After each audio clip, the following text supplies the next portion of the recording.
Chapter 740. Li Zixuan wanted to increase the amount of training for the students last night, but Cheng Yaojin came today. He had to admit that this old man came at the right time. After calling the students to gather under the rostrum, Li Zixuan announced that Cheng Yaojin would be the temporary chief instructor of the college. His authority was the same as Qin Xiong's, but Cheng Yaojin was only a part-time instructor. He would only be there when he was free, while Qin Xiong was there every day. Nearly a third of the students in Yanhuang College came from Chang, or the farms around Chang. They had heard of Cheng Yaojin, the devil incarnate. Therefore, when Li Zixuan announced the appointment, there was a wave of cries.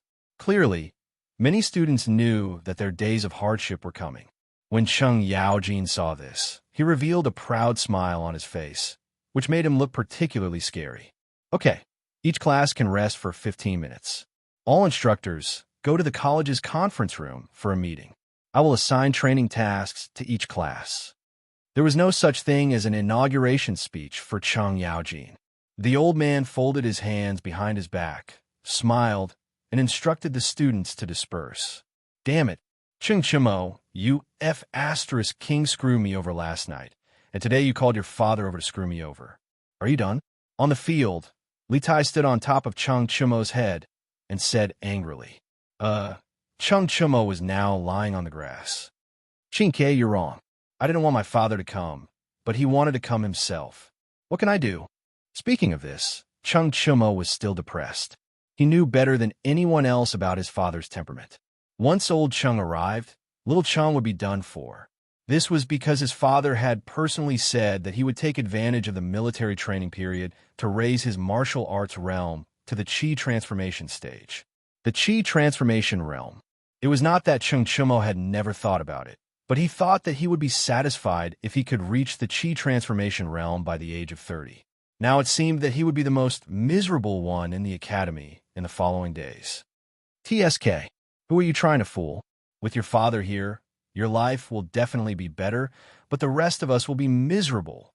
Li Tai, who did not know the inside story, curled his lips and sat down beside Cheng Chimo. Although Qin Xiong was strict, he was very methodical in his actions. However, Cheng Yaojin was different. To put it nicely, this old man had a big heart, was strict with his troops, and was not afraid of anything. To put it bluntly, this old man was heartless and had no sense of severity. When he trained people, it was as if he was playing with their lives. Cough, cough, of course, he was playing with the lives of others. Qin-Ke, you'll know when the time comes. Cheng Chimo was too lazy to explain. He felt like he had nothing left to live for. Little Xian, can you help me prepare a batch of 6-feet-tall wooden barrels? Cheng Yaojin asked on the way to the conference room. Li Zixuan looked at him strangely and asked curiously, 6 feet tall? Uncle Cheng, what do you need such a big wooden barrel for? 6 feet was close to 2 meters. Li Zixuan could not figure out what this old man was up to. Cheng Yaojin laughed and said softly, of course, it's for the students who don't listen to me. If anyone doesn't listen to me, I won't beat them with a military rod or make them run. I'll just put them in the barrel and close the lid for 3 days. I'll leave 2 small holes for them to breathe. I'll get someone to deliver food to them. Li Zixuan did not expect Cheng Yaojin to be so playful. He could not help but ask, Isn't this just a small black room? Cheng Yaojin smacked his lips and thought for a while before saying, small black room? That's a good name. Whoever doesn't listen to me in the future will be locked in a small black room. Otherwise, if I beat them with a military rod, these soft and tender students will definitely not be able to take it. Hee, you really have a lot of ideas. These students will have to thank you properly in the future. Li Zixuan was speechless. He thought to himself, you were the one who came up with this idea. Why are you putting the blame on me? All right, I'll send someone to get the craftsmen in the workshop to make a batch of large wooden barrels. Although old Cheng's idea was a little harmful, it was still a good idea. After all, the military rod was not suitable for the academy. However, where did old Cheng get such a rotten idea? In fact, this kind of punishment method of locking people in small black rooms had been circulating in the army for a long time. The specific origin was unknown. During the period of Emperor Gaozong of the Tang Dynasty, Wu Meinyang introduced this method into the palace to deal with disobedient women in the palace.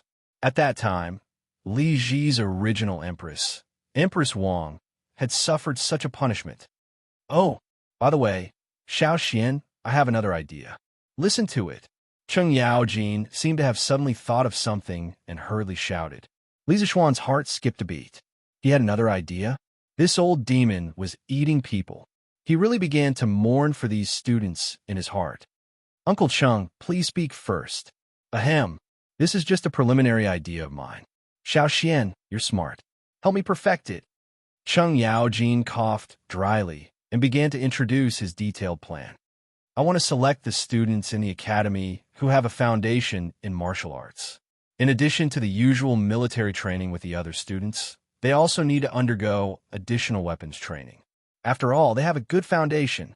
Li Zixuan's eyebrows twitched, and he asked, weapons training? If they get hurt, it won't be a small matter. He did not object to Cheng Yaojin training the students who knew martial arts alone, but if they fought with real weapons, it was still very easy to get hurt. After all, weapons had no eyes. Cheng Yaojin waved his hand indifferently and said, what's a small injury to a martial artist? Xiao Xian, don't think too highly of these students. It's not good for them. Hearing old Cheng's words, Li Zixuan came to a realization. This was ancient times. In this era, students were usually willing to endure any hardship in order to learn knowledge and skills. They were not like the students in the modern era. If the teacher said a few harsh words, the children's parents would come to the school and fight the teacher to the death. Indeed, students should not be too delicate. Thinking of this, Li Zixuan nodded and said, yes, that's good. I agree with your plan.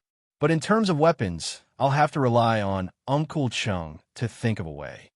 Cheng Yaojin laughed and said, this is a small matter.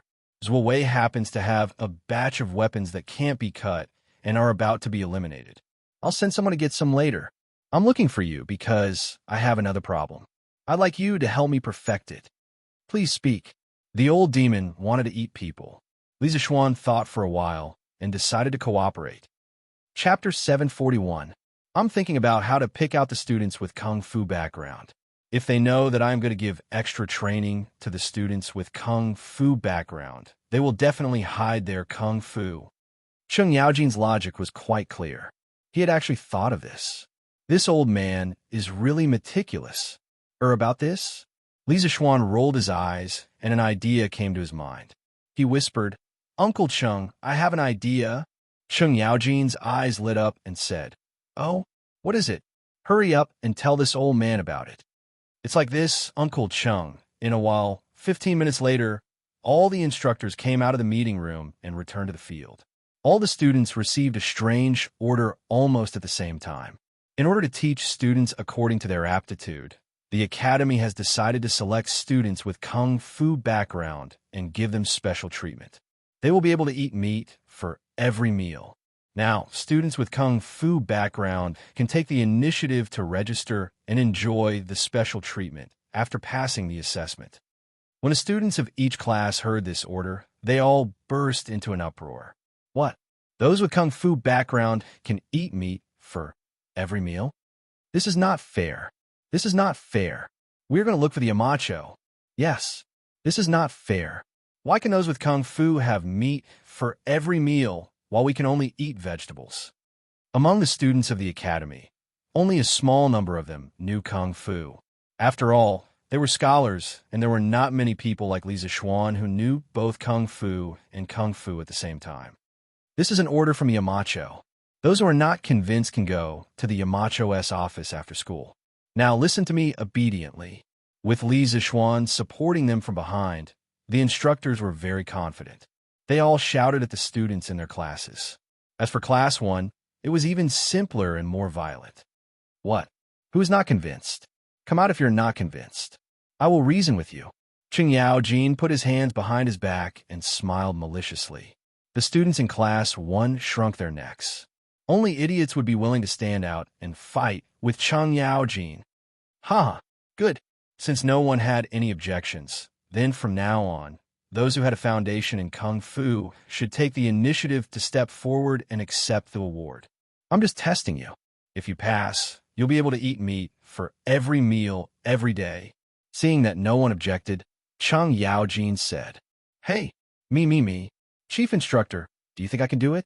Hearing that he could have meat for every meal, Sun Zifen immediately became excited. He had been eating vegetables for the past 2 days. Sun Zifen felt that even his feces had turned green. He wanted to eat meat. "You are Sun Fujia's son, right? You stinking brat. You already know how to visit brothels at the age of 6. Do you think this old man doesn't know martial arts? If there's another person like him, I'll have to punish him for lying about military intelligence." Cheng Yaoji narrowed his eyes and glared at Sun Zifen. "Huh, Sun Zifen, so you started visiting brothels when you were 6. Amazing. I'm ashamed of my inferiority." Cheng Yaojin's words caused the students to burst into laughter. Sun Zifen's face turned red, and he did not dare to speak anymore. How is it? What I said just now is right? Chonyo, your good days are here. Isn't this rule specially prepared for you? It's a pity that we can only eat vegetables for every meal. Li Tai nudged Cheng Chumo with his elbow and said angrily. Cheng Chumo rolled his eyes and said, "What? Shinke, you want to go? If you want to go, I'll exchange places with you." Li Tai said angrily, "I've never practiced Kung Fu before. How can I go? I think you're purposely trying to piss me off." "Sigh, there's no way to communicate." Cheng Chumo shook his head. If it was someone else who announced this order, he would definitely believe that it was a good thing. But now, no matter how stupid Cheng Chumo was, he knew that there was a conspiracy behind this. A conspiracy that would kill him without paying for it. In the short time that the two of them were whispering to each other, 4 or 5 students had already walked out from Class 1. At least 30 students from the other classes also stood out. "Cheng Chumo, you little bastard, why aren't you standing out? You brat. Do you think I don't know if you have any Kung Fu foundation?" Cheng Yaojin's angry roar came from the front of the line. This roar completely shattered Cheng Chumo's hopes and dreams. "Oh, I'm coming. Cheng Chumo walked out unwillingly under the strange gazes of the surrounding students. Cheng Yaojin glared at his son fiercely, but did not say anything else. "Here, this is your identification. When you go to the cafeteria to eat, take this out.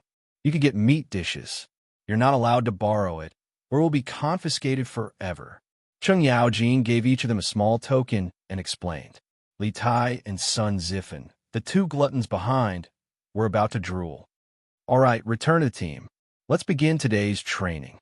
Before the training, this old man will say a few words to you. There are only 2 sentences, so listen to me clearly." Cheng Yaojin waved his hand and attracted everyone's attention. Then, he raised a finger and said, "First, listen to this old man, and you can eat meat. Second, if you don't listen to this old man will let you suffer the harshest punishment in the world." The harshest punishment in the world? The students sucked in a breath of cold air. As expected of Brother Cheng, he was ruthless and didn't say much. Old Cheng was indeed much less talkative than Xin Xiong, but every word was bloody and ruthless. It made people's hearts turn cold when they heard it. "Instructor, what's the harshest punishment in the world?" Wang Ming scratched his head and asked. Cheng Yaojin narrowed his eyes and said meaningfully, "You want to know? You'll know when you give it a try." No. Wang Ming hurriedly waved his hand. Even if he was beaten to death, he wouldn't dare to be the first person to eat crabs. Someone would die. "All right, these 2 days, the main training is running and formation change. Within 2 days, you must be neat and tidy. Run 5 laps first. If your steps are not in sync, we'll continue to run." After Cheng Yaojin said that, he looked around with his eyes. Then, without giving the students any time to react, he directly shouted, "Attention! Look to the right. Look forward. Turn right. Start running. 1, 2, 1, 2, 1. Bang, bang, bang, bang." Throughout the entire process, the students were like machines. Whatever instructions Cheng Yaojin gave, they would respond accordingly. Of course, in order to avoid running another 5 laps, everyone was concentrating to avoid making a mistake. Li Tai was especially serious. Right now, he could only run 5 laps at most. If he were to be punished, he wouldn't be able to run anymore, even if he was beaten to death. Chapter 742. With Cheng Yaojin here, Qin Xiong was no longer in charge of the training. Li Zixuan had some matters to attend to, so Peng Feiji and the rest of the guard training was handed over to Qin Xiong. Li Zixuan himself slipped away. Hee. Young master, you're here. Young master, come to my house for lunch. I just hunted a pheasant yesterday. The meat is very fresh. Young master, come to my house. I hunted 2 rabbits yesterday. Come to my house. I have fish. Tisk, fish is nothing. I bought 2 caddies of wild boar meat in Chong and yesterday. Young master, why don't you try it? That's right. After Li Zixuan left the academy, he went straight to the Han family village. As soon as he entered the village, he was greeted by a group of villagers. It was less than an hour before noon, so the villagers warmly invited Li Zixuan to their houses for lunch. I appreciate everyone's good intentions. Today, I came to the manor to look for my father-in-law for some matters. I'll be having lunch there. Looking at the enthusiastic villagers, Li Zixuan smiled and rejected them one by one. All right. Disperse. With me, Han Tianhu, here, Xiao Xian will have nothing to eat in our village. Disperse. I appreciate everyone's good intentions. Unknowingly, Han Tianhu had also arrived at the entrance of the village. He smiled and persuaded the villagers around Li Zixuan. Since Han Lijing is here, let's disperse. We'll invite young master another day. Young master, you must do us the honor. My wife's cooking is very delicious. That's right. Young master, you must do us the honor. Seeing that Han Tianhu had arrived, the villagers knew that they would not be able to invite Li Zixuan today. They said a few words and dispersed. Li Zixuan agreed to their requests one by one. They were all a group of lovely and honest working people. Young master, thank you so much for promoting my family. Everyone else left, except for Hu Hanyan. He bowed deeply to Li Zixuan and thanked him. Uncle Hu, what are you talking about? As expected, he was able to enter the academy because of his own ability. I didn't help him at all. Don't stand on ceremony. Li Zixuan quickly pulled Hu Hanyan up and said with a smile. Han Tianhu couldn't help but laugh. Little Xian, you don't know this, but Hu has really become the pride of the village. When the other villagers heard that the Hu family had a student from Yanwang College, they were all envious. A few people have already come looking for me, asking me to quickly set up a school in the village. Now that the villagers are living better lives, they want their children to be able to study. Li Zixuan said happily, That's a good thing. It's time for our village to have a school for beginners. Taishan, hurry up and get it done. If you have any difficulties, you can find me at any time. I can also send a group of engineers from the academy to you. Han Tianhu waved his hands and said, No need. The original school in the village can still be used after some slight renovations. There's no need to make it so luxurious. Hu Hanyan also said, Yes, young master, we're used to living a hard life. We can't be fussy about that. To us villagers, it's already a blessing for our children to have a place to study. All right then. Li Zixuan saw that and didn't insist. He let them be. Hanyan, do you want to have a drink with little Xian in the afternoon? After talking about the school in the village, Han Li looked at Hu Hanyan and invited him. Hey, how can I do that? Hu Hanyan was quite tempted, but he refused. What's there to be embarrassed about? Let's go. The sun is really hot. Han Tianhu said casually. Now that his son and daughter were no longer by his side, he was usually the only one at home. He was a proper lonely old man. It was rare for Li Zixuan to visit him, so he was happy from the bottom of his heart to be able to gather a table for a feast. Hu Hanyan could see that Han Tianhu was sincerely inviting him and wasn't just being polite. He said, Okay. You guys go first. I'll call my wife to help cook. Han Tianhu smiled and said, That's great. Otherwise, my cooking skills won't be good. At noon, the Han family held a big banquet. Lu Yu also put in a lot of effort in cooking this meal. One had to know that Li Zixuan was not only the young master of the village, but also her son's Yamacho. She also wanted to do something to repay him. Come, little Xian, Han Yun, let's drink. Han Tianhu raised a cup of wine and laughed heartily. Okay, haha, to Li Zheng, to young master. The three of them raised their heads and drank the wine in their cups. Li Zishuan smiled and said, Father-in-law, I heard from Yushi that the village's harvest this year wasn't good. Recently, I've been busy with the academy. Today, I happen to have some time, so I came personally to see how the villagers are doing. Han Tianhu put down his cup and nodded solemnly. This year's harvest is indeed not good. Our village is better.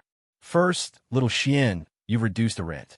Second, the villagers have other sources of income other than grain, such as the mountain fruit wine previously and eggs now. So, even if there's a decrease in grain production, it won't affect the villagers. However, the other villages aren't so lucky. Sigh, I think many poor people will starve to death in winter. The good atmosphere suddenly became a little gloomy after being said like that. Hu Hanyun comforted him and said, That can't be helped. How can young master take care of the world's citizens alone? This is something His Majesty should worry about. Besides, didn't the imperial court issue a tax reduction decree previously? The situation should be better. Sigh. Han Tianhu knew the inside story of the people. He shook his head and didn't explain further. He only sighed and poured himself a cup of wine. Li Zishuan said, His Majesty is a rare wise ruler. The lives of the world's citizens will definitely get better and better. Father-in-law, you don't have to be discouraged. Forget it. Let's not talk about this anymore. Eat. Little Xian, eat more. Han Tianhu waved his hand and pointed at the dishes on the plate. Li Zishuan quickly agreed. Then, he realized that the dishes for lunch were a little strange. Scrambled eggs with cucumber, egg, and tofu soup, fried eggs, stewed eggs, onions, which should be called onions at this time, scrambled eggs. The dishes on the table were most likely related to eggs. Li Zishuan wanted to ask, Father-in-law, can't you sell your eggs? Father-in-law just makes of vegetables. Why did you make so many eggs? Shouldn't you leave them for iron egg to nourish the body? Some words could be said in his heart, but he couldn't say it out loud. Li Zishuan hesitated for a moment, then pointed at the dishes on the plate and smiled bitterly at Han Tianhu. Chapter 743. Ahem. This. Han Tianhu's face turned red as he coughed dryly. Xiao Xian, don't worry about it.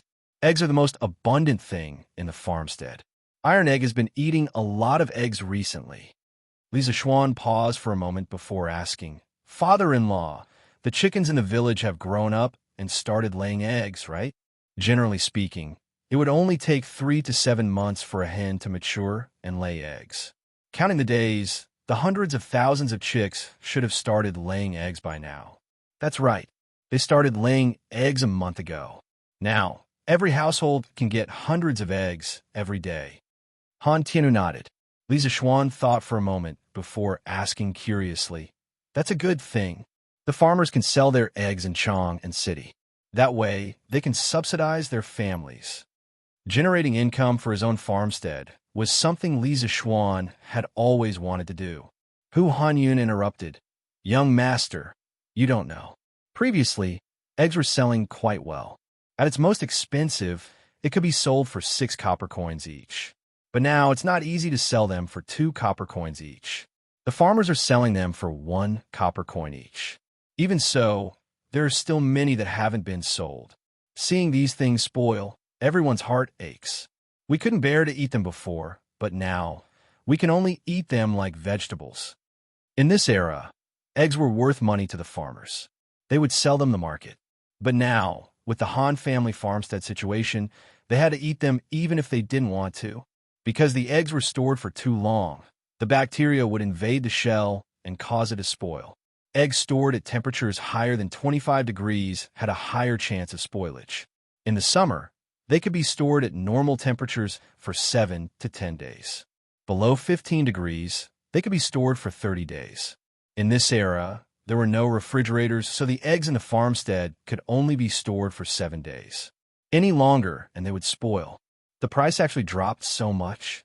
Li Zishuan opened his mouth in surprise. He had a lot of things to do all day long, so he definitely didn't have the time to understand these trivial matters of daily necessities. Therefore, He didn't know anything about the huge changes in egg prices in the past few months. Yes, not only our village, but the neighboring Plum Village as well. Han Tianhu sighed. Sigh, how about this? Father-in-law, you can send a batch of eggs to the academy first. Anyway, the canteen over there consumes a lot of eggs every day. It's the same as buying other people's eggs. When the time comes, the canteen will buy them from you at the price of 2 copper coins per egg. Li Zixuan thought of an emergency plan and said, how can that be? Now, all the eggs in Chang and City are sold at the price of 1.5 copper coins. Aren't you suffering a loss, Xiaoxian? Han Tianhu said anxiously. He knew that his son-in-law was rich, but he shouldn't spend it recklessly. Li Zixuan waved his hand and said, it won't be a loss. It won't be a loss. The Academy's cafeteria is not free. What loss is there? It's just that there are only 600 students in the Academy at the moment. At most, we can consume 1,000 eggs a day. Hu Hanyun smiled and said, young master, it's already good enough to sell 1,000 eggs a day. We will think of other ways. We can't let young master worry about everything, right? Li Zixuan pursed his lips and didn't say anything. He knew that the farmers couldn't think of any good ideas. After all, they had a lot of foresight. After thinking for a long time, Li Zixuan suddenly smiled excitedly and said, ha, I have an idea. How about this? I'll send someone to get Steward Wang to arrange the purchase of eggs today. All the eggs in the farm can be sold to Steward Wang at 2 copper coins per egg. Everyone is willing to sell if they want to. Han Tianhu was shocked and said, Xiaoxian, you can't do that. Where are you going to sell so many eggs at once? The markets around Chang and City are all flooded with eggs. If you buy so many eggs, they will all go bad in your hands. That's right, young master. You've taken care of the farmers enough. We can't let you lose any more money. Don't say that I won't agree. Everyone in the farm would rather have all the eggs in their house go bad than agree to this. Hu Hanyin also agreed at this moment. Li Zixuan smiled slightly and said, ha, father-in-law. Uncle Hu, you've misunderstood my intentions. I've never said that I would lose money to help the farmers. Previously, you all thought that I would lose money when I bought the mountain fruits. In the end, I made a lot of money because of the sale of the gentle village. It's the same now. Since I dare to buy so many eggs, I definitely have a better way to preserve them. When the time comes, I will definitely only make money and not lose money. Hu Hanyin was a little suspicious and said, young master, are you serious? I, old Hu, have traveled extensively and can be considered quite knowledgeable. How come I've never heard of such a magical method? Li Zixuan smiled slightly and said, just because you haven't heard of it doesn't mean that it doesn't exist. Uncle Hu, don't worry. You also know that I never do things that I'm not sure of. When the time comes and I make a lot of money from these eggs, the villagers won't say that I, Li Zixuan, purposely lowered the price of the eggs to make money. Hu Hanyin glared and said loudly, let's see who dares. The chickens in our farmstead were all given to us by young master for free. These eggs were originally considered extra wealth. We should be thankful to be able to sell them for money. Young master, earning money through eggs is also your own ability. If you don't buy them, we won't be able to sell our eggs and won't be able to make a single copper coin. When the time comes, if anyone is not grateful and is jealous, I, old Hu, will be the first to fight them to the death and see if their hearts are black. Han Tianhu also stroked his beard and said, old Hu is right. Little Xian, if you really have a way to preserve the eggs, that's also your own ability. If you rely on your own ability to earn money, no one can say anything. Moreover, we definitely don't have such a heartless and unscrupulous person in our farm who can't differentiate between right and wrong. Actually, Li Zixuan mentioned this mainly because he had seen too many similar news in his previous life. For example, someone helped the village find a good market for their farm products. The price was also higher than the price of the nearby farmer's market. Then, this person made a lot of money and built a big house in the village. In the end, many villagers said that this person was not kind and that he purposely lowered the price when he bought the farm products to make money. These people had completely forgotten that their own village gained extra income because of this person. And that's fine. The Heavenly King's housekeeper will come tomorrow. Father-in-law, inform the people in our farm and the people in the neighboring Plum Village in advance. Hearing Old Hu's words, Li Zixuan also felt that he was overthinking. After all, the farmers in this era were still very simple and honest. Okay, in the afternoon, I'll go door to door and tell them to prepare the eggs tomorrow.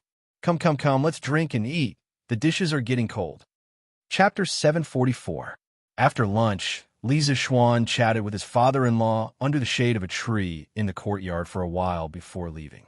There were still things waiting for him at the academy. He had recently discovered a strange thing. As a shut-in, he could no longer stay at home. If there was nothing going on, he would not be able to stay at home for long periods of time. This problem had troubled him for a while, but he could not figure it out no matter how hard he tried. He blamed it on the fact that there were no electronic products in this era, causing him to be unable to stay at home. Electronics and chemical engineering were the most important things for the academy in the future. His ultimate goal was to establish the basic science of Tang Dynasty. Li Zixuan would be satisfied if he could play games on the Little Tyrant learning machine while he was still alive. As a successful transmigrator, Li Zixuan had money and power in this world. It might seem comfortable, but from a certain point of view, he could not even be compared to an ordinary person in the modern world. He did not even have a phone to play with. He could only blame himself for not bringing a phone with him when he transmigrated here. Hey, there's a huge grasshopper here. Huh, you guys are finished. Wow, such a huge grasshopper. I don't want to compete with you anymore. I'm going back to the chicken farm to pick up eggs. When he reached the entrance of the village, Li Zixuan saw Dinyo and Ernyo playing with a group of children from the same village in the fields. From what they were talking about, it seemed like they were fighting grasshoppers. He smiled and walked over. The lifespan of a grasshopper was around 2 to 3 months. They could be divided into summer grasshoppers and autumn grasshoppers. The eggs of grasshoppers that survived the winter hatched into nymphs in April and May. They were called summer grasshoppers. The next generation of summer grasshoppers was called autumn grasshoppers. When autumn grasshoppers laid eggs, they were called winter grasshoppers. It was already the end of September. This group of naughty children must be playing with autumn grasshoppers. Dinyo, Ernyo, what are you guys doing? The few children were stunned. They quickly greeted Li Zixuan respectfully. Greetings, young master. Then, Dinyo said in a muffled voice, Young master, we were competing to see who could catch the biggest grasshopper. In the end, De Zhuang was shameless. Only now did Li Zixuan notice that there was a thick bamboo tube hanging from Dinyo's waist. He could faintly hear a dong-dong-dong sound coming from inside. Brat, why did you catch such a big basket of grasshoppers? Even if it was a competition with De Zhuang, there was no need to catch so many. It's such a hot day. Aren't you afraid that something bad will happen to you? Hee. Scratching his head, Dinyo awkwardly laughed. Young master, we're not afraid of the heat. This grasshopper is for the chickens in my chicken farm to eat. My mother said that when a chicken is full, it can lay more eggs. If it lays more eggs, we can sell them for money. If we sell them for money, we can have new clothes to wear during the new year. Li Zixuan couldn't help but laugh when he saw Dinyo thinking hard while counting his fingers. Huh, Dinyo, why don't you let your chickens out of the chicken farm to eat the grasshopper? Li Zixuan was too tall, so Dinyo could only raise his head and answer, Young master, that won't do. If we let the chickens out, after they finish eating the grasshopper, they'll definitely go to the vegetable farm. Looks like there aren't many grasshoppers this year. Li Zixuan understood this information from Dinyo's words. Grasshopper eggs, there's something in here. Li Zixuan suddenly had an idea. He patted Dinyo's shoulder and said, Dinyo, don't let the chickens eat the grasshopper in the future. Tell the other children in the farmstead that if they catch grasshopper, they can send it to the Yanhuang College cafeteria. 1 caddy of grasshopper can be exchanged for 3 copper coins. Young master, you're telling the truth? Dinyo widened his eyes in disbelief. 3 copper coins for 1 caddy of grasshopper. To these children who had nothing to do all day, This was a way to make a fortune. As for the chickens in the chicken farm, even if they didn't eat the grasshopper, they would still lay eggs if they ate other insects, right? This was equivalent to earning twice the amount of money. No wonder Daniel wasn't excited. The other children all looked at Li Zishuan expectantly, hoping to hear a definite answer from him. Of course it's true. If you don't believe me, you can send some grasshopper to the college cafeteria today. When the time comes, we'll definitely exchange money with grasshopper, Li Zishuan said with a smile. That's right.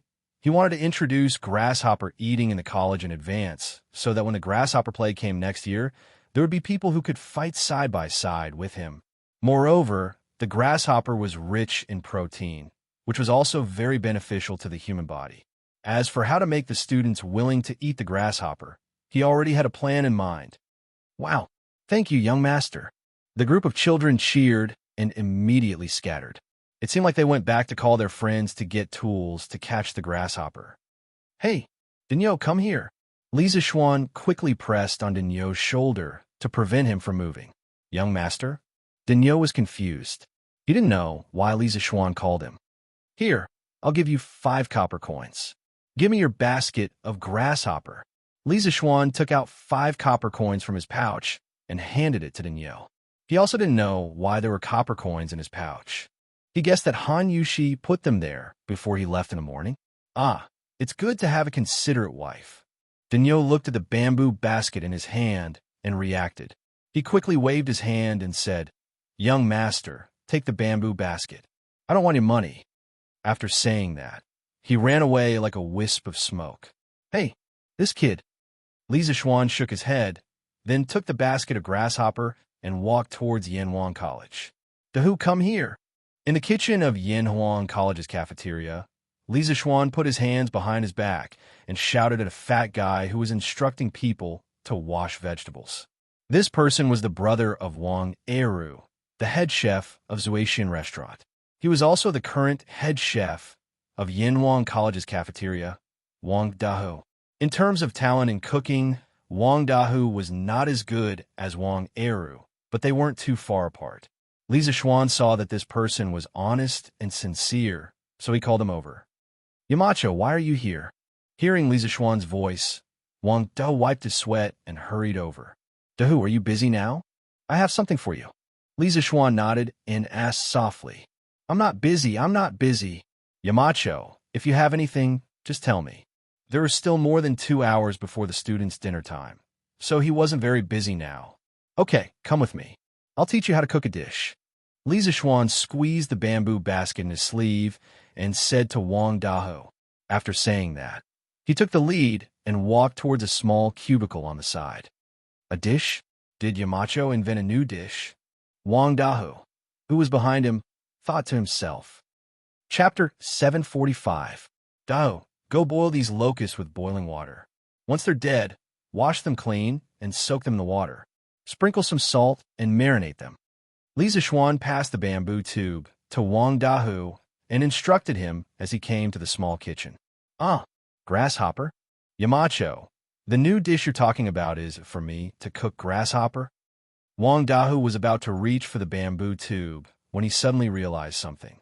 He shuddered and said with a face full of fear.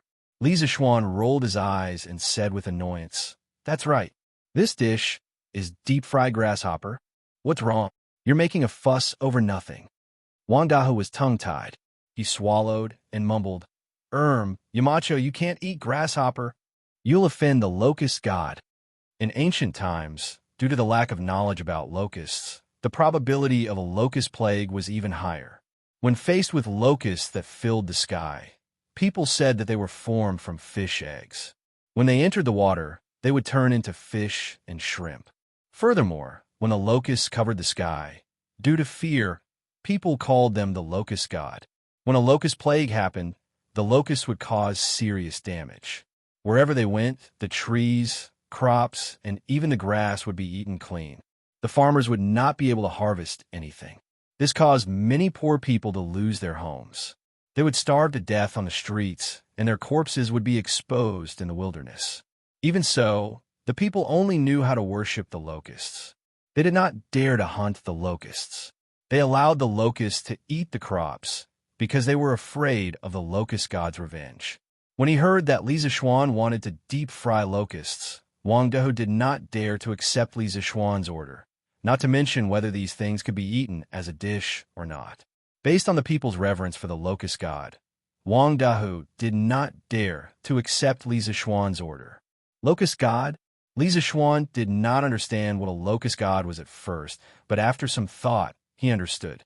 He was angry and wanted to laugh at the same time. In his previous life, he heard about the story of Yao Chong, the wise prime minister, destroying the locust god. At the time, he was still grumbling about how could the ancient people be so stupid to treat locusts as gods. But now that he saw it with his own eyes, he had to believe it. What kind of bullshit locust god is this? This is just a little grasshopper that will die if you step on it. Li Zishuan casually took out a grasshopper from the bamboo tube. With a pa-ji sound, the green grasshopper was immediately flattened, and yellow liquid flowed out of its body. Did you see that? If this thing was the locust god, how could it have been stomped to death by me? Have you ever seen such a weak god? Li Zishuan pointed at the crushed locusts on the ground and shouted. Wang Dehu was dumbfounded. He knew that many children liked to catch locusts for fun. Even if they died, no one would care. After all, they were children. The gods probably wouldn't blame them, but Li Zishuan wasn't a child. Seeing that Wang Dehu was still in a daze, Li Zishuan said earnestly, "Dehu, although you're not a student of Yanhuang College, you are considered half a student of Yanhuang College. As a student of Yanhuang College, you must understand that there is no god in this world. These locusts are a disaster to the crops. How can they be called gods? This is ridiculous. These things are only fit to be boiled in oil. Do you understand?" Wang Dehu was stunned for a long time before he nodded and said, "I understand. Very good. Then go and do as I say." Li Zishuan could see that Wang Dehu had not completely changed his mind. He did not force him. After all, those old ideas were deeply ingrained in his heart. Without some time to digest them, he would not be able to completely abandon those old ideas. Yes, Yamacho.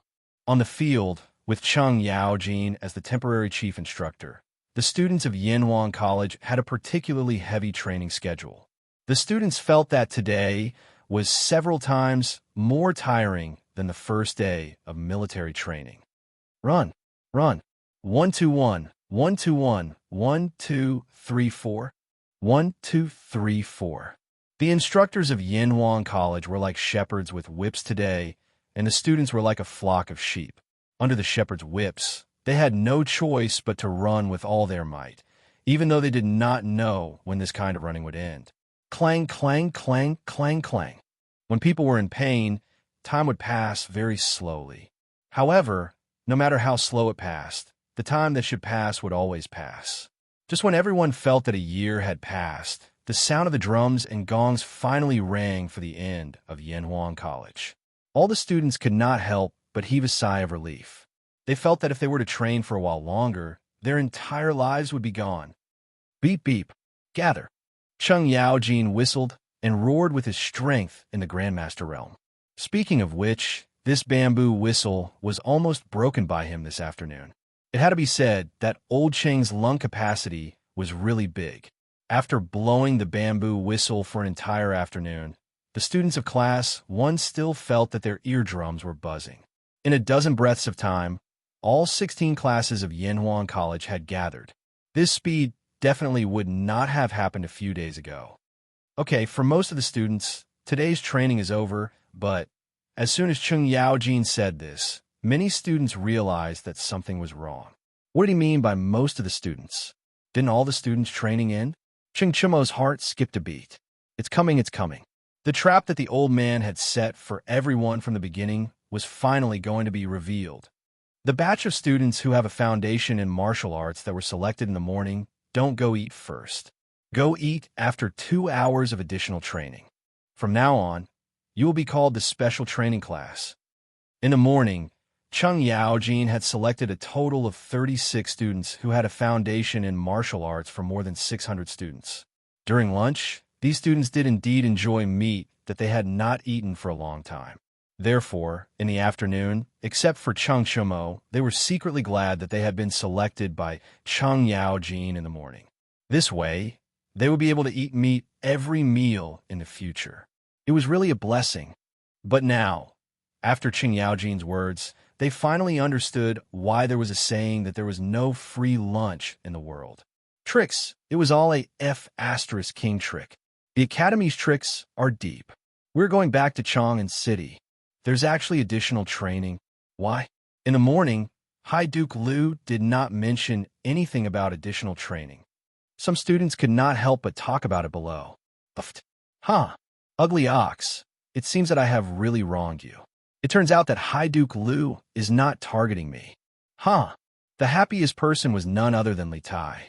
When the little fatty saw Cheng Chumo and Li Ku's bowls filled with meat in the afternoon, he was filled with envy, jealousy, and hatred.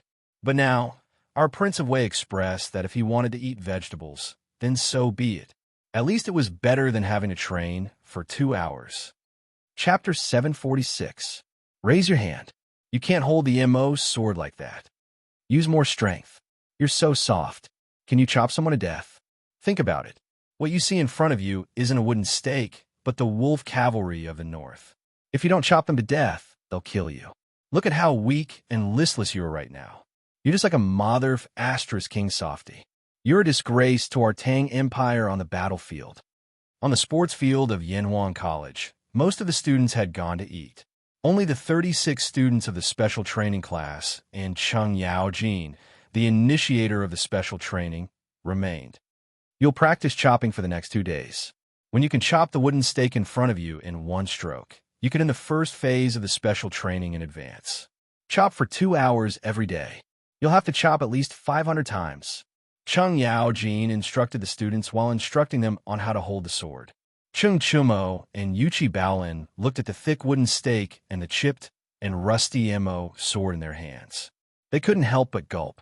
They suddenly felt that their future was bleak. Hey, what's wrong? Do you think that the task this old man assigned to you can't be done by ordinary people? Then watch carefully. Cheng Yaojin knew what the students were thinking when he saw the look in their eyes. Thus, he stepped forward and took the MO sword from Cheng Chumo's hand. He twirled the MO sword with one hand, and then the MO sword slashed at the thick wooden stake with lightning speed. Bam! Under the stunned gazes of the students, the rusty MO sword in Cheng Yaojin's hand was like a peerless divine weapon that could cut through iron like mud. It easily cut through the wooden stake from the middle. With a pong sound, the wooden stake that was cut off fell to the ground. The students could clearly see that the surface was as smooth as a mirror. This time, they were completely silent. They stole admiring gazes at Cheng Yaojin. People who practice martial arts have always worshipped the strong. In the past, they had heard of Cheng Yaojin's bravery on the battlefield. Today, they knew that Cheng Yaojin's martial arts were equally shocking.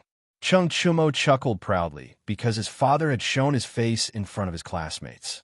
As a son, he felt honored. Did you see it clearly? This old man doesn't expect you to be like me just now. You can use both hands to hold the saber. As long as you can chop the wooden stake in half, you pass. Then this old man will lead you to the next stage of training. As long as you work hard from now on, you will definitely become strong. After mingling in the imperial court for so many years, Cheng Yaojin still knew how to say a few words. In just a few words, he had made the group of youngsters in front of him agitated and their faces flushed red. I heard it. Instructor, we will definitely train well. Cheng Yaojin smiled with satisfaction and said, Then let's start now. Practice chopping for 2 hours before you can go eat. Of course, the students obeyed. For a moment, the field was filled with the sound of blunt sabers colliding with wooden stakes. Cheng Yaojin held his hands behind his back and guided the students on how to hold the saber. Okay, today's special training is over. Let's go eat. All right, put the saber aside. Don't take it with you. After 2 hours, the sky had gradually darkened. Cheng Yaojin hurriedly said to the students in the special training class. It was not that he did not want to train a little longer, but if he delayed any longer, the gates of Chang'an would be closed, and he would not be able to go back. Oh, school is finally over. Phew, let's eat, let's eat. The students let out cheers of relief. Cheng Chumo looked at Cheng Yaojin and said, "Dad, do you want to go to the cafeteria to eat? The food here is delicious. It's not inferior to the Zuatian restaurant." Although this guy was afraid of Cheng Yaojin, filial piety was not to be disobeyed. As a son, he still had to be filial. Cheng Yaojin waved his hand and said, "No need. I still have to go back. Chonyo, ask a few people to move these sabers into the building. I'll be leaving first." Cheng Chumo was dumbfounded. He did not expect that instead of sucking up to his father, he would get himself into trouble. "Damn it. Virgo, I'll help you move them." Hee hee.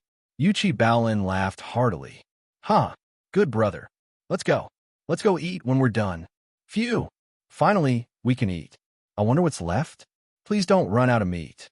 15 minutes later, Cheng Chumo and Yuchi Baolin arrived at the cafeteria. Cheng Chumo rubbed his stomach and thought gloomily. At this time, the cafeteria was almost empty except for the students from the special training class who had just arrived. Sadly, they were the last two to arrive at the cafeteria. "Yo, you're from the special training class." The waiter was about to get off work when he saw Cheng Chumo coming and saw the sign hanging on Cheng Chumo's body.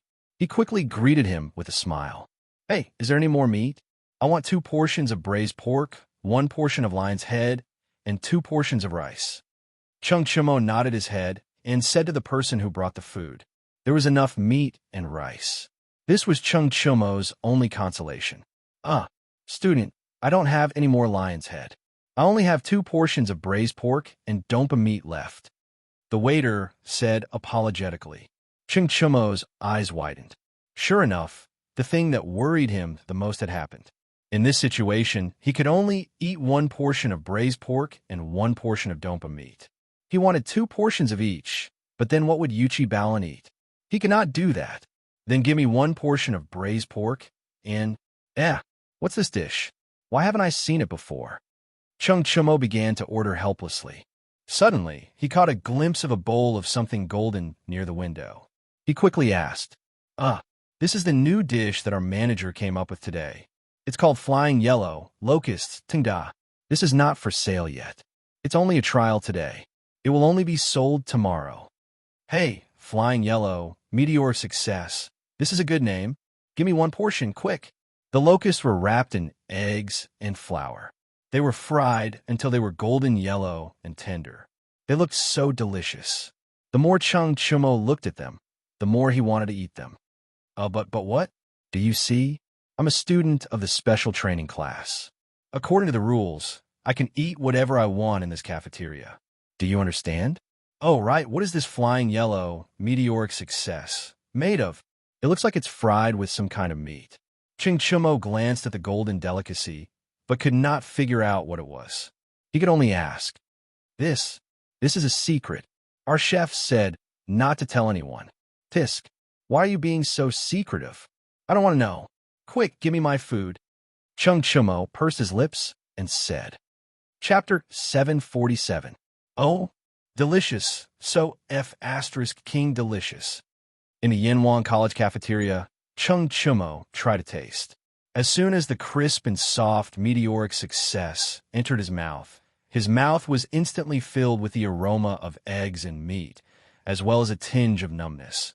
This was the effect of the Sichuan pepper. Cheng Chumo couldn't help but open his eyes wide and exclaim how delicious it was. He couldn't stop at all. The Sichuan pepper originated in the Midwest of China. It was originally used as incense to worship the gods. It was recorded in the Book of Songs, Chun Feng, Song of the East Gate. The Sichuan pepper was a custom in the Han Dynasty. During the Three Kingdoms period, the Sichuan pepper began to be used as a condiment. Gulp! Seeing how much Cheng Chumo enjoyed it, Yuchi Baolin couldn't help but gulp and say, "Ugly ox, is this meteoric success really that delicious?" Yes, of course. I think this thing tastes better than gnawing chicken." Cheng Chumo stuffed his mouth with oil as he spoke. Then what does this meteoric success taste like? What's it made of?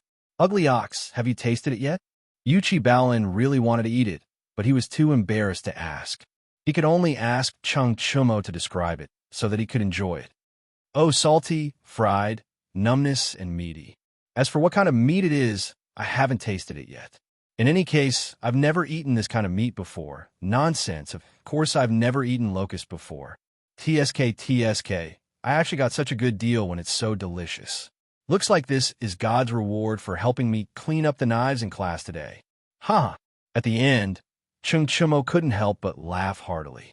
However, only God knew if he would still laugh after he found out the truth. Although Chung Chumo's language skills were not good, Yuchi Baolin listened with great interest. His gaze toward the food in Chung Chumo's bowl became more and more covetous. Ahem, do you want to eat Baolin? Chung Chumo was not stupid. At this time, he also realized that it was not good for him to eat alone, so he asked. Yes. Yuchi Baolin nodded repeatedly, his saliva almost dripping all over the floor. Oh, seeing that you are my brother, I will give you 5, 6, 7. Yes, I will give you 7. It's not that I'm stingy, but Baolin, look, I don't have much left either. In the end, Chung Chumo split 7 locusts and gave them to Yuchi Baolin. Of course, he did not know that they were locusts. Otherwise, he would have given them all to Yuchi Baolin. Hee. Enough. Thank you, Choax. Yuchi Baolin did not mind at all. He hurriedly picked up a locust from the bowl and stuffed it into his mouth, swallowing it in no time. His eyes widened as he exclaimed in admiration, delicious.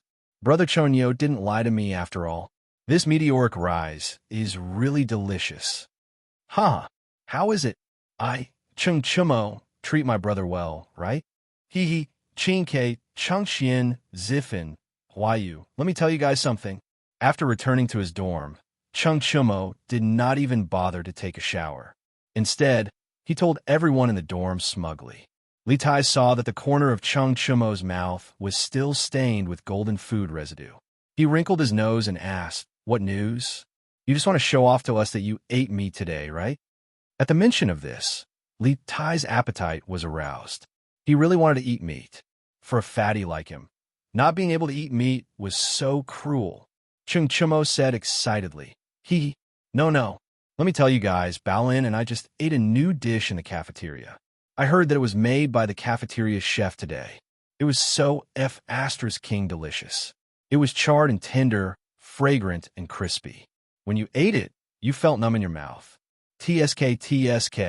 It was such a memorable taste. CK. Chung Chumo's night poisoning instantly made Li Tai jump out of bed. He asked anxiously, "What dish is it?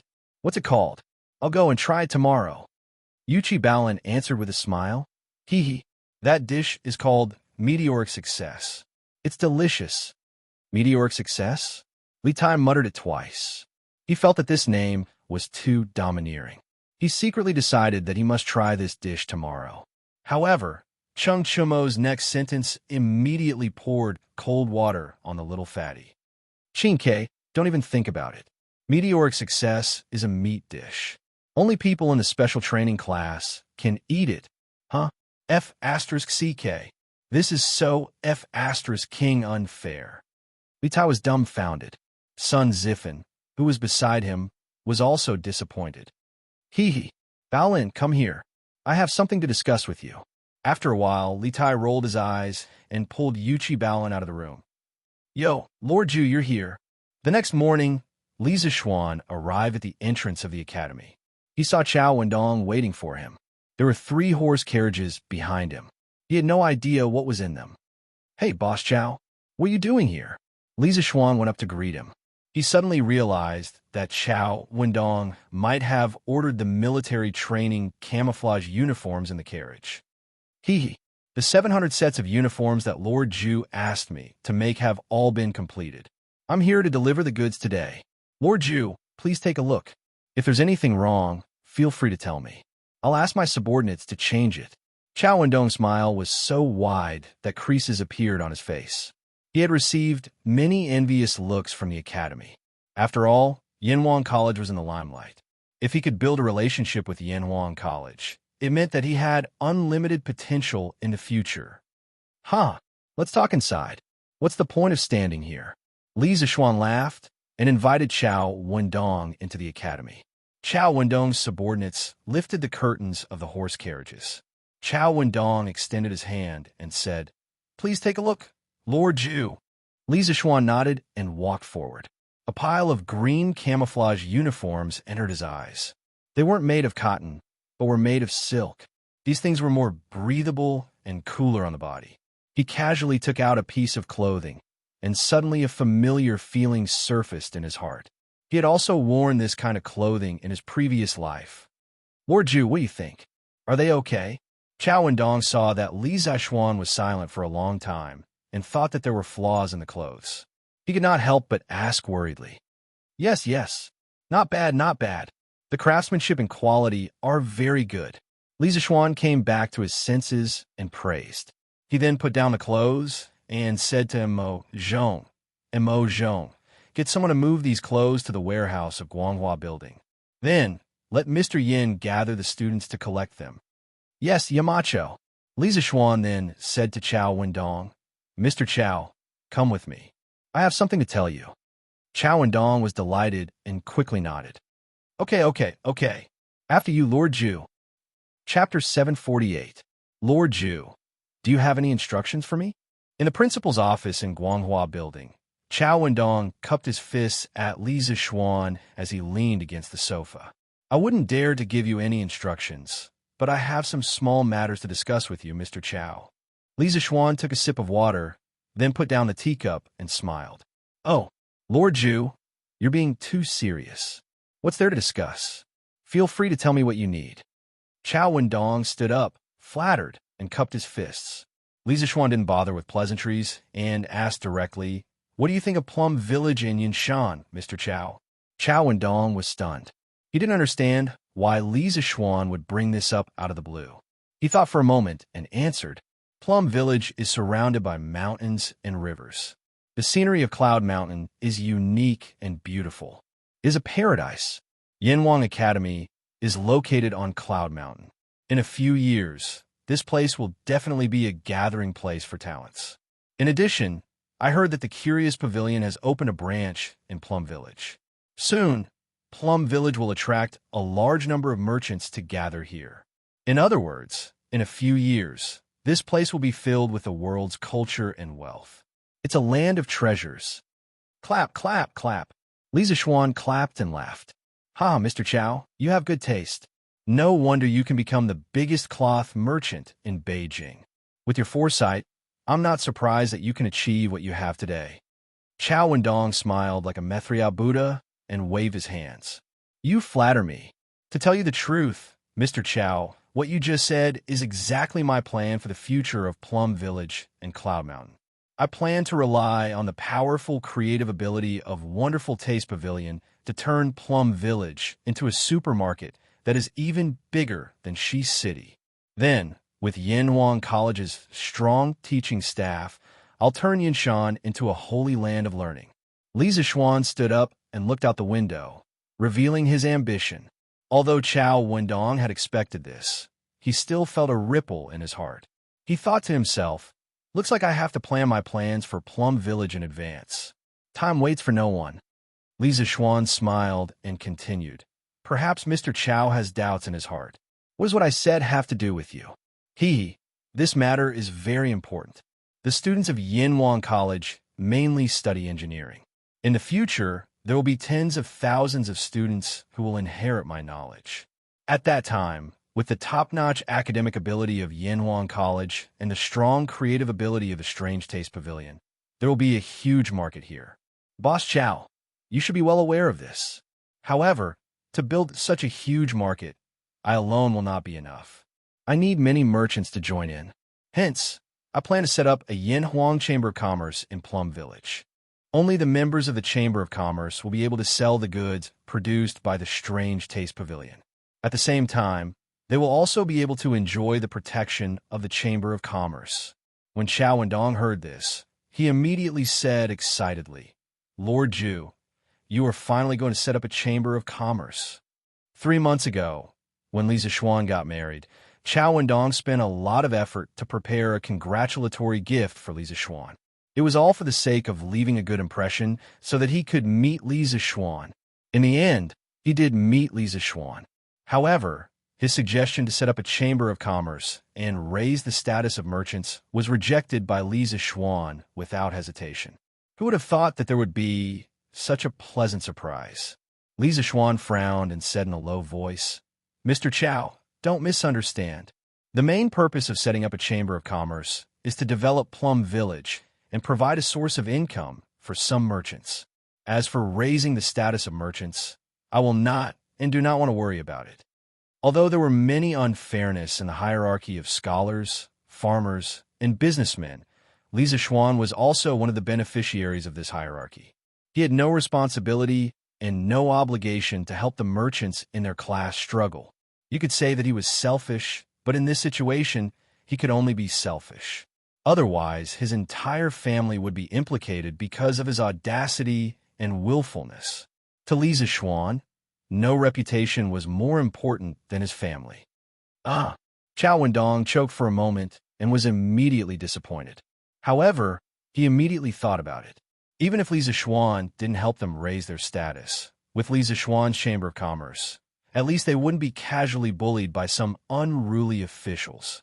This was a huge benefit. Lord Ju is right. This old man has never thought of troubling Lord Ju because of this matter. Forgive this old man for asking, but how can I become a member of the Chamber of Commerce? This was what Chow Wendong was most concerned about. Li Zixuan raised his teacup and smiled. It's very simple. To become a member of the Chamber of Commerce, you must first contribute to the development of the Chamber of Commerce. As for how to contribute, this is the reason why I invited Boss Chow here today. Chow Wendong's face was solemn, and he looked like he was all ears. Boss Chow, you have already foreseen the future of Plum Village and Yinshan. This is very good. However, you did not see their current limitations. I would like to hear the details. Chow Wendong cupped his hands and said, "Road. The main problem that Plum Village and Yinshan are facing now is the road.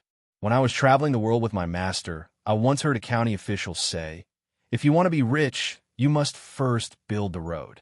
I think it is very reasonable. From the official road outside Chang'an City to Plum Village, the road is not only narrow but also bumpy. How can such a road carry the future of Plum Village and Yinshan? Therefore, the road from Chang'an City to Plum Village must be built." Li Zixuan said solemnly. Chow Wendong nodded and said, "What Lord Ju said is very reasonable. The road in Plum Village should indeed be repaired. However, it will only be paved with some green stone slabs. I don't think it will cost much, right?" Li Zixuan shook his head and said, "I did not say that I want to repair the road with green stone slabs. I want to repair the road with cement." Seeing the confusion on Chow Wendong's face, he explained, "It's the road in Yin Huang Academy." Chow Wendong's mouth was wide open. He did not expect Li Zixuan to be so serious. To be honest, after coming to Yin Huang College a few times, he had always been envious of the road and architectural style here. However, envy was not enough. Even if he was rich, there was no place where he could buy cement and the architecture in Yin Huang College. Although he did not know the cost of cement, he thought that it would be more expensive than green stone slabs. "May I ask how much does Lord Ju need?" Li Zixuan stretched out 2 fingers and said, "About 200,000 strings of cash. The first batch of members to join the Chamber of Commerce will depend on the amount of money they donate to determine the weight of their words in the flaming yellow Chamber of Commerce." Chapter 749. In 3 days, I will hold a bidding meeting at the Drunken Immortal Inn. All 200,000 strings of cash will be up for grabs. Of course, if the final number is less than 200,000 strings of cash, no matter how much it is, I will personally fill it up. The road in Plum Village must be repaired. In the office, Li Zixuan explained his plan. Chow Wendong rolled his eyes and asked tentatively, "Lord Ju, I wonder if this old man can buy all of the 200,000 strings of cash by himself?" Taking out 200,000 strings of cash at once was a little painful for Chow Wendong, but he felt that it was completely worth it. It all depended on whether Li Zixuan was willing or not. Li Zixuan looked at Chow Wendong in surprise. He probably did not expect this ordinary-looking businessman to be so bold. But after thinking about it, he shook his head and said, "Boss Chow, doing business is about making money peacefully. It's not good to eat alone. Take the matter of repairing the road as an example. I can still take out a mere 200,000 strings of cash. But I didn't do that and left the opportunity to you, so I understand. You are right, Lord Ju. I'm just too narrow-minded. Chao Wendong said quickly. Li Zixuan shook his head and smiled. Hee, I understand Boss Chao's intentions, but I don't intend to publicize the matter of the Chamber of Commerce. So, I'll have to trouble Boss Chao to inform some wealthy businessmen in Chong and City to participate. In the end, I will choose 5 people to be the first batch of members. He was a founding baron and a rank 3 crown prince, Zhan Shi. Establishing a chamber of commerce was not a pleasant thing to say. If word got out and everyone knew about it, it would be quite troublesome. So, he did not think of using Datong Daily to publicize the Yanhuang Chamber of Commerce from the start. 5 people. Chao Wendong calculated in his heart. When the time came, each person would have an average subscription quota of 40,000 strings of cash. But it was rare to see people willing to fork out so much money for repairing the road. In this way, he had an opportunity. Don't worry, Lord Ju. In less than a day, all the wealthy businessmen in Chong and City who are qualified to participate in this bidding will definitely know about it. Chao Wendong quickly promised. That's great. Then, I'll have to trouble Boss Chao. After sending Chao Wendong off, Li Zixuan came to the field and saw green military uniforms. Obviously, Yin Silu had already distributed the camouflage uniforms to the students. But why did it look so weird? Li Zixuan rubbed his eyes and took another look. He still felt that the students in the camouflage uniforms in front of him were very strange. Hey, although it looks like a hooligan, it's really cool to wear. That's right. Moreover, this shirt doesn't have sleeves. It'll be much easier to move around like this. However, Mr. Yin only gave each of us 1 set of these clothes. Be content. I heard that these clothes were specially made for us by the Yamacho. They didn't even charge us for it. It's like giving it to us for free. But how can I change into only 1 set of clothes? Then I can only wash it every night and wear it the next day? Hey, this dress is quite comfortable, but the hair doesn't match the dress. It's in the way. All right, it's the hair. When Li Zixuan heard the students talking about his clothes, he suddenly felt that something was wrong. If the camouflage uniform and long hair does not look weird, then something must be wrong. Hey, little Xian, after the students put on this kind of clothes, they all look quite spirited. If they train later, I guarantee that they will look better than before. You really have a lot of ideas. When Cheng Yaojin saw Li Zixuan coming over, he went up to him and patted him on the shoulder. Li Zixuan was speechless. What do you mean by ideas? Young master's idea was clearly a serious one. All right? Uncle Cheng, don't you think that these clothes and their hair don't match? Cheng Yaojin thought for a while and nodded. Indeed, they don't match. The style of your clothes is cool, but most of the students' hairstyles are the opposite of this style. Li Zixuan agreed. Uncle Cheng, you have a good eye. That is indeed the case. The only thing we can do now is to let the students tie up their hair and put it in a bun. Cheng Yaojin laughed. Haha, that's great.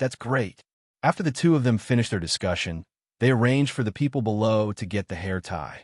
After a while, every student was given a hair tie. According to Li Zixuan's idea, everyone tied up their hair.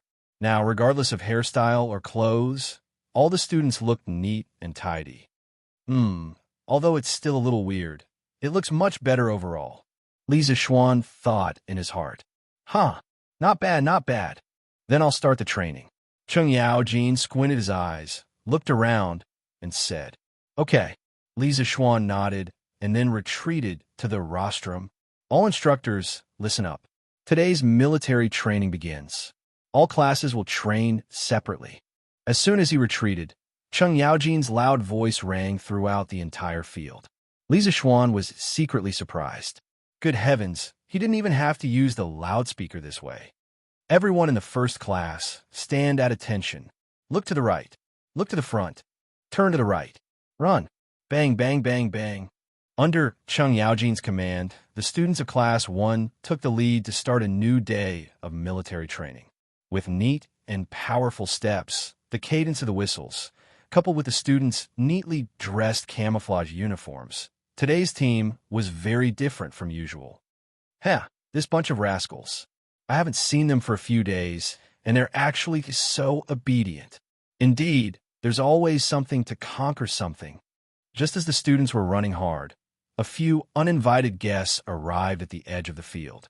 It was Li Er, who had brought Zhang Sun and Chang'e to Yanwang College to visit the inmates. They were mainly there to check on Li Tai and Li Changxian. They all knew that Li Ku was skilled in martial arts, so there was no need to worry about such a small military training. As soon as he arrived, Li Er saw such a group of uniformed students walking in neat steps. Moreover, there were also his 2 sons in the team, as well as some of the second-generation hedonists of Chang and city that he had seen before. This made him very surprised. Since when did those hedonists who only knew how to walk chickens and fight dogs become like a well-trained army? Imperial Father, look, that's Brother Qingke. He doesn't seem to be running very strenuously. Brother Qingke has become thinner, and he seems to have become darker. Chapter 750. Qingke, Chengqian. When Empress Zhangsun saw her 2 sons sweating profusely on the field, her heart instantly ached. After all, these 2 children were her flesh and blood. Don't worry, Guanyin. Li Er squeezed Empress Zhangsun's small hand and squinted his eyes. Guanyin, don't you see that Chengqian and Qingke have changed? Empress Zhangsun frowned and asked directly, what's different? Right now, she only cared about her 2 sons. How could she have the time to think about anything else? Li Er smiled, then pointed his other finger at Li Changxian and Li Tai, who were running, and said indifferently, Spirit, energy, spirit, they're all different.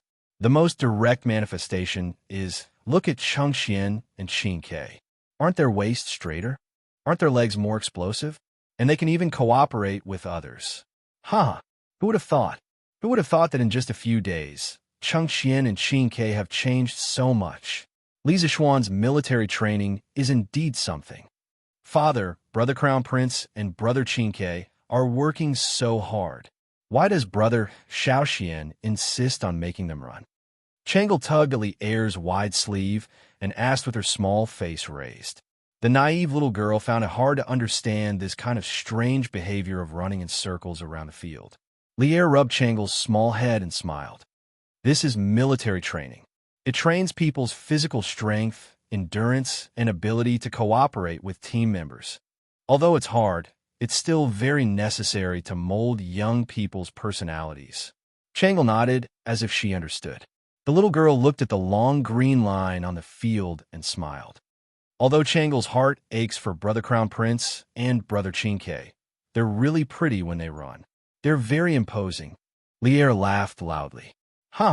Father also thinks so. Then let them run 2 more laps later? This sentence was mostly a joke. After all, Li Er wouldn't trick his own children. However, Empress Zhangsun took it seriously. She hurriedly said, Your Majesty, please don't. The weather is so hot right now. What if? Li Er smiled and shook his head. I'm just joking with Chang'e. Guanyin, don't worry. Greetings, Your Majesty. At this moment, Li Zishuan walked over from the side and bowed. He had just stood on the rostrum and looked down at the overall situation. Not long after Li Er walked into the field, he saw them from above and came down to greet them. Rise. Li Er nodded and said, Did you make the green clothes that the students are wearing? Li Zishuan did not expect Li Er's first concern to be the clothes. He replied, Your Majesty, I mainly want the students to wear a uniform so that it is convenient for training. Secondly, this kind of clothing is cool and breathable. It can reduce the burden on the students. Li Zishuan frowned and remained silent. Seeing this, Li Zishuan continued, Your Majesty, I call this kind of clothing camouflage clothing. Actually, camouflage clothing has another advantage. When in the wild or in the jungle, camouflage clothing can hide the body better.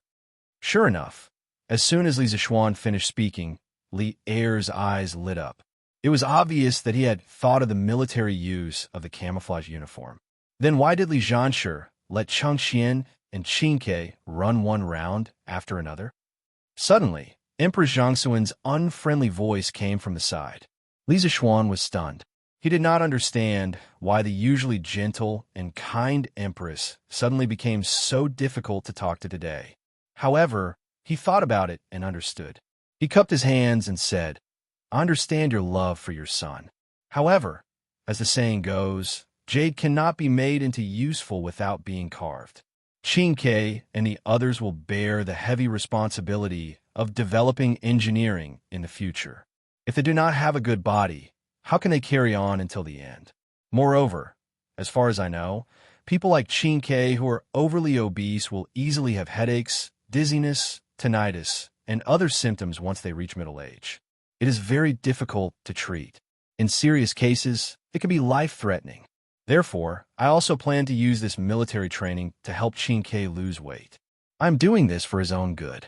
Empress Zhangsuan's expression changed. She asked in a low voice, "Is this true?" Li Zixuan nodded solemnly and said, "Absolutely true." Empress Zhangsuan's face was ghastly pale. Li Zixuan was rather famous in the field of medicine. This time, he spoke with such certainty. She had no choice but to believe him. Seeing this, Li Zixuan glared fiercely at Li Zixuan. Then, he comforted, "Don't worry too much, Empress. Qingke is still young. I have plenty of time to invite all the famous doctors in the world to help him lose weight." Empress Zhangsun shook her head and did not say anything. Li Zixuan also realized that what he had said just now was a bit too much, so he spoke up. "Cough, cough. What I said just now was only a certain probability of happening. I did not say that it would definitely happen. Moreover, as long as Qingke can persevere through the military training, there will naturally not be such problems in the future." Empress Zhangsun breathed a sigh of relief. She looked at Li Zixuan with a complicated expression and said, "Then I will have to trouble Li Zixuan to take care of Qingke." After saying this, she felt that it was a bit absurd. She had sent her son to be tortured in the hands of others, and instead, she had to thank others. No matter how she thought about it, this matter was awkward. "Haha, all right. Let's go somewhere else to have a look." Li Zixuan looked at the time and said, Come, come, come. Your Highness, try this. It's very good for your asthma." As noon approached, Zhang Sun wanted to see the cafeteria of Yanwang College. After all, she was still worried that her son would not eat well here. After seeing that the environment of the cafeteria was not bad, Zhang Sun wanted to have lunch here. Li Zixuan naturally agreed. The family of 3 ordered 4 dishes. Li Zixuan walked over with a plate of golden yellow dishes and said, "Let's go."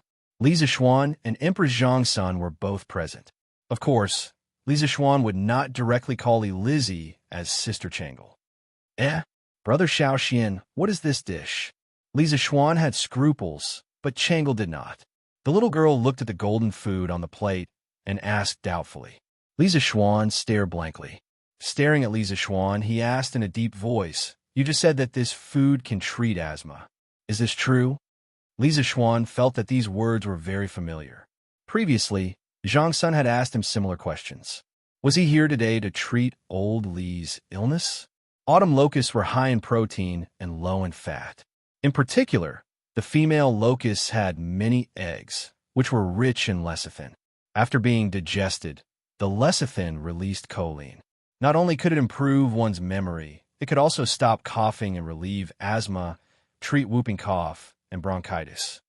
Replying to your Imperial Majesty, this subject only said that there were benefits, but did not say that it could be cured. Princess Changle's illness still needs to be slowly nursed back to health. Chapter 751. Oh, it's delicious. Imperial Father, Imperial Mother, have a taste. Li Zixuan and Li Er were discussing Changle's condition, but the person in question went to taste the yellow delicacies. It seemed that she didn't care about her condition at all. It couldn't be said that she didn't care. Perhaps the little girl knew that her illness couldn't be cured by medicinal stones, so she didn't want to show that she cared very much, lest her father and mother worry. Zhang Sun picked up a locust and looked left and right, but couldn't see what it was because it was wrapped in eggs and flour. She tentatively put it into her mouth, and with a light bite, her mouth was suddenly filled with a crisp fragrance. Well, this thing is really delicious, but I can't tell what it's made of. Empress Zhang's son praised sincerely. She felt that this thing was more delicious than Ken's chicken. Li Zishuan said embarrassedly, "Your Majesty, this dish is called Soaring Success. As for what it's made of, forgive me for not being able to say." In fact, Empress Zhang's son also had qi disease, so eating more locusts was also very good for her body. But if Li Zishuan really said the ingredients of this dish, everyone present probably couldn't eat anymore. Oh, Soaring Success? That's a good name. It's just that you're being so secretive. Could it be that you're afraid that this consort will steal your secret recipe? Empress Zhang's son smiled and said. Li Zishuan repeatedly said that he didn't dare, but this guy didn't say what the ingredients were. Li Er's curiosity was greatly aroused. He picked up a piece of Soaring Success into his bowl and then quietly poked the egg on the surface with chopsticks. A cute locust head suddenly popped out, and Li Er's face suddenly became very interesting. Li Zishuan, come with me. Li Er quickly buried the locust under the rice, and then said to Li Zishuan opposite him. Empress Zhang's son and Changle looked at each other. Li Zishuan's heart thumped, and he felt that something was wrong. He braced himself and stood up, saying, "Yes, your Majesty." "Bastard, how dare you feed locusts to the Empress and Changle? I see that you're getting bolder and bolder." Walking to a nearby pillar, Li Er shouted in a low voice with a gloomy face. Li Zishuan did not expect Li Er to find out so quickly that Soaring Success was made from locusts. However, he was not unprepared. His Majesty is angry because he thinks locusts cannot be eaten by humans. In fact, not only could locusts be used as food, they could also be used to detoxify, stop coughing, and stop asthma. They had extremely high medicinal value. Your Majesty, if you don't believe me, you can ask the doctors of the Imperial Physician Bureau. Li Er was stunned when he heard that. This was the first time he had heard that locusts had so many effects. Your Majesty, as long as you don't think that of the locust when you eat it, the taste is still very good. Moreover, who knew how many locusts there would be next year? When the time comes, if this method of eating locusts becomes popular, coupled with the many chickens raised by the people, there will be no need to worry about the locusts not being wiped out. Li Zishuan added. Li Er was greatly moved, but he still hesitated and said, "But there is a saying among the people that there's a locust god. What if you incur the wrath of the gods?" Li Zishuan sneered and said, "Your Majesty, not to mention that there are no gods in this world. Even if there were, they would not be locusts. They nibble away at crops and harm the common people. They can only be considered evil spirits and are not fit to be gods." Li Er nodded and then unhappily said, "No matter what, you cannot use the Empress and Changle as your experiment." Li Zishuan smiled and said, "Your Majesty is wise. This subject cannot bear the responsibility of this crime. In fact, before this, there were already people who tried this dish. This subject saw that the response was not bad. In addition, these locusts were indeed beneficial to the Empress and Princess Changle's illness. Therefore, this subject brought it out." "Oh, then who else?" Li Er asked. Li Zishuan smiled and told Li Er about Cheng Chumo eating locusts yesterday. Li Er laughed and said, "And that's more like it. Today we will give you some face and go taste that so-called soaring to the heavens." Looking at old Li's back, Li Zishuan silently cursed, "TSK, still giving me face? If it weren't for me, old Li, you would have to eat locusts raw next year." The history books recorded, in the second year of Jingguan, there were locusts in the capital. Shi Mao entered the garden and saw locusts. He plucked several of them and said, "The people live in the valley. If you eat them, you would rather eat my lungs and intestines." He raised his hand and was about to swallow them when he admonished, "Evil things may become diseases." He said, "We are suffering for the people. Why should we avoid diseases?" Thus he swallowed them. In this year, locusts are not a disaster. Compared to eating locusts raw, deep-fried locusts were obviously more delicious. Imperial Father, Imperial Mother, Changle, you're all here? When Li Zishuan and Li Er were talking, the gongs and drums of the academy had already sounded. Li Tai, who was always very enthusiastic about eating, was naturally the first to arrive at the cafeteria. After seeing the table of people inside, the little fatty was stunned, as if he had suddenly found his backbone. He hurriedly complained to Li Er and Empress Zhang's son. Imperial father, imperial mother, Xiaoxian. Yamacho deliberately abuses people. He punishes students every day and doesn't let us eat meat. He only lets us eat vegetables. You see, in just a few days, I've lost weight. Li Zishuan widened his eyes and secretly thought that this little fatty was arrogant enough. He actually complained in front of him. It seemed that he would have to make things difficult for this fellow in the future. Li Er frowned. It was true that he doted on Li Tai, but Li Tai's behavior of complaining still made him a little unhappy. In his opinion, he was Li Shimon's son. If he was bullied outside, he should be bullied back. What was the difference between crying and complaining to him like this and a girl? Qingke, Li Zhanshu is also doing it for your own good. Although it's a little bitter, it's only for a month. Just bear with it, and it'll be over. Li Tai was instantly dumbfounded. What was wrong with this scene? Why was Imperial Mother, who used to be obedient to him, speaking up for an outsider today? Also, why was his tried and tested method of complaining and acting pitiful not working today? What this fellow didn't know was that he had the method of complaining and acting pitiful, and Li Zishuan had the knack of public relations in advance. Now, Li Er and Empress Zhang's son had already been public relations by him. Brother Qingke is so embarrassing. You actually came to Imperial Father and Imperial Mother to complain about Brother Xiaoxian. Shame on you. Changle, who was eating happily at the side, raised her head at this moment and made a funny face at Li Tai and giggled. Actually, her words more or less had the intention of helping Li Zishuan out of the predicament. Just as Li Tai was about to quibble, he noticed the golden and dazzling delicacies on the plate. He quickly ran over and sat beside Changle, saying, "Meteoric rise. This must be meteoric rise. Changle, you leave some for me. Let me try it." Chapter 752. Qingke, have you forgotten the rules of the academy? Li Tai picked up a large locust and put it into his mouth, but Li Zishuan reminded him in a deep voice. Li Tai's action of putting the meat into his mouth immediately stopped, and his face showed both annoyance and reluctance. Your Majesty, the students have finished school. Let's go back to the palace.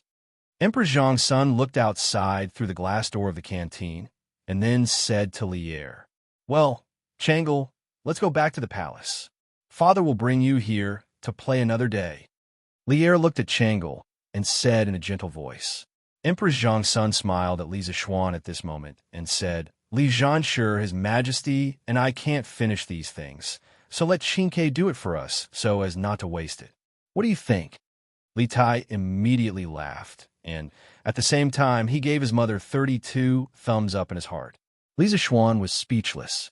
Emperor Zhang's son had always been wise, but she still had a heavy selfishness when it came to the problem of children.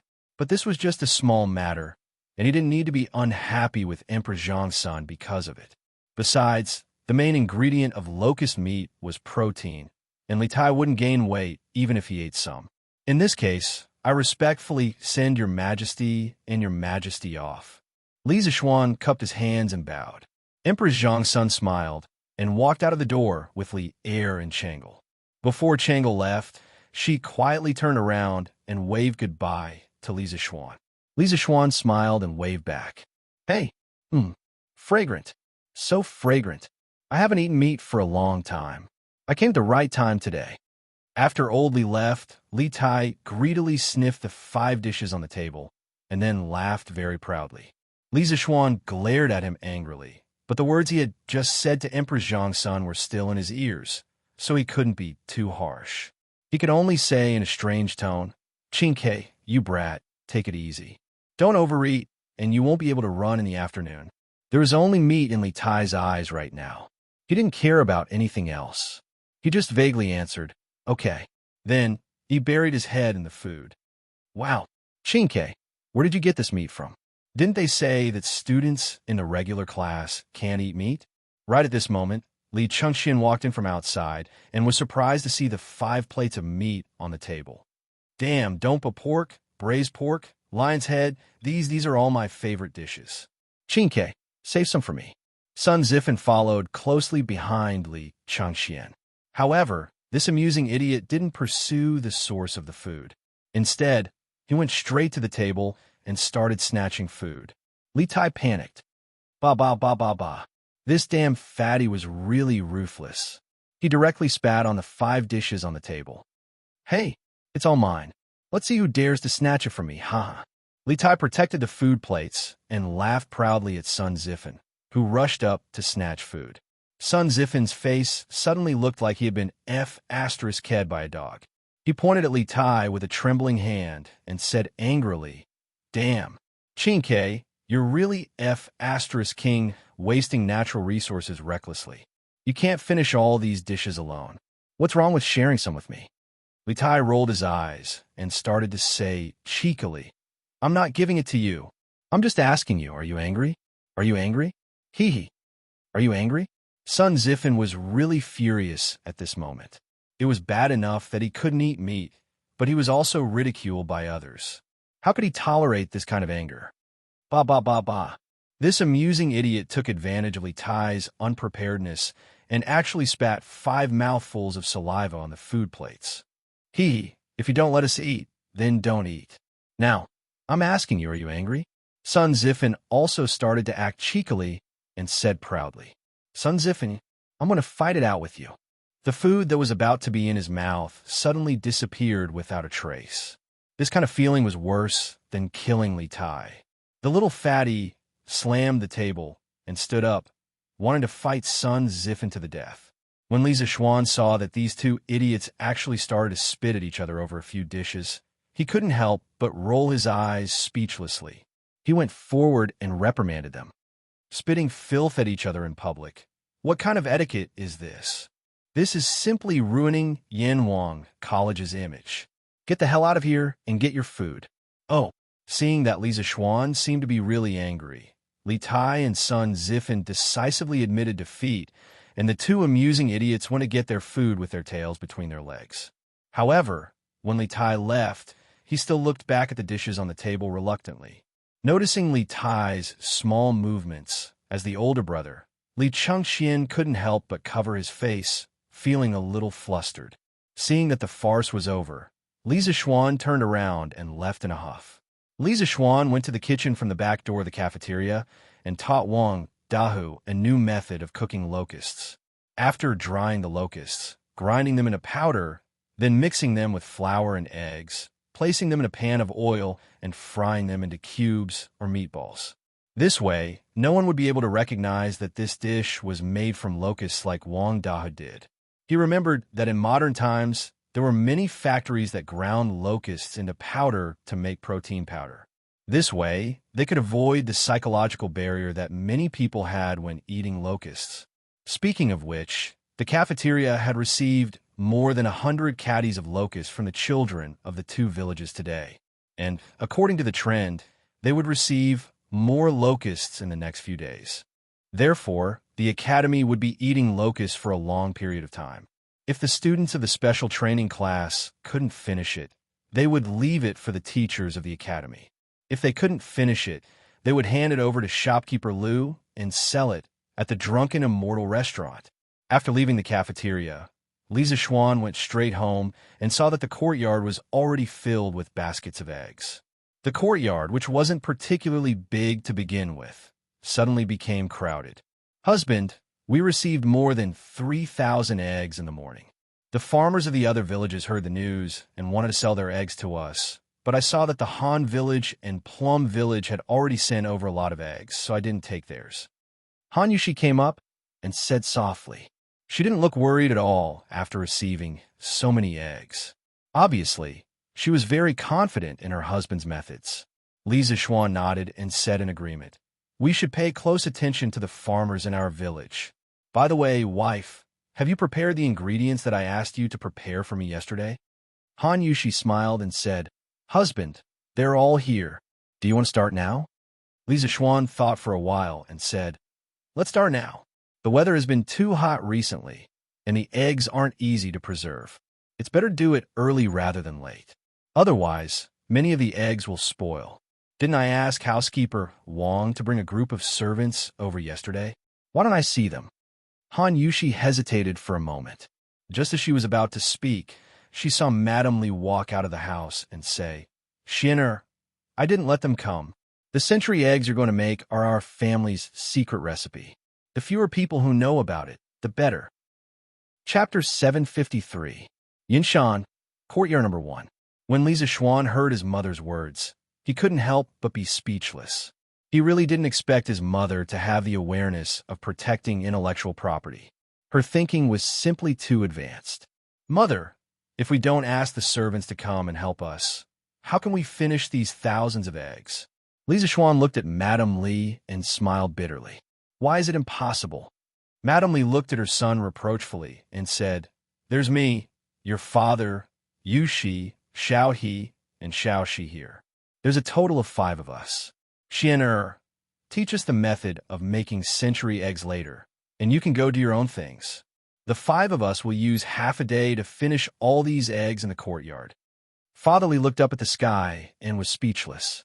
It seemed like Madame Li didn't discuss this decision with him in advance. He was represented again.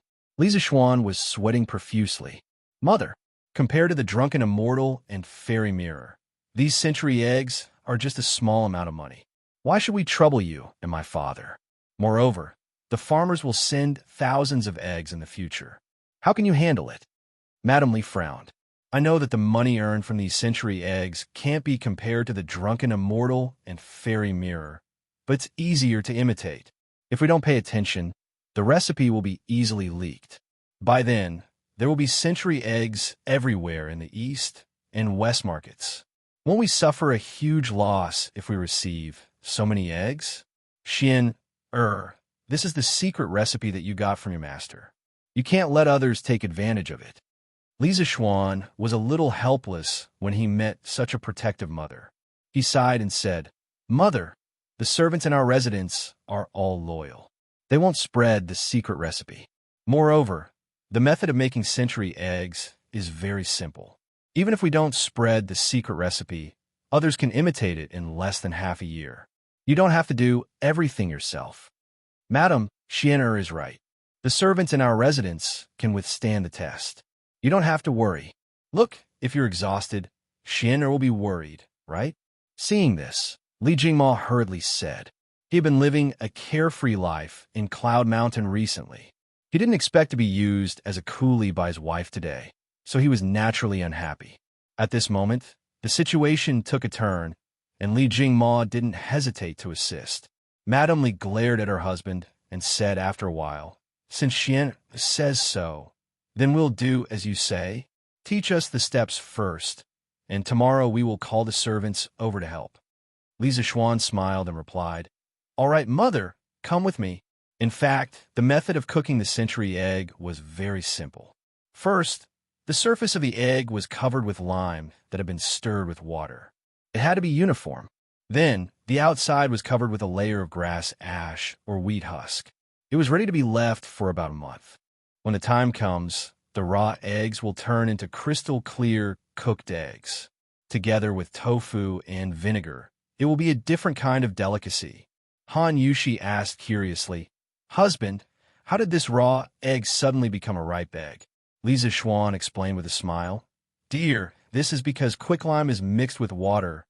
Xiaodong, did you sell your eggs to young master today?" In the Han family manor, a woman in green clothes stood outside the courtyard and shouted at Han Xiaodong, who was enjoying the cool air inside. "It's Aunt Luo. Yes, we sold more than 100 eggs to young master today. What's wrong?" Han Xiaodong came to the front of the courtyard and asked doubtfully, So young master really accepted them?" Aunt Luo opened her mouth in surprise and said, "Then Xiaodong, do you know if young master will lose money by buying so many eggs?" Han Xiaodong smiled and said, "Haha, young master will never lose money. Young master has never done anything that he is not confident of. Since he dared to accept them, it means that he will not lose money." Aunt Luo smiled and said, "Hee, if that's the case, then I will send the eggs at home to young master in a while. I will also send the eggs from the child's uncle's house." Han Xiaodong hurriedly said, Aunt Luo, wait. Young master will only accept eggs from our manor now. I'm afraid he won't accept eggs from other manors. Ah, there's such a thing? Master Luo asked in disbelief. Yes, I don't think young master will be able to accept so many eggs at once. Han Xiaodong guessed. Oh, then I'll go back and send the egg from my house to young master first. Your Majesty, Dr. Wang and Dr. Qin from the Imperial Physician Department are here. In Ganlu Palace, Li Er was bent over the table and reading memorials. Today was the official day off, but as the emperor, it was not easy for him to have half a day off in the morning. Therefore, after leaving Yinhuang College, he was full of thoughts about official business again. At this time, an attendant from the yellow door came in from the outside and bowed in a low voice. Announce! Li Er did not even raise his head and said lightly. After a while, two middle-aged men carrying medicine boxes walked in from outside. They were the two doctors from the Imperial Physician Department who had followed Dugu Xian when he led the army to attack Snake Spirit Mountain. Dr. Wang and Dr. Qin. Your subject greets your majesty. The two doctors bowed to Li Er in unison. No need for formalities, Li Er said lightly, then raised his head and looked at the two doctors. My two beloved officials, I have invited you here today because I have something to ask you.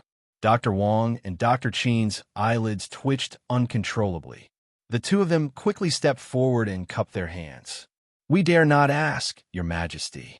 If there is anything you need, please let us know. Li Er stood up and walked to Dr. Wang and Dr. Qin. He thought for a while and asked, My two beloved officials, your medical skills are superb. I would like to ask if you know that locusts can be used as medicine to treat asthma? Dr. Wang and Dr. Qin frowned.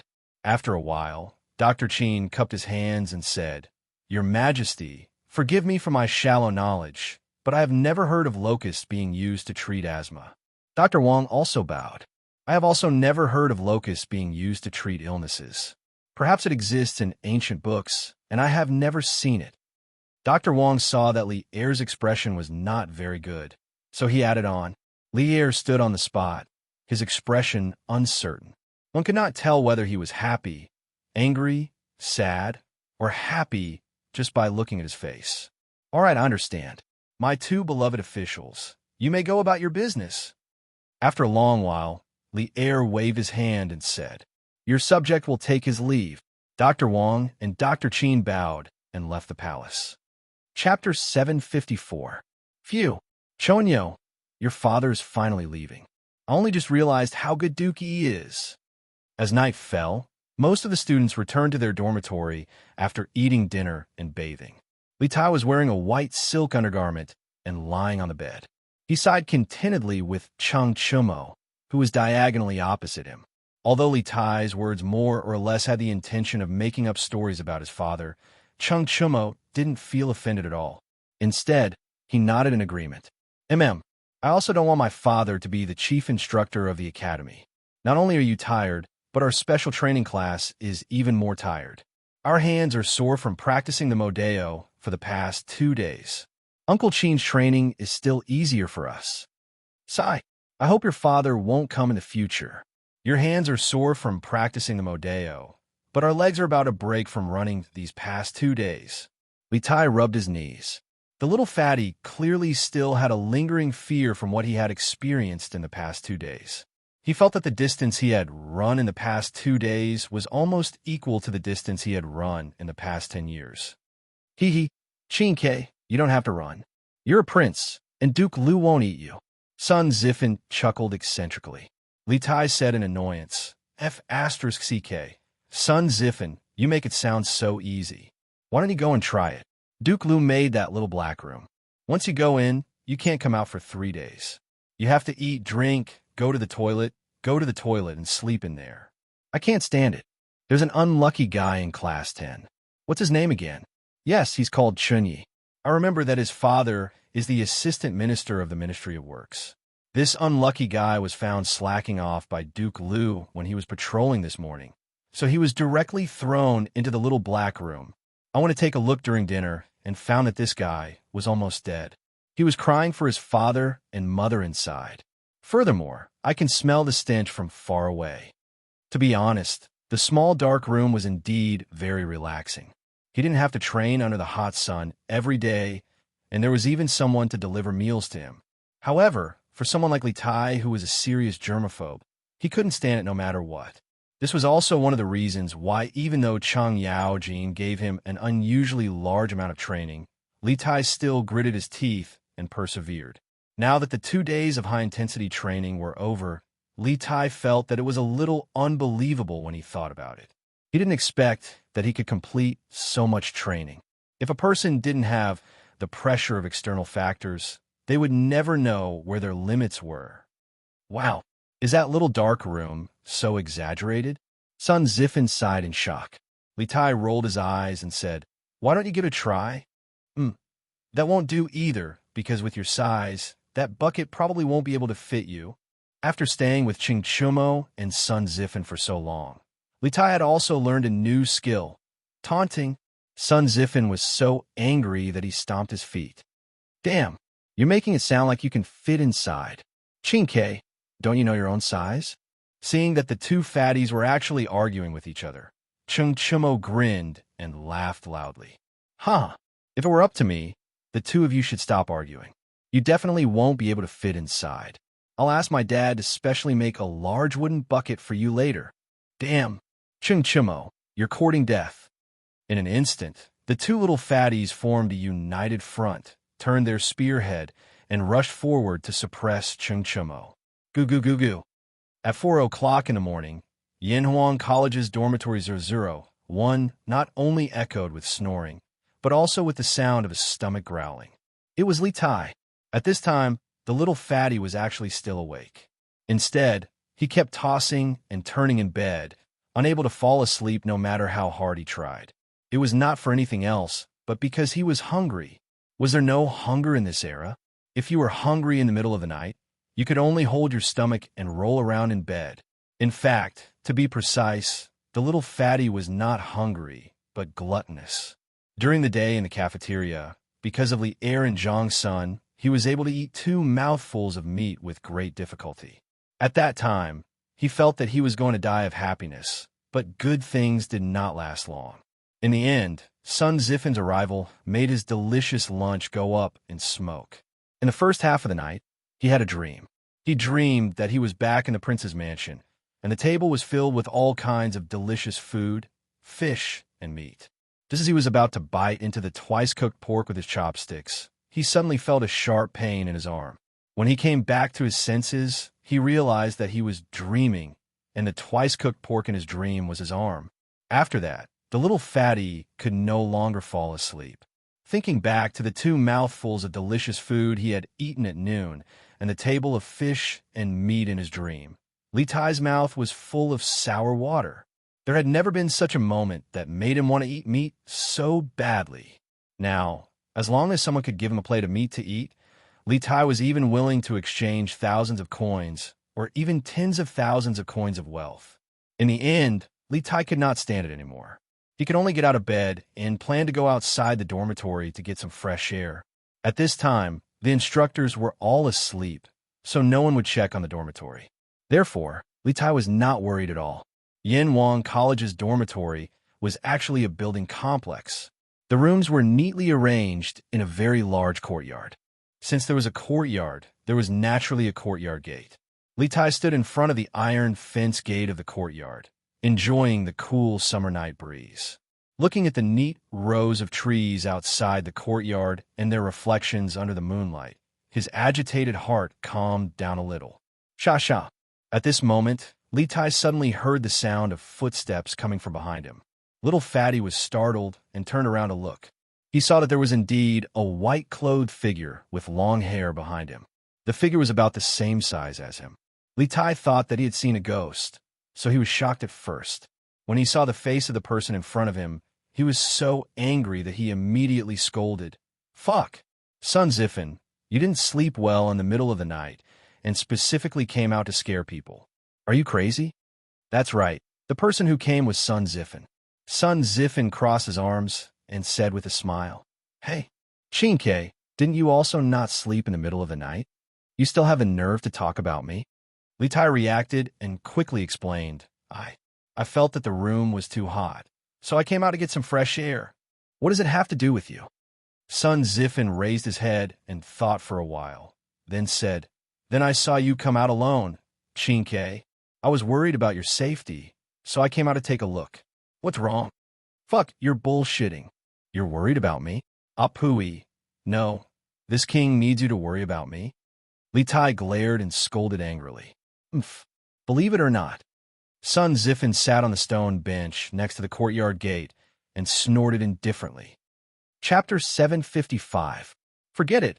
I'll tell you the truth. Beside the door of the dormitory, Li Tai saw that Sun Zifen didn't believe him and decided to tell the truth. I woke up hungry. I want to eat meat. Although it was nighttime, one could still see that Sun Zifen's eyes lit up. This little joker quickly nodded and said, Yes, yes, yes, I also woke up hungry. Chinke, your meat dishes at noon were too fragrant. I couldn't help but think of that smell when I lay in bed. It was too tempting. Sigh, it's just that I didn't get to eat it at noon. What a pity. Damn, Sun Zifen, you still have the nerve to say that. If it weren't for you, I would have had a big meal at noon and wouldn't be foolishly accompanying you to watch the moon. It would have been fine if Sun Zifen didn't say anything. Once he said it, Li Tai, this powder keg, directly ignited. The little fatty rushed to Sun Zifen's side and kicked the ladder twice. Then, he suddenly raised his voice. Hey, Chinke, lower your voice.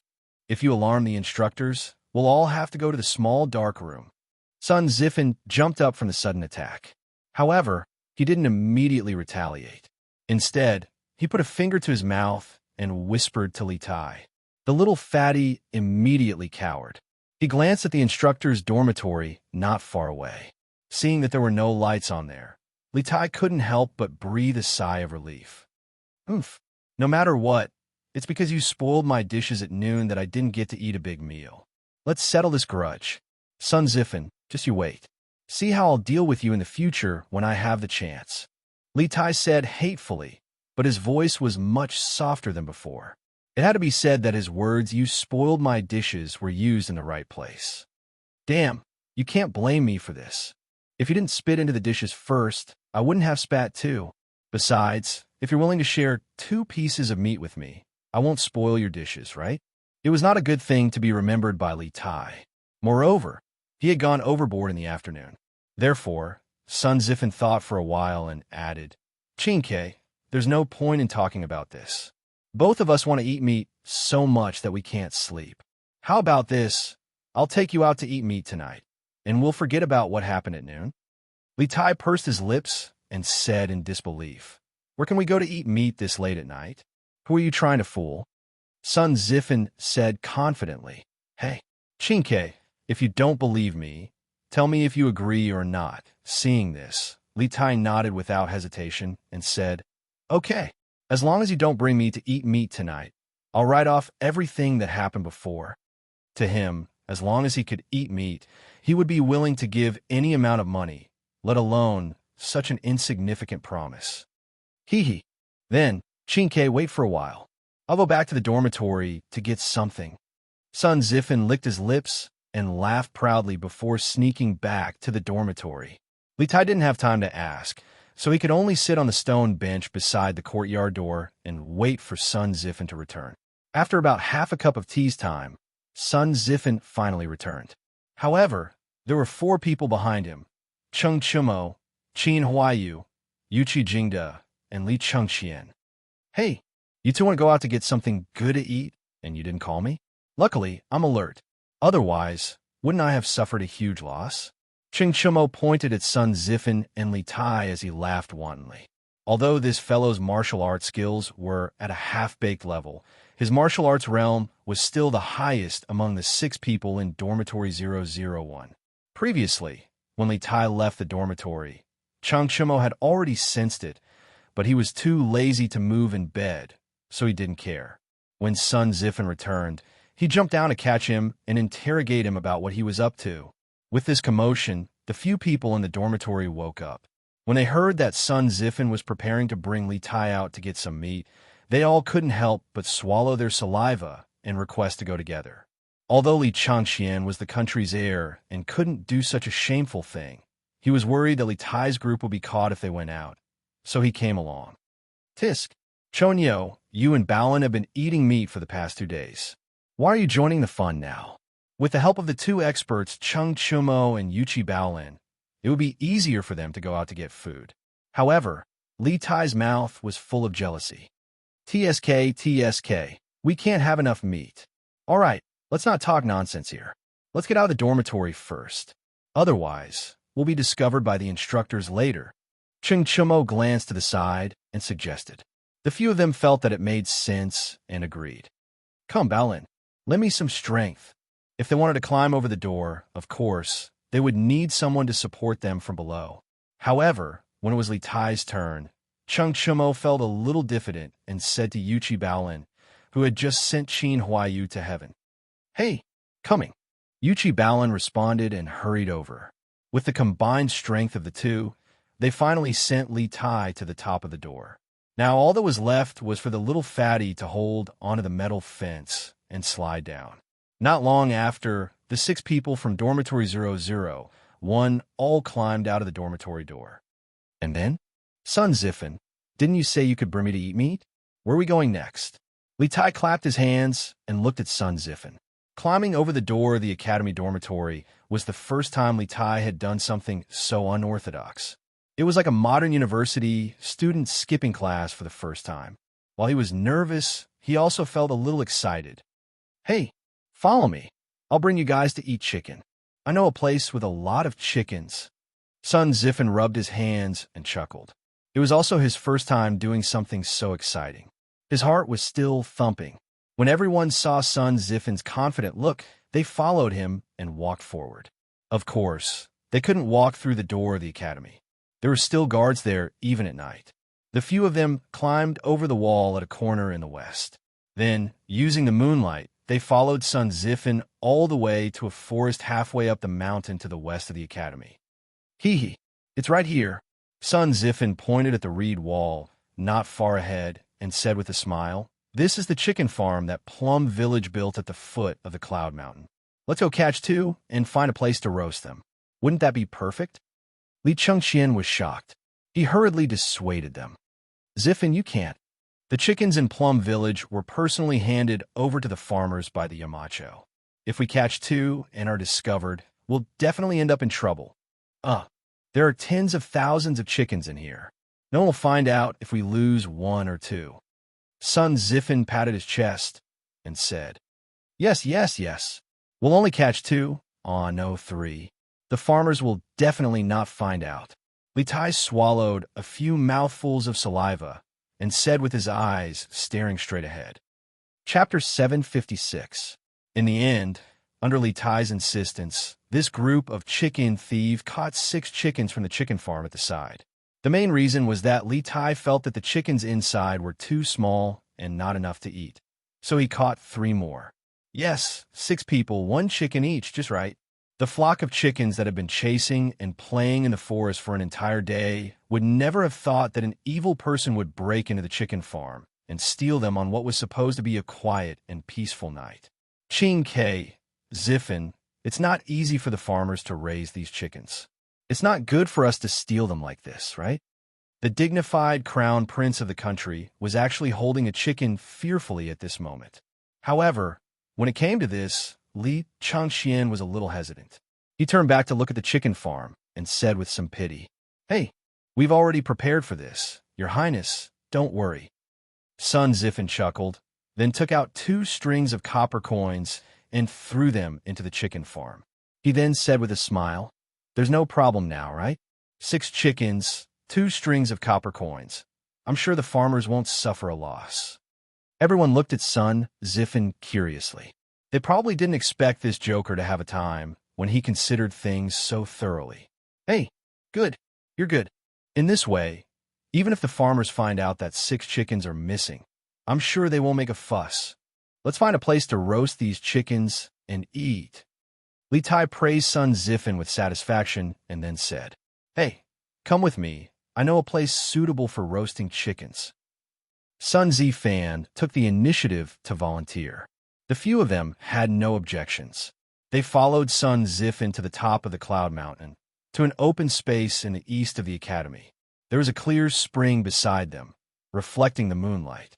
It was a quiet and empty valley with the moon shining between the pines and the clear spring flowing over the rocks. Chonyo, Bao Lin, you kill the chickens. Your Highness, Qin Ke, the three of us will go find firewood. Huayu, you help move the stones and build a stove. How about that? After finding such an excellent spot for a picnic, Sun Zifen began to assign tasks to everyone.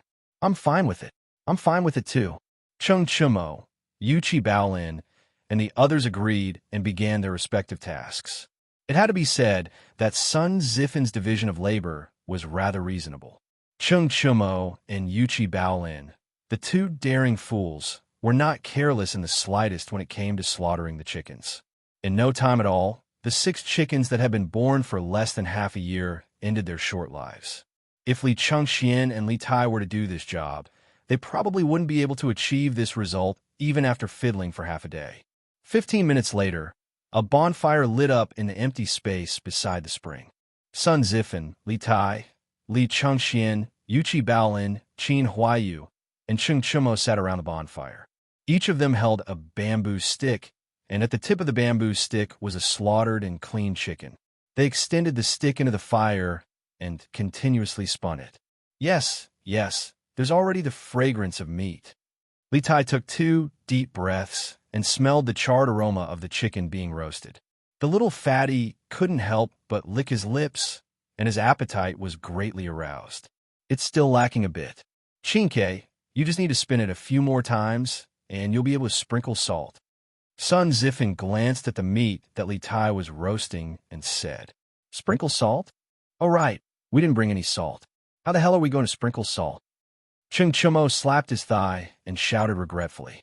Li Tai's face revealed a trace of regret, but the little fatty still said unyieldingly, If there's no salt, then there's no salt. As long as there's meat to eat. Chung Chumo said disdainfully, Hee, Qinke, you're really desperate now. You can even eat meat without salt. Who said there's no salt? At this moment, Sun Zifen took out a small bag from his arms and said proudly to everyone, The salt is here. Everyone can have some later. Li Tai opened his eyes wide and said incredulously, Damn, Zifen, why are you so awesome today? You brought everything out. Copper coins, fire rolls, and refined salt. What else do you have in your arms now? The others also looked at Sun Zifen in surprise. Sun Zifen touched his nose and said with a smile, Haha, in fact, I've long wanted to catch 2 chickens to have a sumptuous meal. I prepared these 2 days ago. Yamacho is too deceitful and doesn't give us any meat.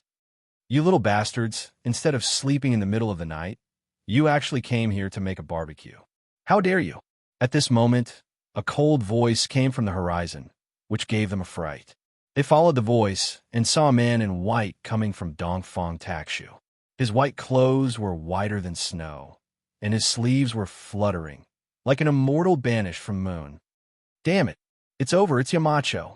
On the night of the Mid-Autumn Festival, when Li Zishuan took a fairy lamp for a night tour of Chong, and with a beauty, Sun Zifen had seen him like this before.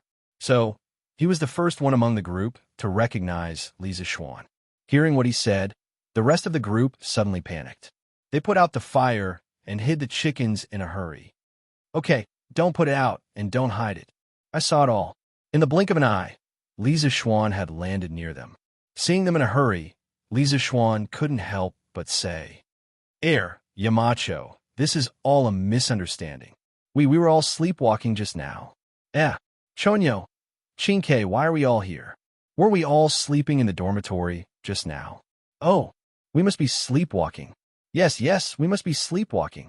Sun Zifen looked at Li Zishuan awkwardly. This funny guy racked his brains to come up with all kinds of excuses, but in the end, he could only blame sleepwalking. Li Zishuan didn't believe him at all. He wasn't stupid. At this moment, he sneered, pointed at the half-cooked chickens on the ground, and said, Ha! Sleepwalking? Putting aside the fact that the 6 of you sleepwalked together and sleepwalked to the same location, each of you managed to catch a chicken while sleepwalking? I'll give you one more chance. Do you want to sleepwalk like this again? You left the academy without permission and dared to steal chickens raised by the farmers. This is a serious violation of the academy's rules. Do you have any respect for me? Do you have any respect for the academy? Do you still deserve to be Yanhuang College's students? Li Zixuan's harsh words made Sun Zifen sweat profusely. The others were also silent. In the end, Li Chengxian could only step forward and plead. Xiaoxian, Yamacho, Qing Ke, and Zifen were just greedy for food. They didn't deliberately violate the academy's rules. Can you spare them this time? Cheng Chumo, Sun Zifen, and Li Tai all looked at Li Zixuan anxiously. After all, today's matter could be serious or small.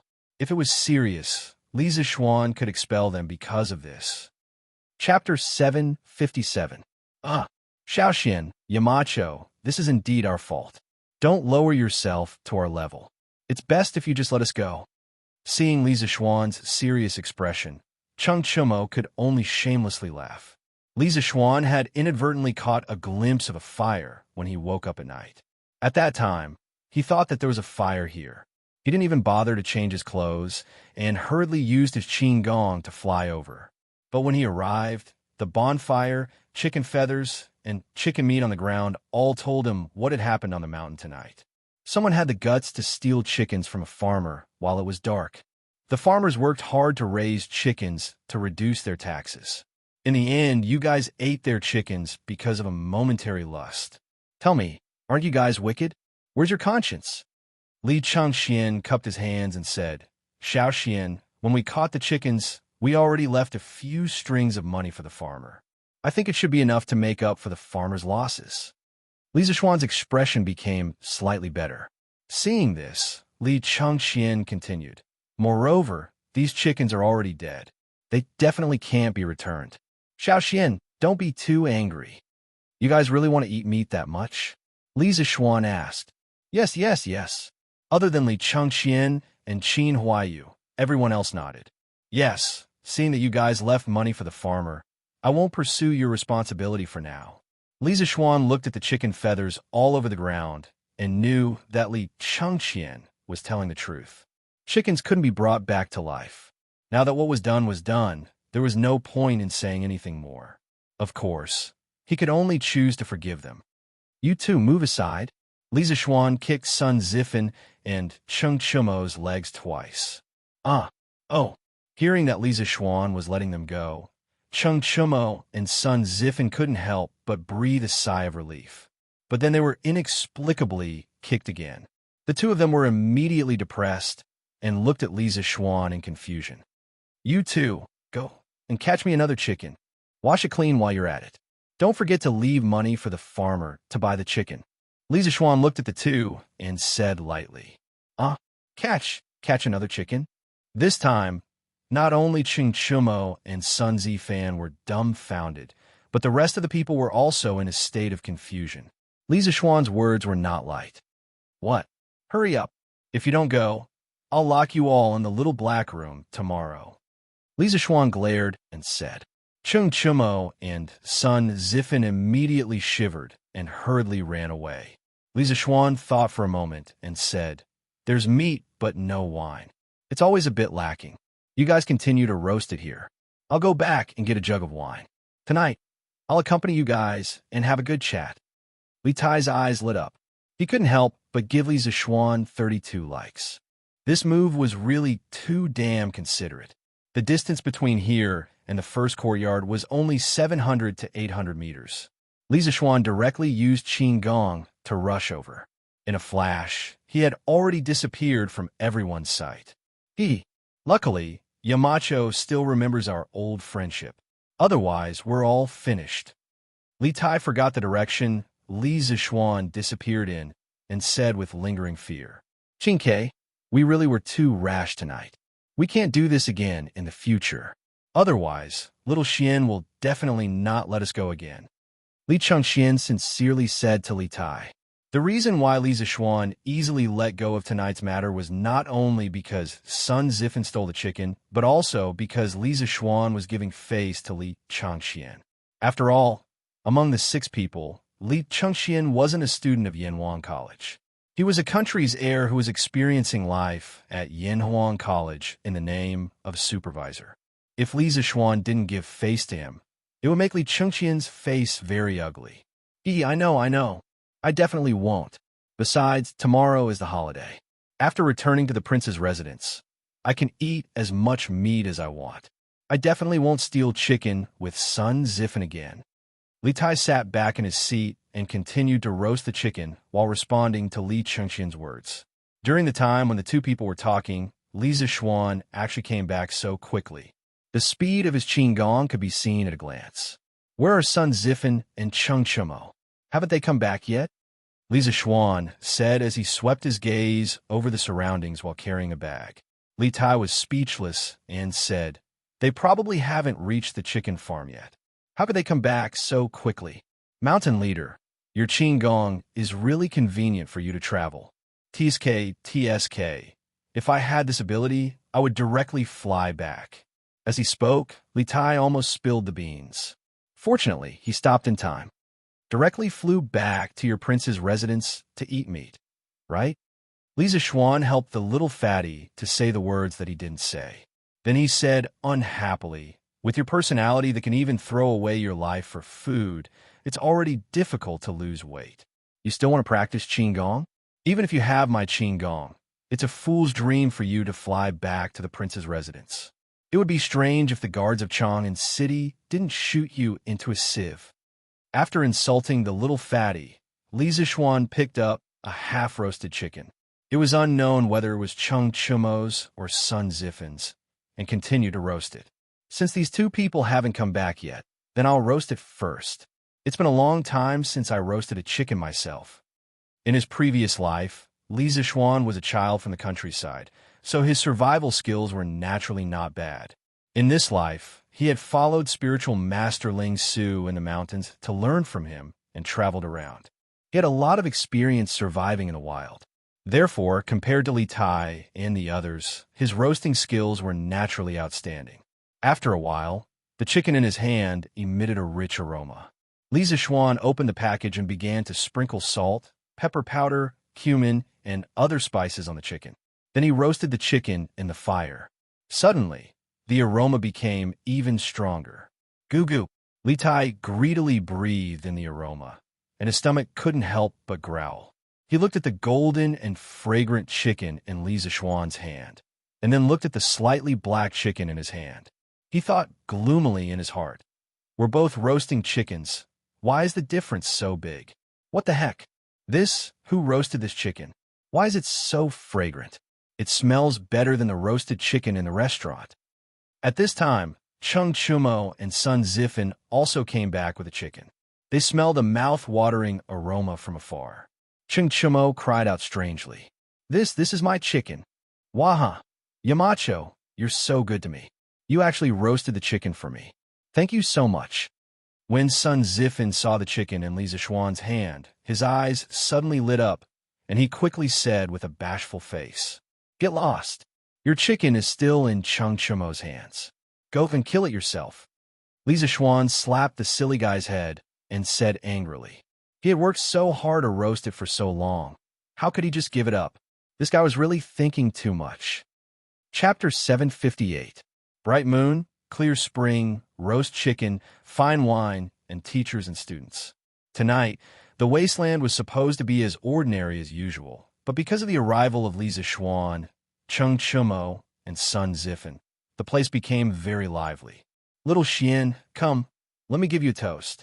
I know you've put in a lot of effort for Yanhuang College, but we've always been talking about you in secret. We brothers haven't had a drink together like this in a long time." Cheng Chumo's expression changed slightly. He raised a bamboo tube of fine wine and gave a toast to Li Zixuan from afar. Li Zixuan was speechless. After a while, he sighed and said, "All right, tonight, there are only friends and brothers here, no teachers and students. I'll accompany you for a drink or two." Ever since Li Zixuan entered the Imperial College, his relationship with Cheng Chumo, Yuchi Baolin, Li Chengxian, and the others had more or less changed. The relationship between friends and brothers had become mixed with the relationship between teachers and students, and there was a sense of distance between them for no reason. Chung Chumo's words just now made him feel a lot of emotions. Although he was a Yamacho of Yinhuang College, if he always acted like a Yamacho, it would be easy to neglect the relationship between brothers and friends. He didn't need to be like Kong Ingda, who always maintained the attitude of an old pedant to maintain his prestige among the students.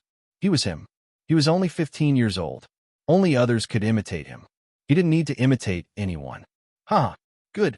To be honest, although I'm not a student of Yinhuang College, I always felt suppressed when I talked to you before. I only feel that kind of feeling when I talk to my father.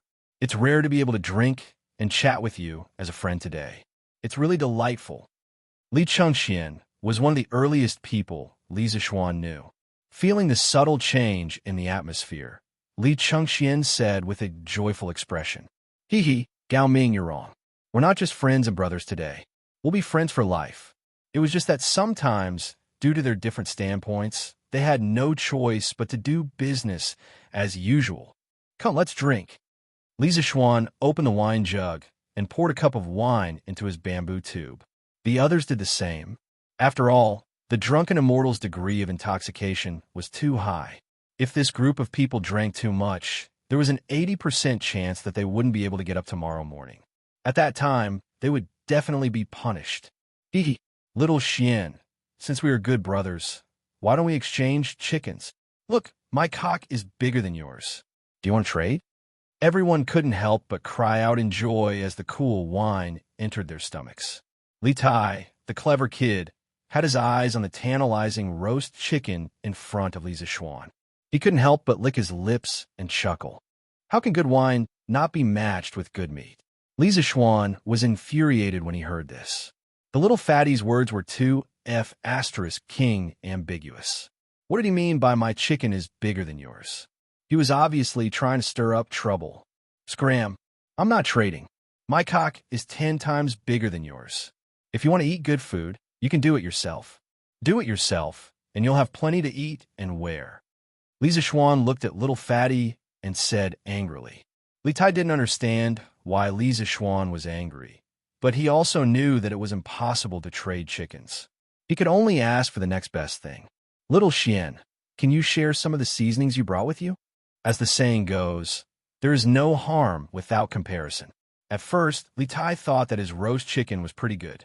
However, when Li Zixuan came, he instantly felt that the chicken in his hands was a little hard to swallow. Li Zixuan nodded and threw the bag of seasonings over. Everyone scrambled for it. After a quarter of an hour, with the help of various seasonings, the chicken in everyone's hands emitted waves of fragrance. Compared to before, the taste had obviously improved by more than a level. Woo-woo! Fragrant. So fragrant. I haven't eaten such fragrant roast chicken in a long time. There was no need for Li Zixuan to say anything. Li Tai had already started eating without a care for his image. Sun Zifan, Chung Chumo, Yuchi Baolin, and the others followed closely behind. Looking at the group of people in front of him who were like reincarnated hungry ghosts, Li Zixuan shook his head and slowly tore off a piece of chicken drumstick and began to slowly taste it. The saltiness was just right, and the heat was just right. However, without the chili, it felt a little wrong. However, because cumin was added during the roast process, the overall taste was still very good. After all, there was a saying in modern times, a skewer of roast meat without chili, a skewer of roast meat without taste. A skewer of roast meat without cumin, a skewer of roast meat without a soul. From this, it could be seen how magical cumin was as a seasoning. Woo! I didn't expect that adding some benzoin fennel on the chicken and roasting in the fire would actually be so delicious. Xiao Xian, how did you think of it? Li Tai lightly bit a piece of chicken drumstick. His eyes lit up, and he immediately praised it. The benzoin fennel in his mouth was cumin. Cumin was native to North Africa and West Asia. According to the archaeological findings in Syria, the use of cumin seeds could be traced back to 2000 BC. The ancient Egyptians used cumin as a spice. When the pharaohs were buried, the ancient Egyptians needed to make mummies. Cumin also became a component of the mummy's preservative. Benzoin fennel was an ancient name for cumin in China. From the word benzoin, one could see where and when cumin was introduced to China. Sima Qian recorded in the records of the Grand Historian, in the beginning, the Han envoy came to Rest. The king of Rest ordered 20,000 cavalry to the east border. The east border was thousands of miles away from the capital. Compared to the journey, there were dozens of cities and there were many people. Dawan, Xia, and Ishi are all big countries. They have many strange things and indigenous people. They are quite similar to China, but their soldiers are weak. Therefore, it could be said that cumin was introduced to China from the Silk Road of the Han Dynasty. Yes, I only found out today that adding cumin to the meat can make it so fragrant. Xiao Xian, you are really too talented. As he was in the special training class, Cheng Chumo had eaten a lot of meat in the past 2 days, so he was not as hungry as Li Tai. However, after tasting the meat he had personally roasted, Cheng Chumo could not help but be surprised. Actually, there's still a kind of seasoning missing. If there is this chicken will definitely be more than twice as delicious. Li Zishuan smiled faintly. Li Chengqian's eyes lit up and he said, "What seasoning? I will send someone to search for it later."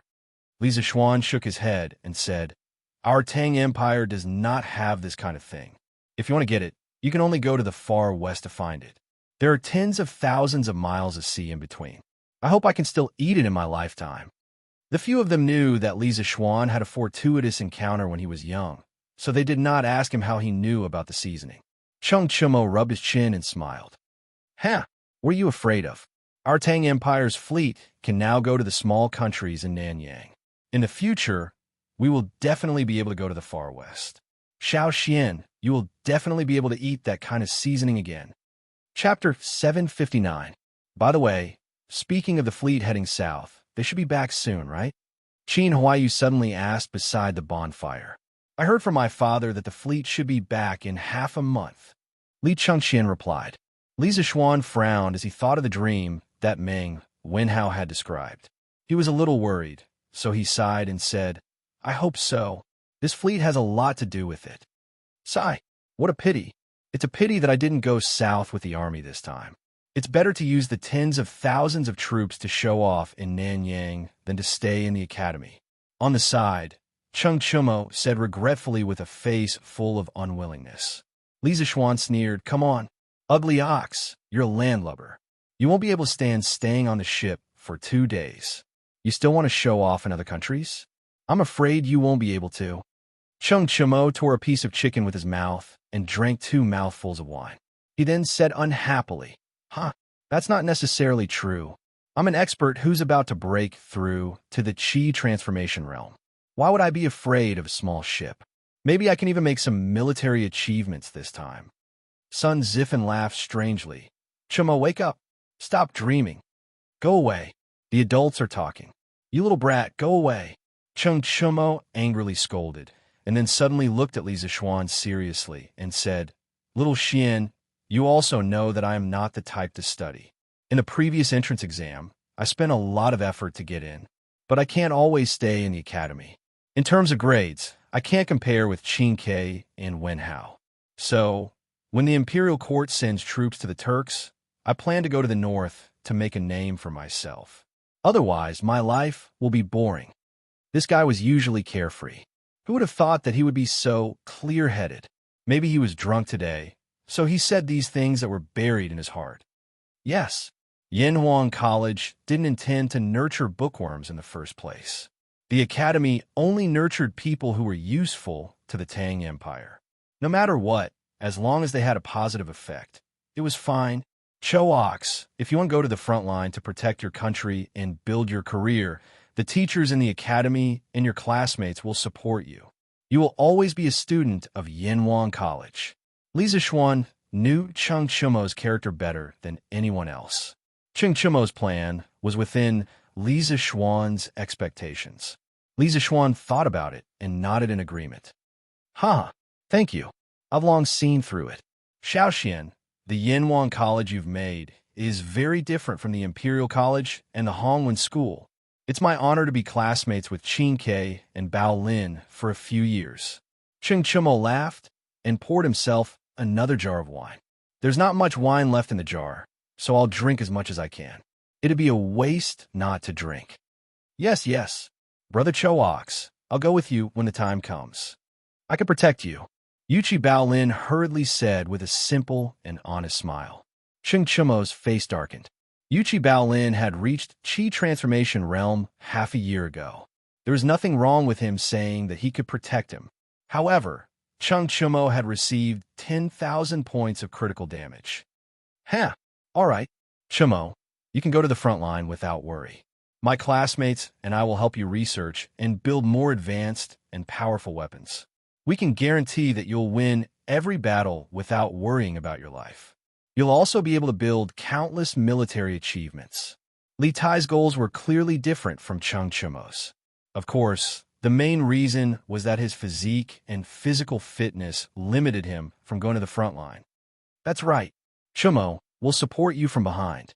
Although Qin Huaiyu was the eldest son of Qin Xiong and the second generation of the empire's military family, he was a scholar who didn't know anything about weapons.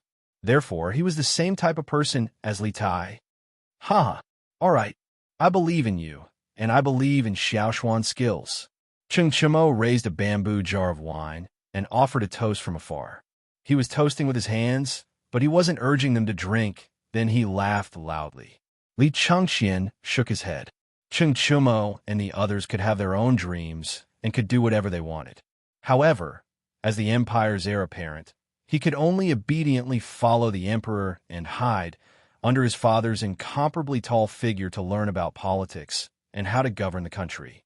In the past, when Li Tai competed with him for favor, this was the life he wanted to live. However, now that Li Tai was engrossed in his skills and no longer competed with him for favor, he realized that the position of heir apparent was just so. Now, he was actually a little envious of Li Tai's life.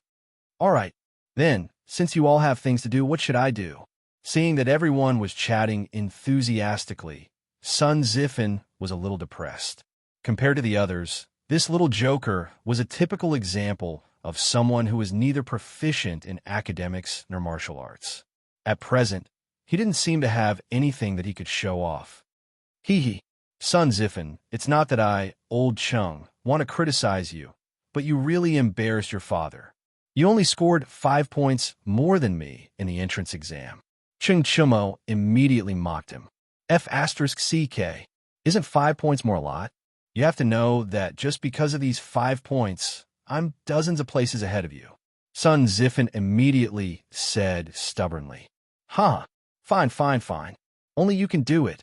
But I, old Chung, am better than you. At least I have something that I can show off. Cheng Chumo was obviously the type of person who had a cheap mouth. If he didn't attack others, he would feel bad. This blockhead winked at Sun Zifen and said sarcastically. Sun Zifen wanted to refute, but found that he couldn't.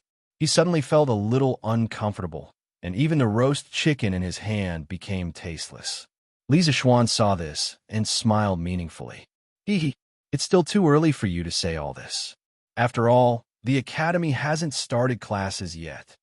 In the future, you will have to learn all kinds of courses. You have never heard of many of them, let alone seen them.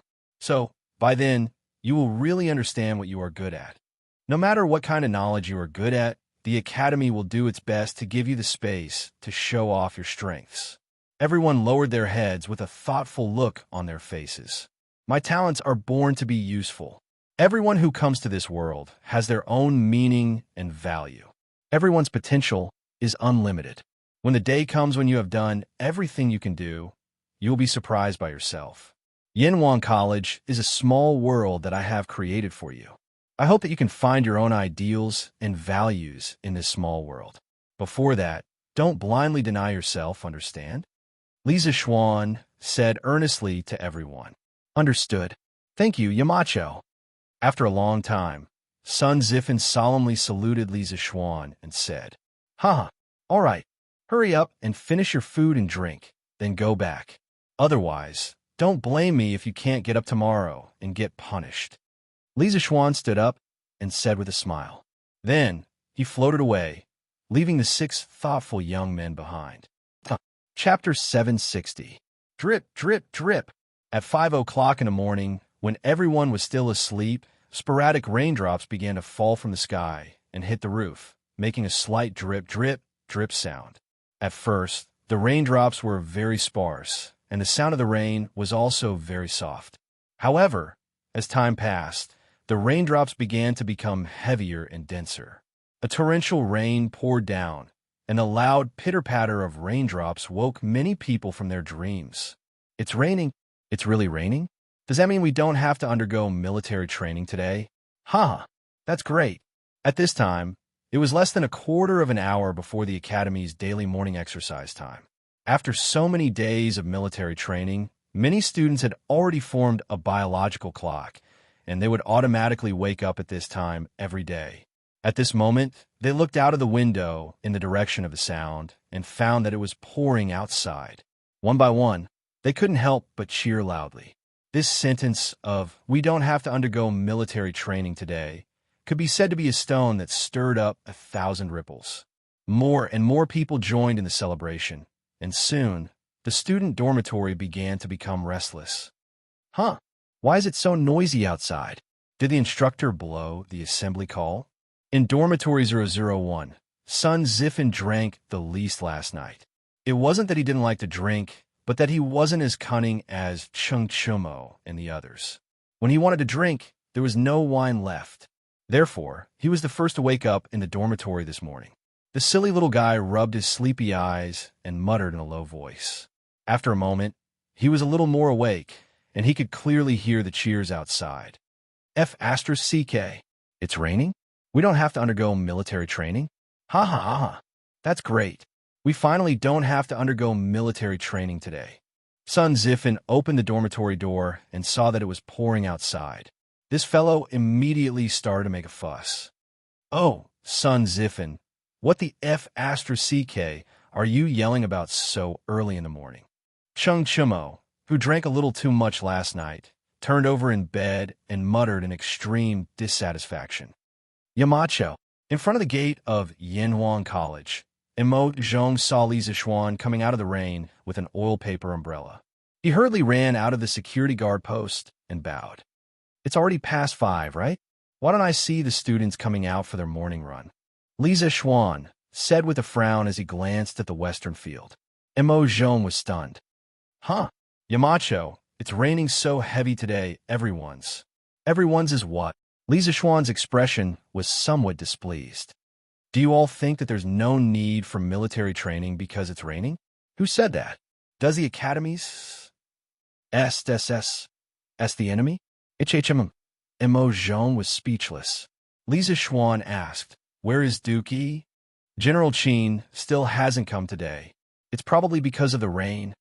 Li Zixuan paused and ordered, "Inform Pang Feiji, let him gather the students. Today's militaries as usual. It's not winter now. A little rain will only make people feel cool. Generally speaking, people won't catch a cold." Yes, Yamacho. Imo Zhong cupped his hands and accepted the order. Beep, beep, beep. In the student dormitory, just as all the students were cheering for today's rain, a sharp whistle suddenly sounded from outside the dormitory. In an instant, the noisy dormitory immediately quieted down. The students looked at each other in dismay, all of them thinking that they had misheard. However, the continuous whistling that followed brought them back to reality. Does that mean there's still military training today? Oh my God, are you kidding me? It's raining so heavily. Do we still have to go out for military training? Hurry up and wash up. If we're late, we'll probably be punished again. In dormitory 001, Chung Chumo, who was catching up on his sleep, heard the whistle and was instantly filled with grief and indignation. F***CK, do they have to do this? Military training in this kind of weather? It's simply unreasonable. I was planning a sleep-in. Looks like that's not going to happen. Li Tai said regretfully. After eating a sumptuous supper last night, he wasn't hungry at all. He just wanted to sleep. F***CK, it's raining so heavily, I'll definitely get my clothes wet if I go out. If I knew this would happen, I wouldn't have washed them last night. What a F***king waste. Sun Ziffin's focus was different from the others. He felt that going out for military training in this kind of weather was equivalent to washing last night's clothes for nothing. Li Zixuan stipulated that the students had to dress neatly during military training. They had to wear camouflage uniforms, but each person only had one set of camouflage uniforms. This directly led to the students having to wash their clothes before going to bed at night, or else they would only be wearing smelly clothes the next day. All right, hurry up and get up. Don't laze around in bed, Li Chengxian said with a frown. Not long after, the open space in front of the dormitory was filled with students. The bean-sized raindrops soaked the students' clothes instantly, but they didn't have the time to care about that at this moment. Beep, beep. Instructors of each class do a head count. Since Qin Xiong wasn't around, Pang Feiji became the head instructor. He blew his bamboo whistle and shouted loudly. Yes, not long after, a continuous stream of reports sounded in the field. Everyone from Class 1 is here. Everyone from Class 2 is here. 2 people from Class 3 are missing. 1 person from Class 4 is missing. You go and call out the students who are late. In a while, lead them to run 10 laps alone. The rest of the students will start their morning run according to class order. Pang Feiji randomly pointed at a subordinate and instructed. Yes, student from Class 1, start running. Bang, bang, bang. In a heavy rain, the students were like dragons in the sea, meandering toward the field. The sound of footsteps and chanting was endless, as if it was going to disperse the dark clouds in the sky. A day of military training began just like that. Changle is here too? Imperial Palace West Court, Lijiang Hall. Li Er, who had just finished the morning court, came here to visit. He entered the door and smiled in surprise. Greetings, father. Greetings, your majesty. Changle and Zhongsun bowed one after another. Yes, you may rise. Li Er laughed, walked closer, and asked, Guanyin maid, what are you doing? It's not even noon yet. Emperor Zhongsun smiled and said, Your Majesty, I heard from Li Xianan at the academy yesterday that meteoric success can treat asthma, so I asked him to send some into the palace every day. This was just sent over, so I called Changle over and planned to have lunch together. Then, Empress Zhongsun opened the food box. There was a plate of golden dishes inside. It was the crushed version of meteoric success. Li Er's expression changed when he saw that, and he said, Don't eat this. Don't be fooled by that brat. Chapter 761. What does your Imperial Majesty mean by this? Seeing Li Er's reaction, Empress Zhongsun asked curiously. At this moment, Princess Changle's attention was also focused on Li Er. This was because she could sense that her imperial father was angry. Oomph. Do you know what kind of material is used to make this so-called meteoric success? Thinking of this, Li Er became somewhat angry. He felt that he had been toyed with by Li Zixuan. This servant does not know. Empress Zhongsun shook her head and replied. She had wanted to investigate the materials used to make soaring to glory. However, when she used her chopsticks to take a look, she discovered that the inside was a flour-like substance. She could not tell what it was. The soaring to glory that the Academy made today was made with crushed locusts mixed with flour and eggs.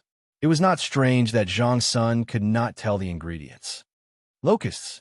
Soaring to glory was made with locusts. Li Zixuan, this stinking brat, actually dared to deceive us. We must properly deal with him.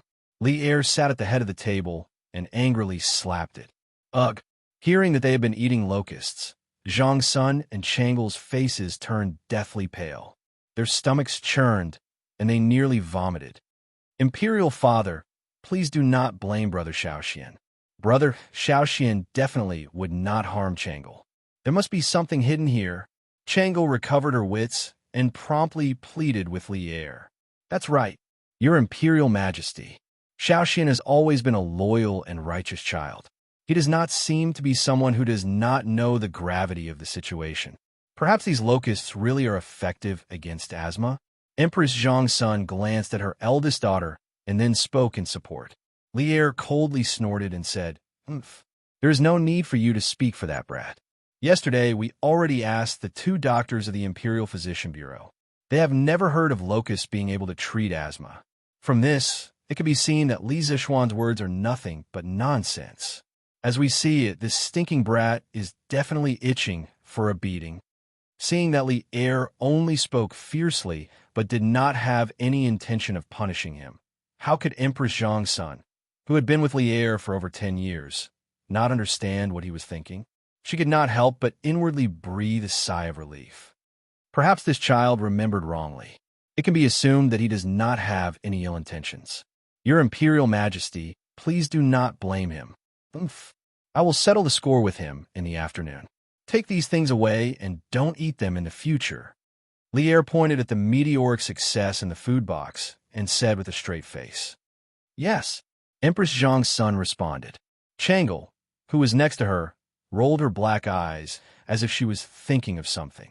The rain came quickly and left quickly. Around 9 o'clock in the morning, the raindrops had obviously lessened.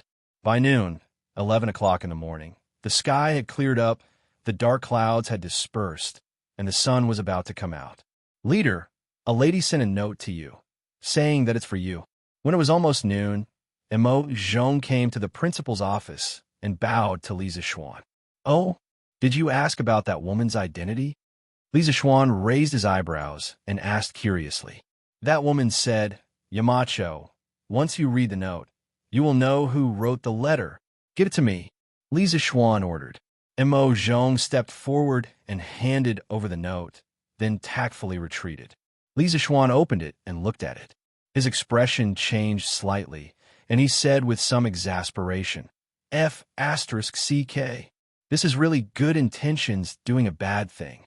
Old Li is really narrow-minded. You don't know anything, and you still have a nerve to blame others? If Li Er heard this, he might go into battle and beat Li Zishuan up. Sigh, speaking of which, don't the doctors at this time realize the medicinal value of locusts? It shouldn't be. Now that old man's son is not in Chang'an, what should I do? Yamacho, someone from the palace is here. He said that he wants you to prepare to enter the palace to meet the emperor. In the afternoon, Emo Zhong came to the principal's office again, but this time, Li Zishuan had already changed into a purple official's robe, as if he was already prepared to enter the palace. "Okay, I got it. You go down first, I will come later." Li Zishuan responded and said, "That's right." He was indeed prepared. The note in the morning was a letter that Changle asked the palace made to send over. In the letter, he completely explained Li Er's plan and attitude to him, so that he could be mentally prepared in advance. Yes, after a while, Li Zishuan rode a carriage out of the academy, followed by the palace attendant from the palace, and headed in the direction of the palace. It had just rained heavily, and the mountain roads were extremely difficult to travel on, so this trip took more than an hour before they arrived at the palace. "Your Majesty, Li Zhanshu is already here." At the Sweet Dew Hall, a small yellow door entered the hall and bowed carefully. Announce Li Zhanshu for an audience." Hearing the eunuch shout, Li Zishuan took small steps and entered the hall seriously. He then bowed to Li Er and said, "Your subject greets your Majesty." Li Zishuan, you maliciously deceived me and tricked the Empress and Princess into eating locusts. How should you be punished? Li Er didn't let Li Zishuan get up. Instead, he directly pressured him coldly. "Your subject is terrified. Your subject doesn't know when I have deceived your Majesty. Your Majesty, please enlighten me." Although he knew what Li Er meant, Li Zishuan still pretended to be ignorant and asked. After all, Changle had kindly informed him of Gaut's news. He couldn't betray an ally at a critical moment. Do you need me to remind you of what you did? What did you tell me yesterday? Didn't you say that locusts could cure Changle's asthma? But why did I ask all the imperial physicians in the palace, but none of them knew that locusts had this function? And you still say that you are not deceiving me? Li Er glared and said angrily. Li Zishuan was already mentally prepared for this. He began to put on an act and said with a surprised expression, "How is this possible? Your Majesty is wise. Locusts do indeed have extremely high medicinal value. What I told your Majesty yesterday was only the tip of the iceberg. These things were all said by my master himself. If your Majesty doesn't believe me, you can ask Priest Sun when he returns to Chang'an. What I said is absolutely not false. In fact, locusts could not only stop coughing and asthma, detoxify, penetrate rashes, treat whooping cough, bronchial asthma, infantile convulsions, sore throats, obstructed rashes, bronchitis, stop cramps, and so on. They could also reduce blood pressure, lose weight, lower cholesterol, nourish the body, and nourish the stomach and spleen. If eaten for a long time, they could prevent cardiovascular and cerebrovascular diseases. When used externally, they could treat otitis media. Frosted locusts could treat dysentery, enteritis, and so on. Whether it was Changle or Li Tai, locusts were very beneficial to their bodies. It was just that many doctors had yet to realize the value of locusts. Chapter 762. In the Sweet Dew Hall, Li, who was originally full of doubts, couldn't help but become hesitant after hearing Li Zishuan's solemn explanation. However, he didn't give in easily. "Brat, you're using your master as a scapegoat again. Why did spiritual master Lingshu accept such a wicked disciple?" Li Zishuan almost vomited blood. He thought to himself, "Wasn't I forced by you? If you were slightly more cultured, would I have to fight like this? Your Majesty, I was originally pure and kind. However, I entered the big vat of corruption that is the imperial court. However, I absolutely have a pure and innocent heart toward your Majesty and my master." Li Zishuan played a slick trick and said. This time, it was Li's turn to vomit blood. "Brat, what do you mean? Don't tell me that my court has polluted you?" Cough, cough. "I definitely didn't mean that." Li Zishuan shook his head and cupped his hands. He flatly denied. "I only meant to say that surviving in the imperial court is far more complicated than what I learned in the mountains. I still have many things to learn." Li glanced at Li Zishuan and said unhappily, "You're so glib-tongued at such a young age. You've ruined the integrity of a loyal official." Li Zishuan didn't care. He never wanted to be a loyal official. It was too tiring. He also didn't want to be a sycophantic official. It was too smelly. He only wanted to live happily and freely. "Your Majesty is right. I will definitely remember it in my heart." Looking up and seeing Li's face of disbelief, Li Zishuan could only change the topic. He said, "Your Majesty's previous concern, other than the effect of locusts, was that locusts couldn't be eaten by ordinary people. If this meteoric success was made from flour, even if it couldn't cure the illness, your Majesty wouldn't blame me." In fact, it was true. Li knew clearly that his family's disease, Qi disease, could not be cured. After knowing that his meteoric rise was caused by locusts and that it could not help Changle's illness, Li was furious. But what he was really angry about was that his daughter had suffered so much. She ate locusts but could not be cured. If meteoric rise was made by something slightly more normal, Li might not be so angry. As for the effects of the locusts, my master came across it by chance during his medical practice. He didn't leave behind any medical books or notes. Moreover, Priest Sun isn't in Chang'an right now, so I can't immediately prove the effects of the locusts to your Majesty. However, I can guarantee that the locusts are not disgusting insects. Their meat is very delicious and has high nutritional value. It is comparable to black chicken and bird's nest. Words have no proof. I just happened to bring some of the soaring meteoric success that the Academy made this afternoon." Speaking of this, Li Zishuan took out an oil paper package from his arms and opened it, revealing the golden, soaring, meteoric success inside.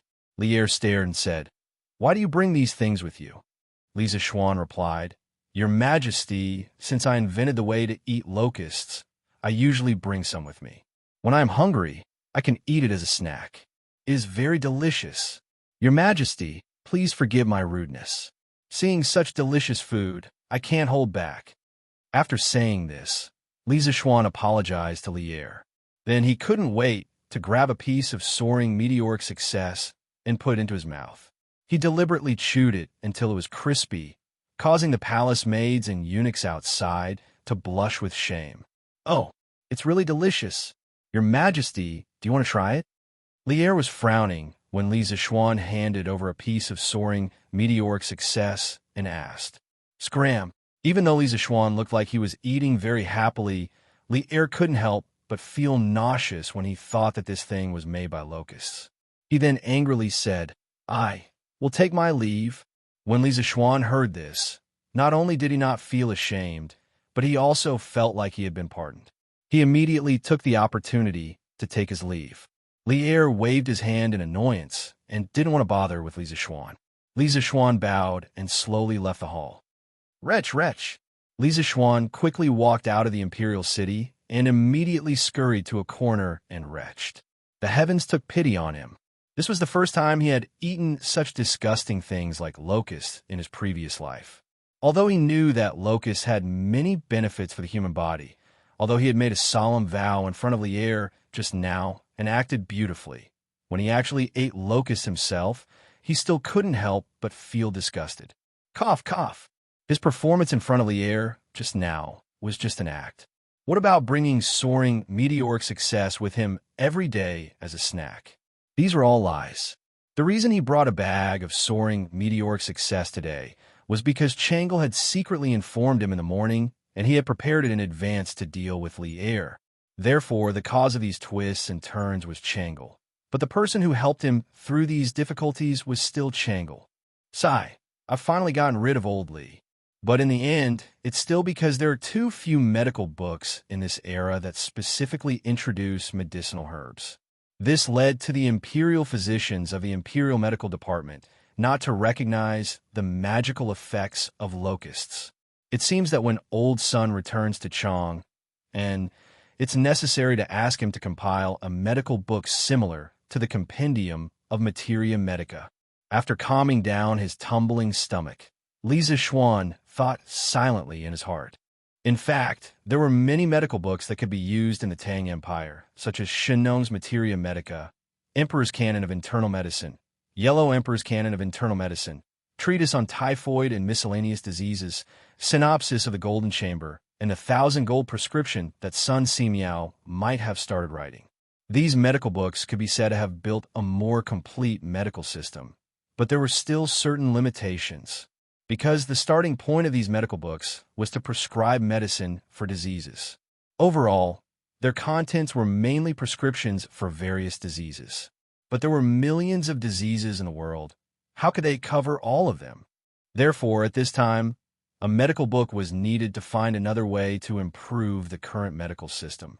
The Compendium of Materia Medica was a peerless book that was compiled in the style of categorizing categories.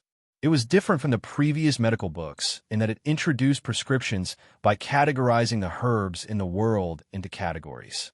Li Shizhen used about 27 years, and after 3 rewrites, it was finally completed in the 6th year of the Wanli era.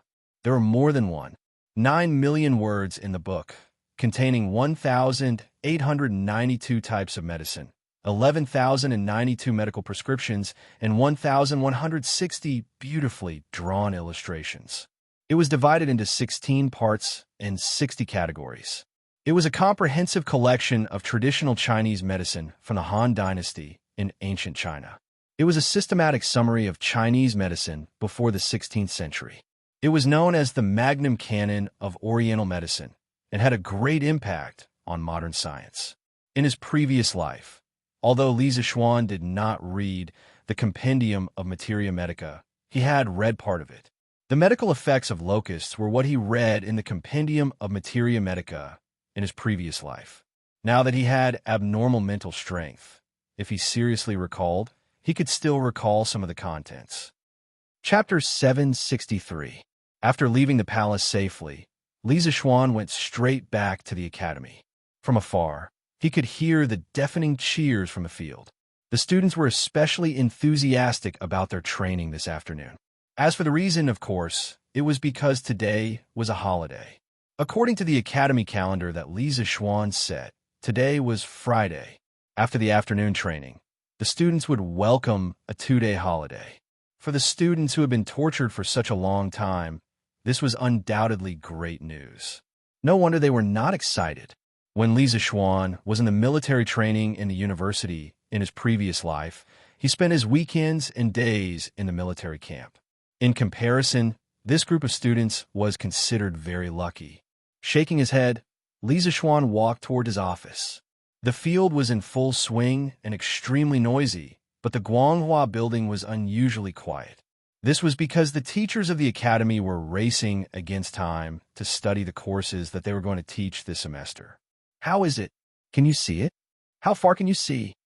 When Li Zixuan walked to the 9th floor, he suddenly heard Yin Xiaoning's voice from the corridor. He could not help but stop and turn around to walk there. In the corridor, Mo Lingwei was holding a black cylindrical object. One end was placed on her left eye socket, and the other end was facing the foot of the mountain in front of the academy. Yin Xiaoning was extremely anxious at the side. He was very eager to know the result. However, Mo Lingwei did not care about him at all. She was still focused on looking at the scenery.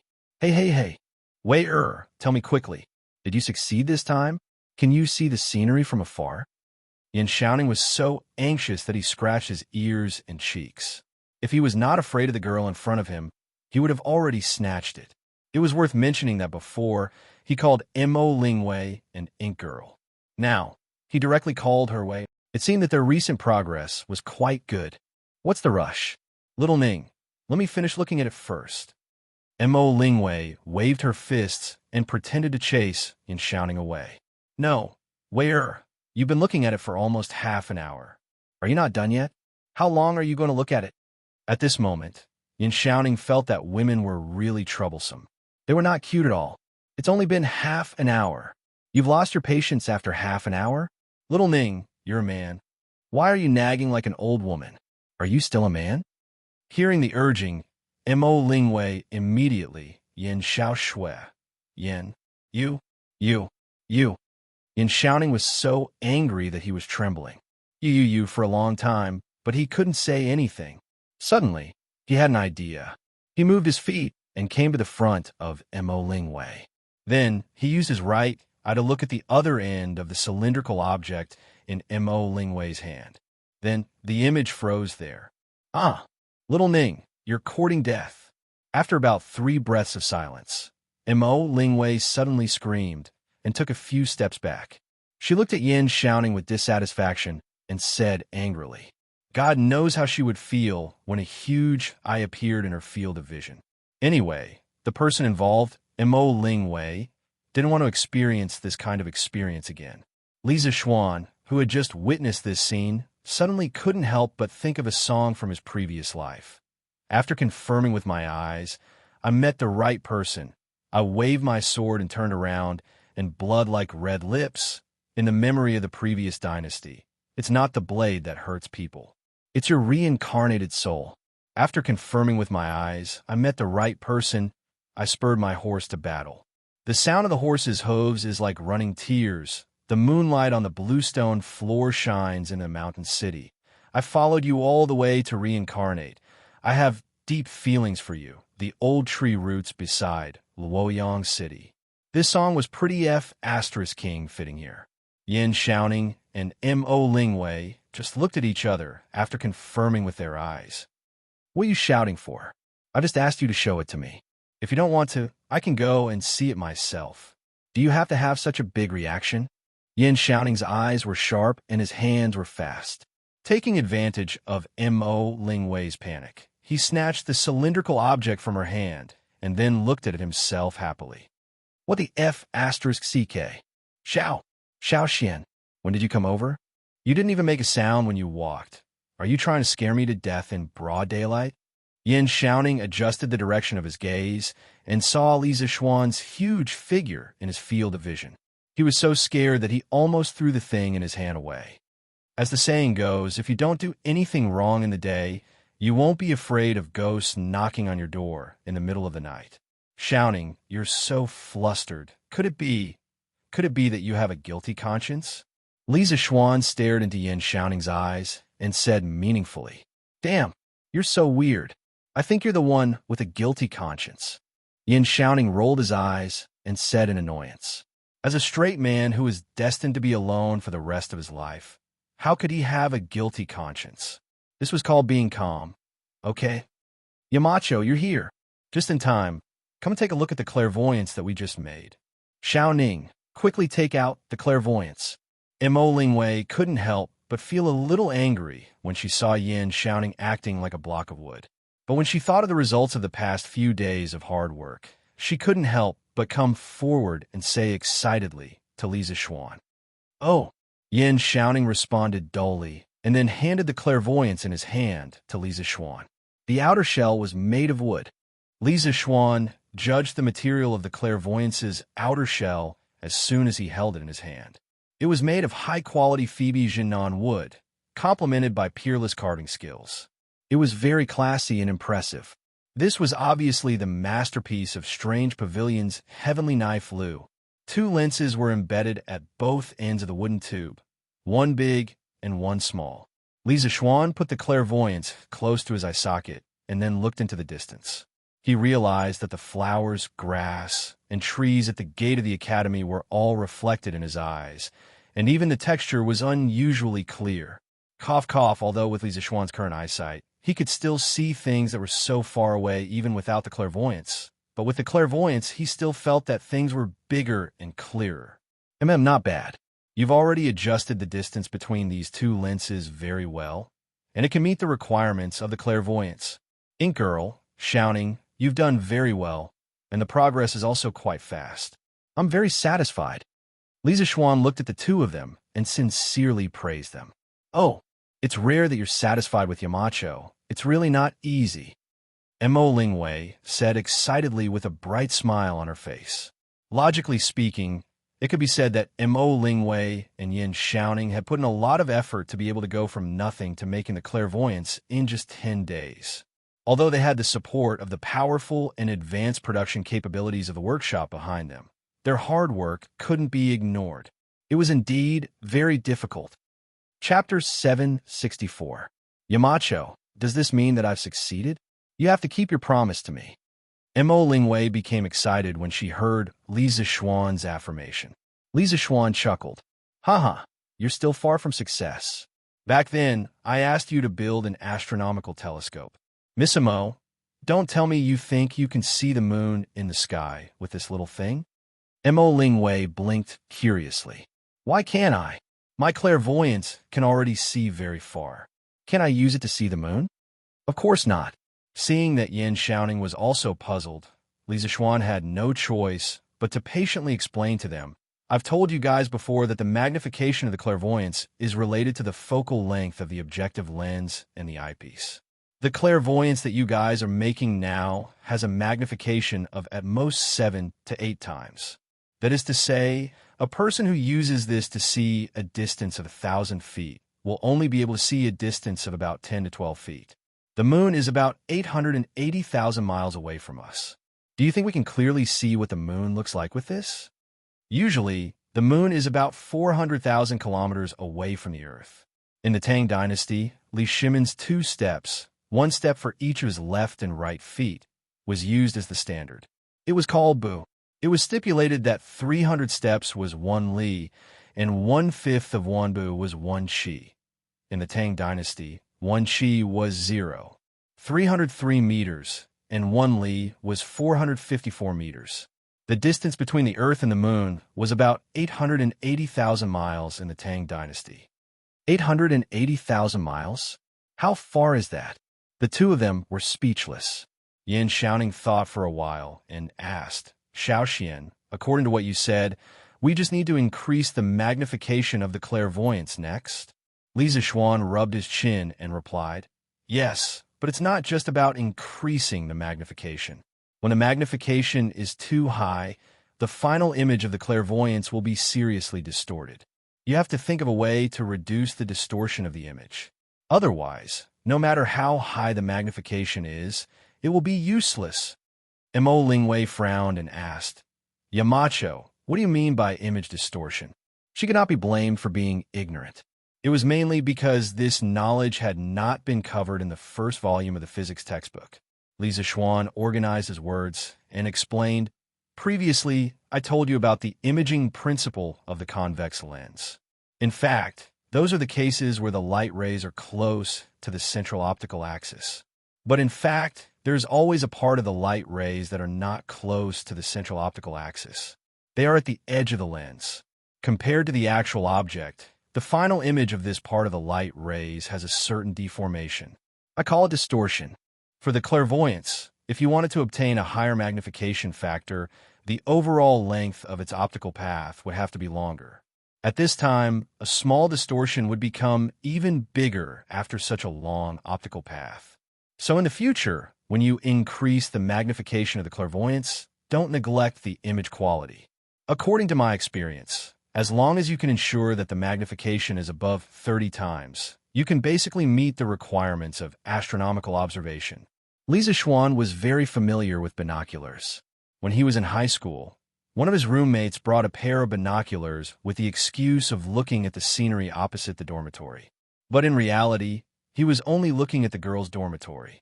In the end, the boys' binoculars were confiscated by the head teacher, who suddenly came to check on the dormitory. When he was in university, thanks to the school's geographical location, he once spent 35 yuan to go in on the opening day of a certain planetarium in the capital. It could be said that he personally used an astronomical telescope. Moreover, his undergraduate and postgraduate studies involved a considerable part of the knowledge of optics. He even personally polished lenses during his internship. In the Tang Dynasty, he could be called an expert in optics. This was also why he could explain it to Mo Lingwei, Yin Shaoning, and the others so clearly and logically. Then Xiao Xian, how should we solve the imaging distortion? To be honest, Yin Shaoning wasn't shocked at all by the endless stream of new knowledge that kept popping out of Li Zixuan's head because he was already numb to it.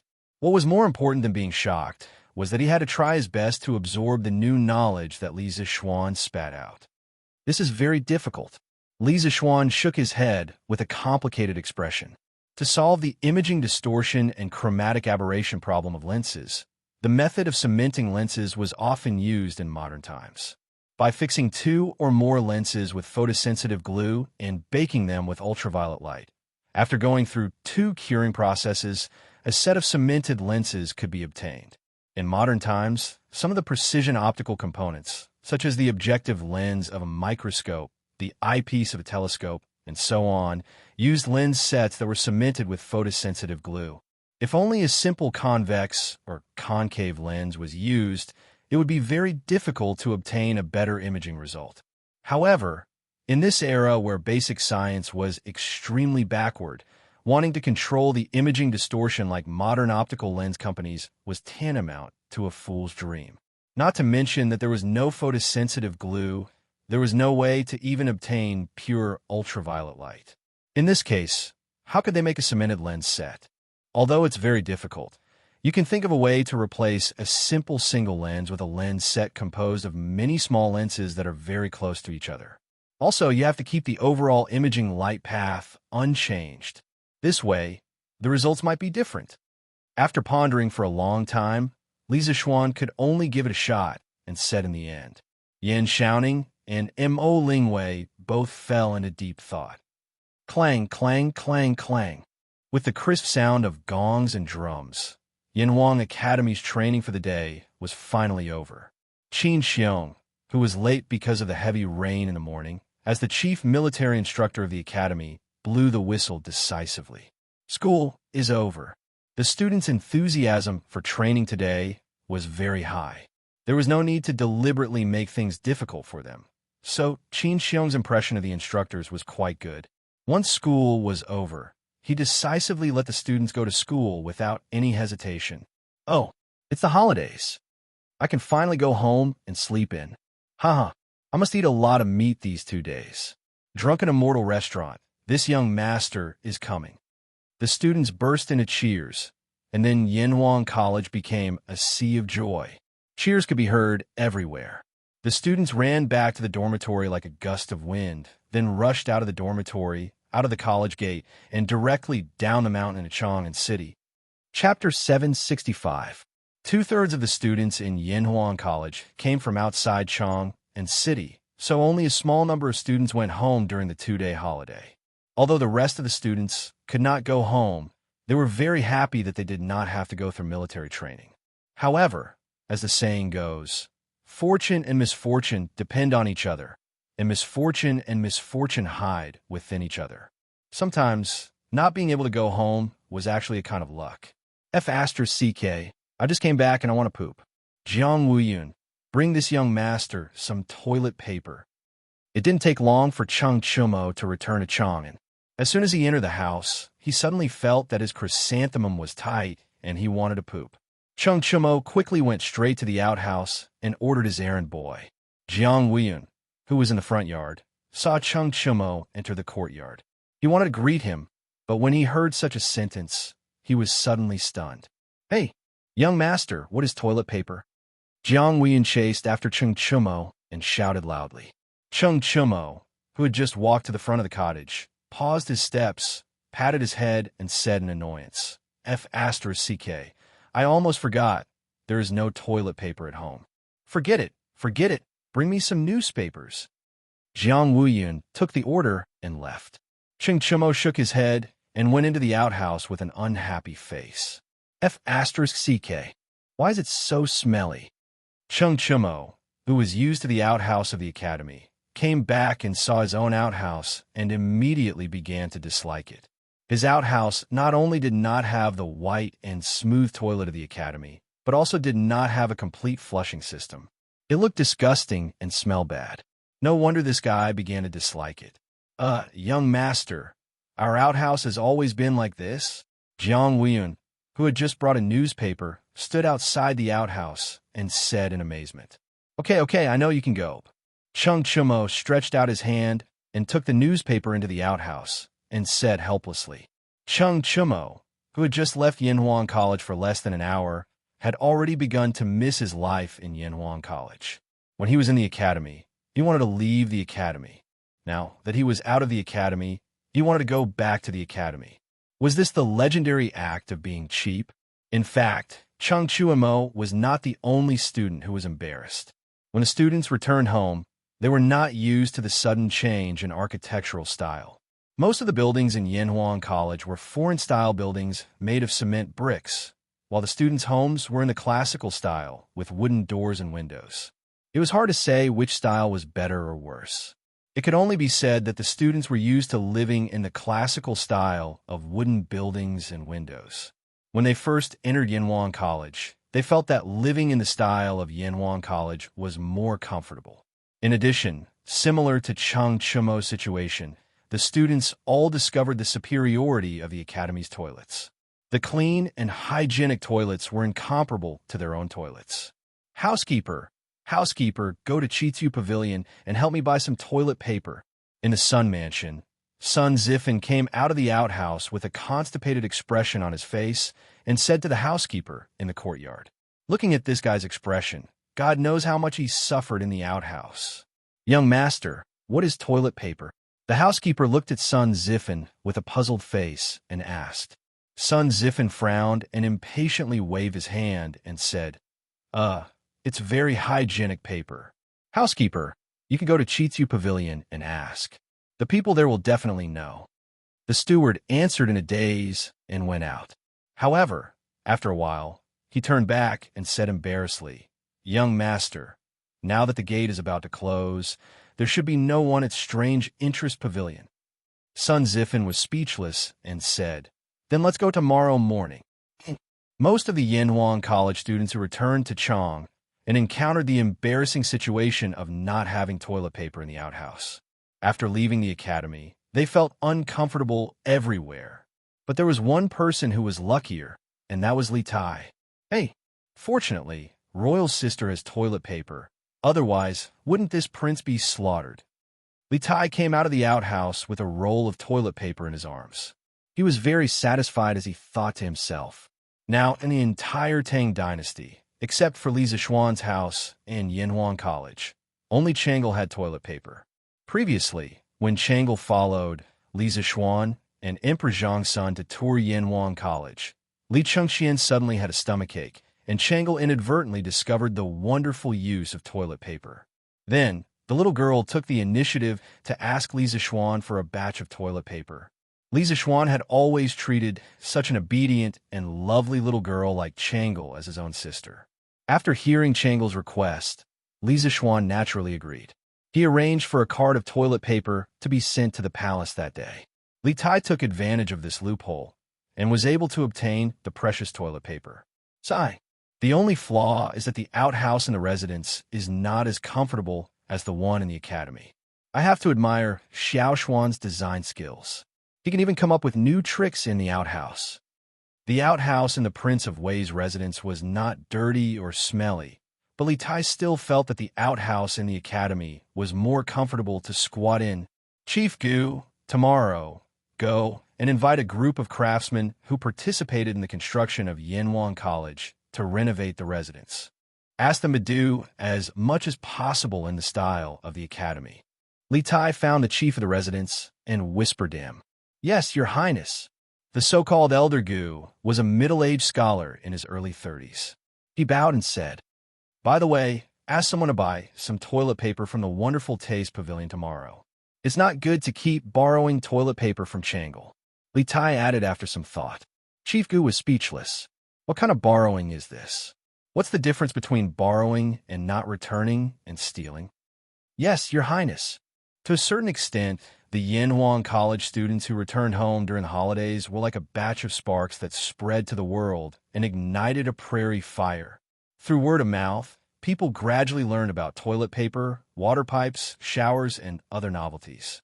After listening to the descriptions of the students from the academy, they felt that these things were quite useful, especially toilet paper. This soft thing that could replace the hard as iron toilet paper was simply a blessing to everyone. As long as one was not short of money and value quality of life, there was no one who did not yearn for toilet paper. But where should they buy it? Many people subconsciously thought of the Wonderful Taste Pavilion because toilet paper first appeared in Yanwang College. Li Zixuan was the Yamacho of Yanwang College and the big boss of the Wonderful Taste Pavilion. If toilet paper were to be sold to the public, it would definitely be at the Wonderful Taste Pavilion. Thus, early the next morning, the Wonderful Taste Pavilion welcomed a large group of customers. The line had already filled the entire street. Chapter 766. Whoa, why are there so many people here today? As soon as Sun Huayuan opened the door of the Strange Interest Pavilion, he was shocked by the huge crowd outside. He rubbed his eyes and couldn't help but wonder, Strange Interest Pavilion hasn't launched any new products recently? Why are all these people here? Did Lord Zhu come up with some new information? Ever since the Divine Mirror and Azure Glaze Cup were launched a few days ago, Curious Pavilion's customer flow had been relatively stable. Today, however, there was a sudden surge in customer flow. Sun Huayan, the shopkeeper of Curious Pavilion, couldn't understand it. "Shopkeeper Sun, you've hidden it well. Curious Pavilion has such a good item like toilet paper, but you didn't sell it earlier. You're too mean." Chao Wendong, who was at the front of the line, laughed loudly when he saw Sun Huaiming. He was rich, so of course he didn't need to line up every time. However, he wanted to build a good relationship with Li Zixuan and the people around Li Zixuan. Moreover, he valued Li Zixuan's business opportunity very much. Therefore, whenever Curious Pavilion launched a new product, Chao Wendong would always be in the line to buy it. "That's right. Boss Sun, you're too mean. In the past, I, Li, have patronized every new item in Strange Interest Pavilion. That's right. If I didn't hear from Old Wang Sun next door, I wouldn't have known that Curious Pavilion has toilet paper. Shopkeeper Sun, you can't hide it. If you have something good, you should share it with everyone. It's not like we can't afford it, right? Yes. As long as it's good, it doesn't matter if it's a little expensive. We earn so much money, but in the end, we still want to enjoy ourselves." These were the words of two seemingly stupid but rich fellows. Sun Huayuan was a little stunned by this indiscriminate bombardment. He only reacted after a while. He cupped his hands and asked, "Dear guests, where did you hear that Curious Pavilion sells toilet paper? Forgive me for being blunt, but I've never received any news that my boss is selling toilet paper." Buzz. Sun Huayuan's gaze was like a drop of water splashed into a boiling pot of oil. The people who had been lining up for a long time immediately exploded. "What? Odd Interest Pavilion doesn't sell toilet paper? I've been waiting in line for almost half an hour. What are you doing?" "In order to buy toilet paper for my young master, I've been waiting here for an hour. In the end, I didn't manage to buy it. It's over now. I'm going to get scolded when I go back." Two young men wearing servant hats complained to each other after hearing Sun Huayuan's words. "Damn it, Shopkeeper's son, you can't scare people like this. Who doesn't know that toilet paper was invented by the Amacho? Who would believe you if you say that Strange Pavilion doesn't have it? In the crowd, Wang Ming rubbed his buttocks and shouted at the top of his voice. This guy had completely forgotten his own identity and was actually helping an outsider to harm his teacher. Cough, cough. The main reason was that he was used to using toilet paper at Yenhuang College. After returning home yesterday, he had to use toilet paper again, so he wasn't used to it. It just so happened that he was unlucky. There was a thin and short bamboo stick on the toilet paper, and Wang Ming's buttocks were instantly pierced by it. That was why he hurried over to Strange Interest Pavilion early in the morning to try his luck. However, he didn't expect that there would be so many heroes who had the same idea as him. Wang Ming's voice was famous for being loud. Sun Huayuan could hear him clearly even from afar. After hearing what he said, his old face darkened, and he was so angry that he almost went downstairs to drag Wang Ming out and give him the good beating. This was because he knew that the person who had spoken was definitely a student from Yenhuang College. A student who actually dared to scam the Amacho. If such a student didn't deserve to be beaten up, then who should be? That's right. Shopkeeper's son, for what you said just now, it seems like you already know about the existence of toilet paper. Moreover, Strange Interest Pavilion also seems to have toilet paper, but why don't you take the initiative to sell it? Chao Wendong's eyes suddenly lit up. He found the contradiction in Sun Huayuan's words, so he asked. The other merchants, servants, students, and commoners all quieted down. They wanted to see how Sun Huayuan would answer. Sun Huan smiled bitterly and said, Boss Chao, I indeed knew about the existence of toilet paper a long time ago. However, at the beginning, the workshop's production of toilet paper was limited. In fact, Fauber didn't want to waste resources to produce this kind of meaningless toilet paper. All the toilet paper produced was sent to the boss's residence. After that, Yenhuang College started school, and the workshop opened a branch in Plum Village. Only then did the production of toilet paper gradually increase. However, at that time, the toilet paper was mainly supplied to the teachers and students of Yenhuang College. The boss didn't have any intention of selling it outside. The surrounding crowd was speechless. What else could they say when they encountered a willful boss who didn't want to earn money even if he had it? They could only cry without tears. Boss son, if such a good thing can't be sold outside, it would be a pity. Strange Interest Pavilion is a shop that constantly brings joy and convenience to everyone's lives. My brothers and I have always liked and supported it very much. I hope that Shopkeeper's son and Lord Ju can seriously consider including toilet paper in the queue for goods to be sold. Chao Wendong and Sun Huayuan stirred up emotions for a while before pleading with a sincere expression. That's right. Boss Chao is right. We have always supported Strange Interest Pavilion, and we hope that Lordly can consider our request. That's right. It's just some toilet paper.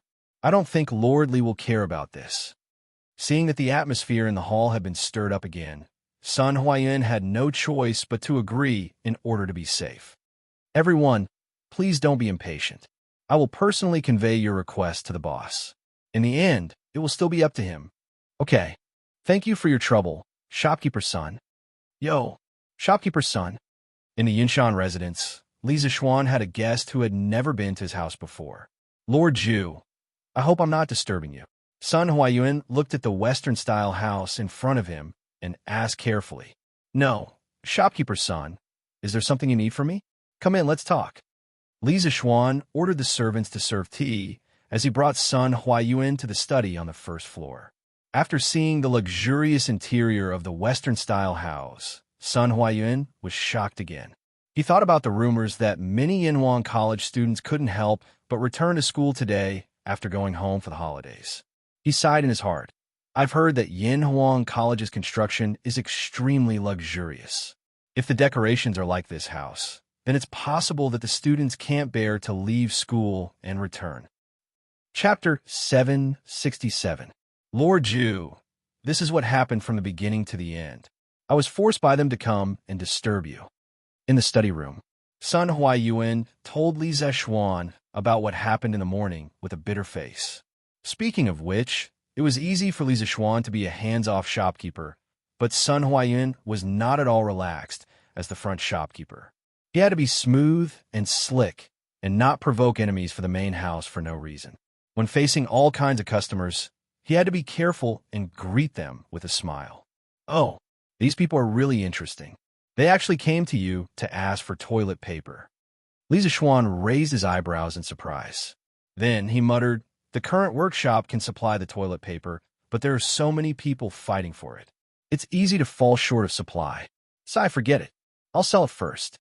Shopkeeper's son, later on, tell the workshop to increase the production scale of toilet paper.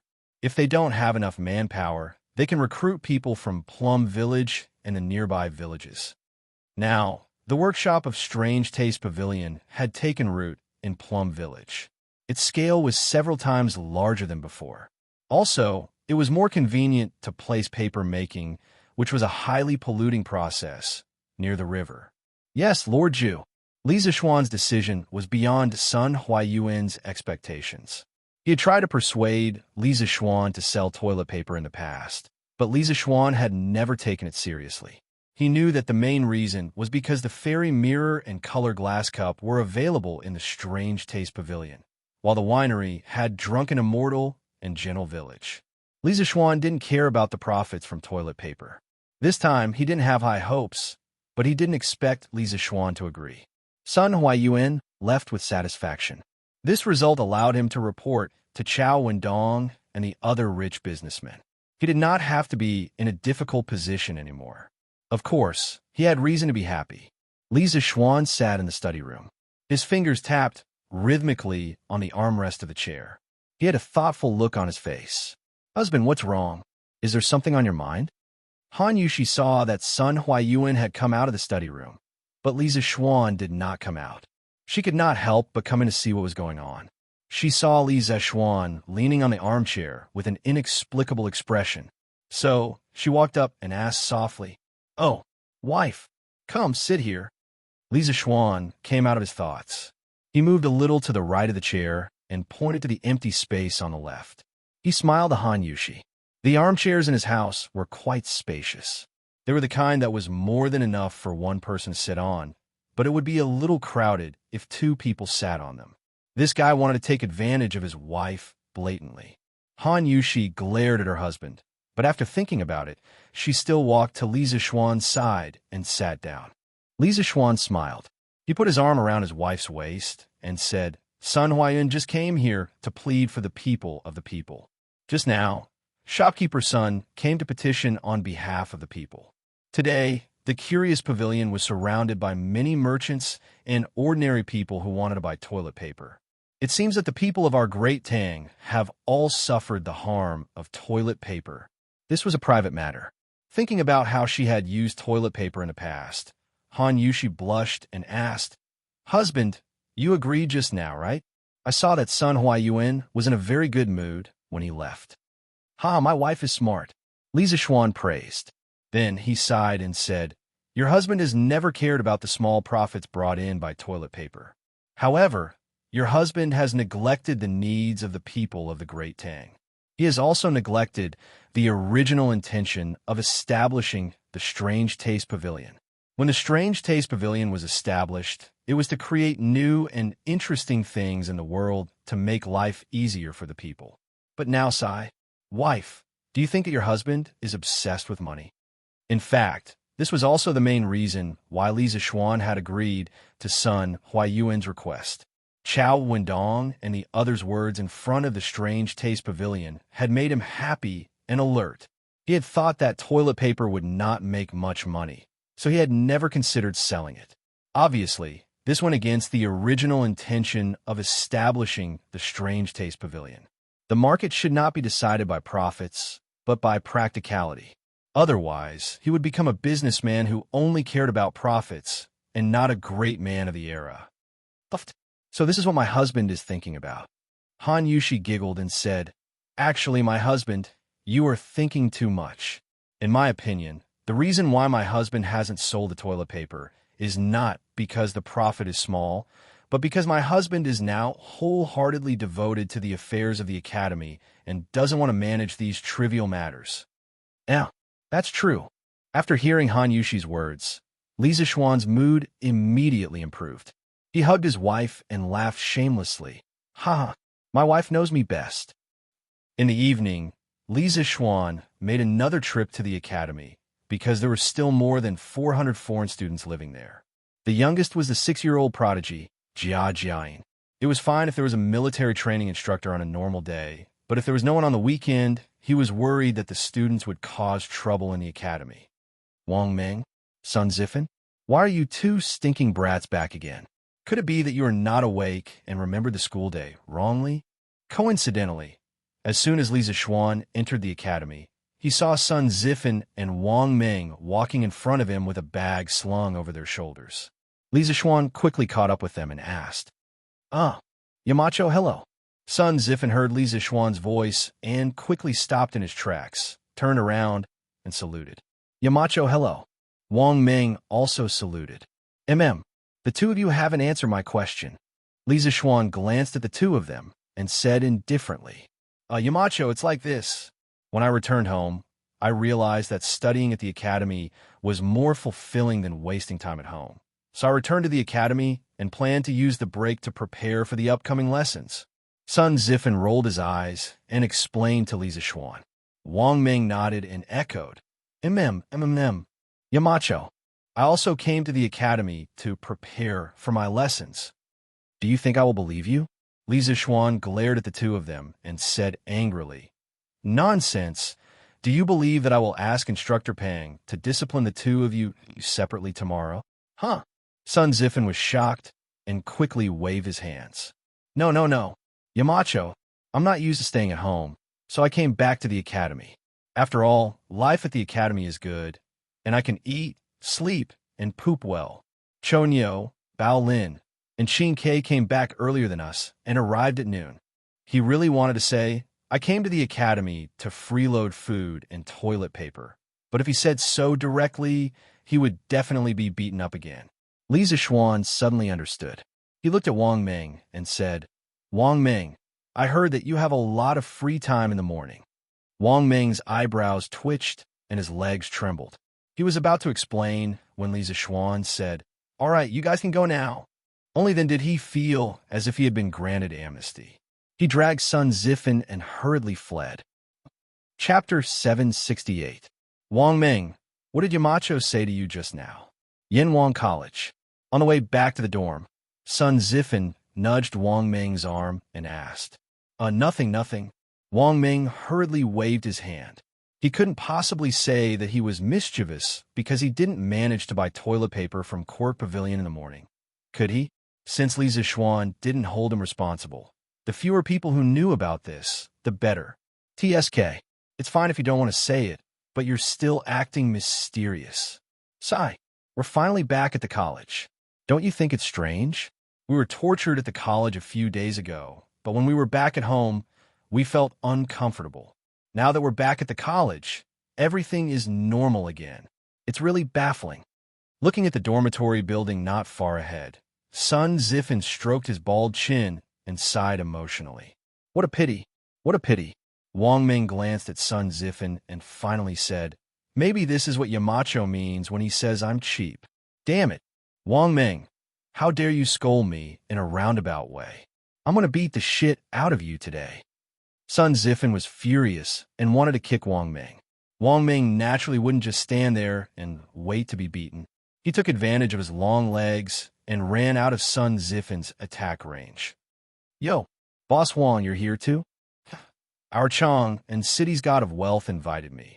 How could I not come? Even if I can't do business, it's still good to gain some wealth and build good karma. Huh, that's right. In just half a year, Lord Li was able to accumulate so much wealth without stealing or robbing. Compared to him, people like us who have been doing business all our lives are really ashamed. Early the next morning, a group of businessmen dressed in different clothes came to the entrance of Yanwang College. At this time, the gate of the college was not open yet, but they stood in front of the gate and began to whisper to each other. Sigh, perhaps this was what a genius was. At such a young age, not only is Lord Li doing well in business, but he is also very knowledgeable. He is comparable to many famous scholars.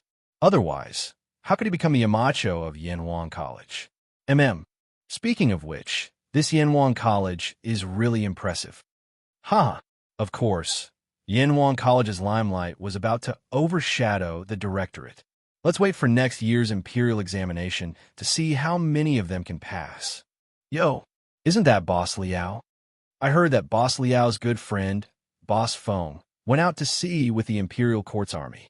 The two of them together have more than 30 big ships. Then Boss Feng is going to make a killing this time. I heard from Lord Li that the wealth at sea is endless. Hey, Boss Chow is here. The noisy crowd suddenly quietened down, and the merchants consciously opened up a path for Chow Wendong. He was dressed in plain clothes, but his noble aura could not be concealed. He walked to the front of the crowd with steady steps. Good morning, my friends. Chow Wendong cupped his hands and smiled warmly at the people around him. Good morning, Boss Chow. Good morning, Boss Chow. The merchants around him quickly cupped their hands and greeted back politely. They had no choice. Chow Wendong was definitely one of the most important people who could get in touch with Li Zishuan. They had no choice but to be polite. We are still too early. I estimate that it will take another half an hour before the academy opens. Chow Wendong looked at the sky and pondered. It's fine. I can afford to wait. It's rare to have such an opportunity to listen to Lord Li's teachings, let alone half an hour. Even if it's a quarter of an hour, we are willing to wait. Yes. With that said, the merchant immediately said politely. Chow Wendong stroked his beard and smiled without saying a word. Half an hour later, the door of Yanhuang College opened on time. Under the lead of Mo Zhong, the merchants filed in and came to the conference room of Guanghua Building. Everyone, please wait here for a moment. The mountain will be here soon.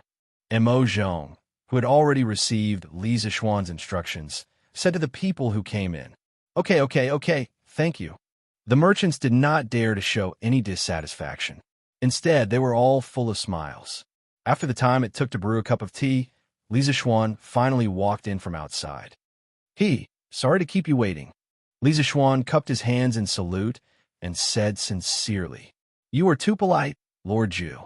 We just arrived and did not wait for long. Chow Wendong stood up and said with a bow, Yes, we just arrived. Besides, Lord Zhu is very busy every day. It's normal for you to be delayed by something. Liao Shifan stood up and cupped his hands.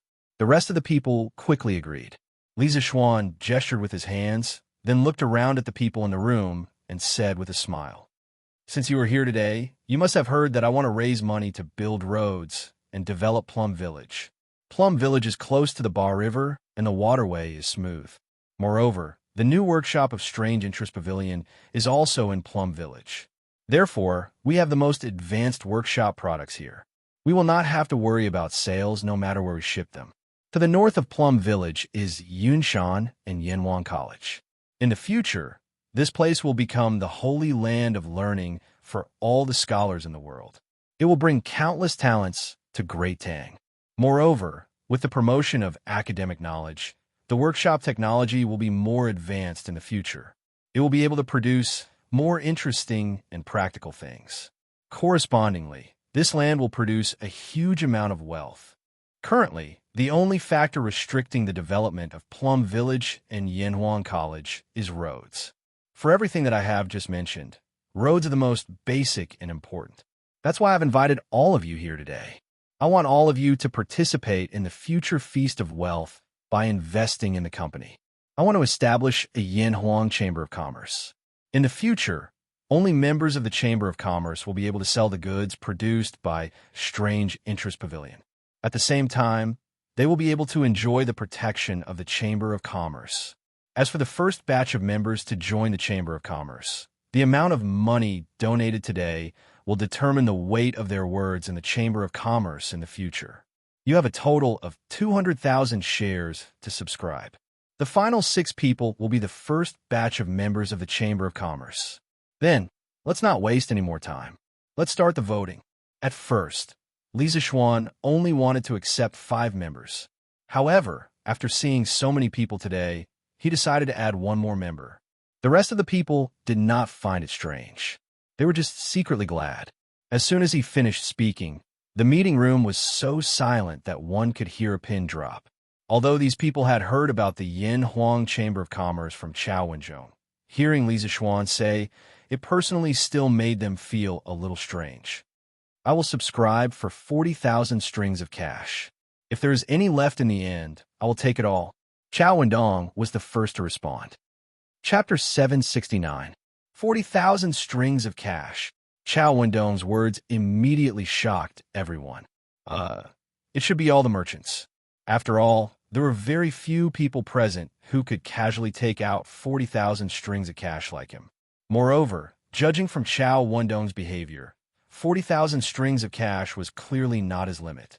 He was prepared to increase his investment at any time. Rich and overbearing. This is what it means to be rich and overbearing. All right, Boss Chao is the first to buy 40,000 strings of cash. Who else is willing to invest? Li Zixuan's face was expressionless as he said calmly, I'm willing to buy 20,000 strings of cash. Liao Shifan gritted his teeth and said in a deep voice. He was not as rich as Chao Wendong.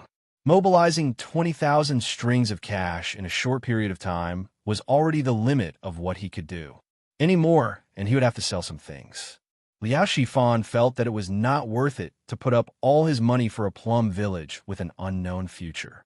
Wow, is Boss Liao that rich too? Some of the merchants below were discussing in a low voice. I'm willing to buy 10,000 strings of cash. I'm also willing to buy 10,000 strings of cash. I'm willing to buy 8,000 strings of cash. Some people might have the same thoughts as Liao Shifan and felt that it was not worth it to put up all their money for a plum village with an unknown future. Some people did not have much money at all. Anyway, after Liao Shifan, all the bids hovered around 10,000 strings of cash. Li Zixuan, who was sitting at the head of the table, frowned and looked a little unhappy. Chao Wendong, on the other hand, was secretly delighted. The fewer people who bought, the more authority he would have in the Chamber of Commerce. Lordly, His Highness the Crown Prince sent me to pass on a message. The East Palace is willing to buy 30,000 strings of cash. At this moment, a scholar came in and bowed to Li Zixuan. Everyone was shocked. No one suspected that the scholar was deliberately lying because his clothes had the East Palace logo. Moreover, given the relationship between Li Zixuan and Crown Prince Li Chengxian, it was very likely that this was true. This way, the situation was completely different. Lord Zhu, I'm willing to add 20,000 strings of cash for a total of 40,000 strings of cash. Liao Shifan reacted immediately and shouted at the top of his lungs when he heard Eastern Palace Advisor's words.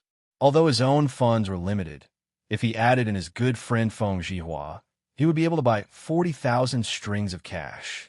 Most importantly, the Crown Prince's sudden disruption made him feel optimistic about the future of Plum Village. If he didn't make the first move to gain the upper hand, he might not even be able to drink soup in the future. Lord Zhu, my young master said that the Wang family of Taiyuan is willing to pay 100,000 strings of cash. Boom! Liao Shifan had suddenly increased the East Palace's 30,000 strings of cash to 40,000 strings of cash.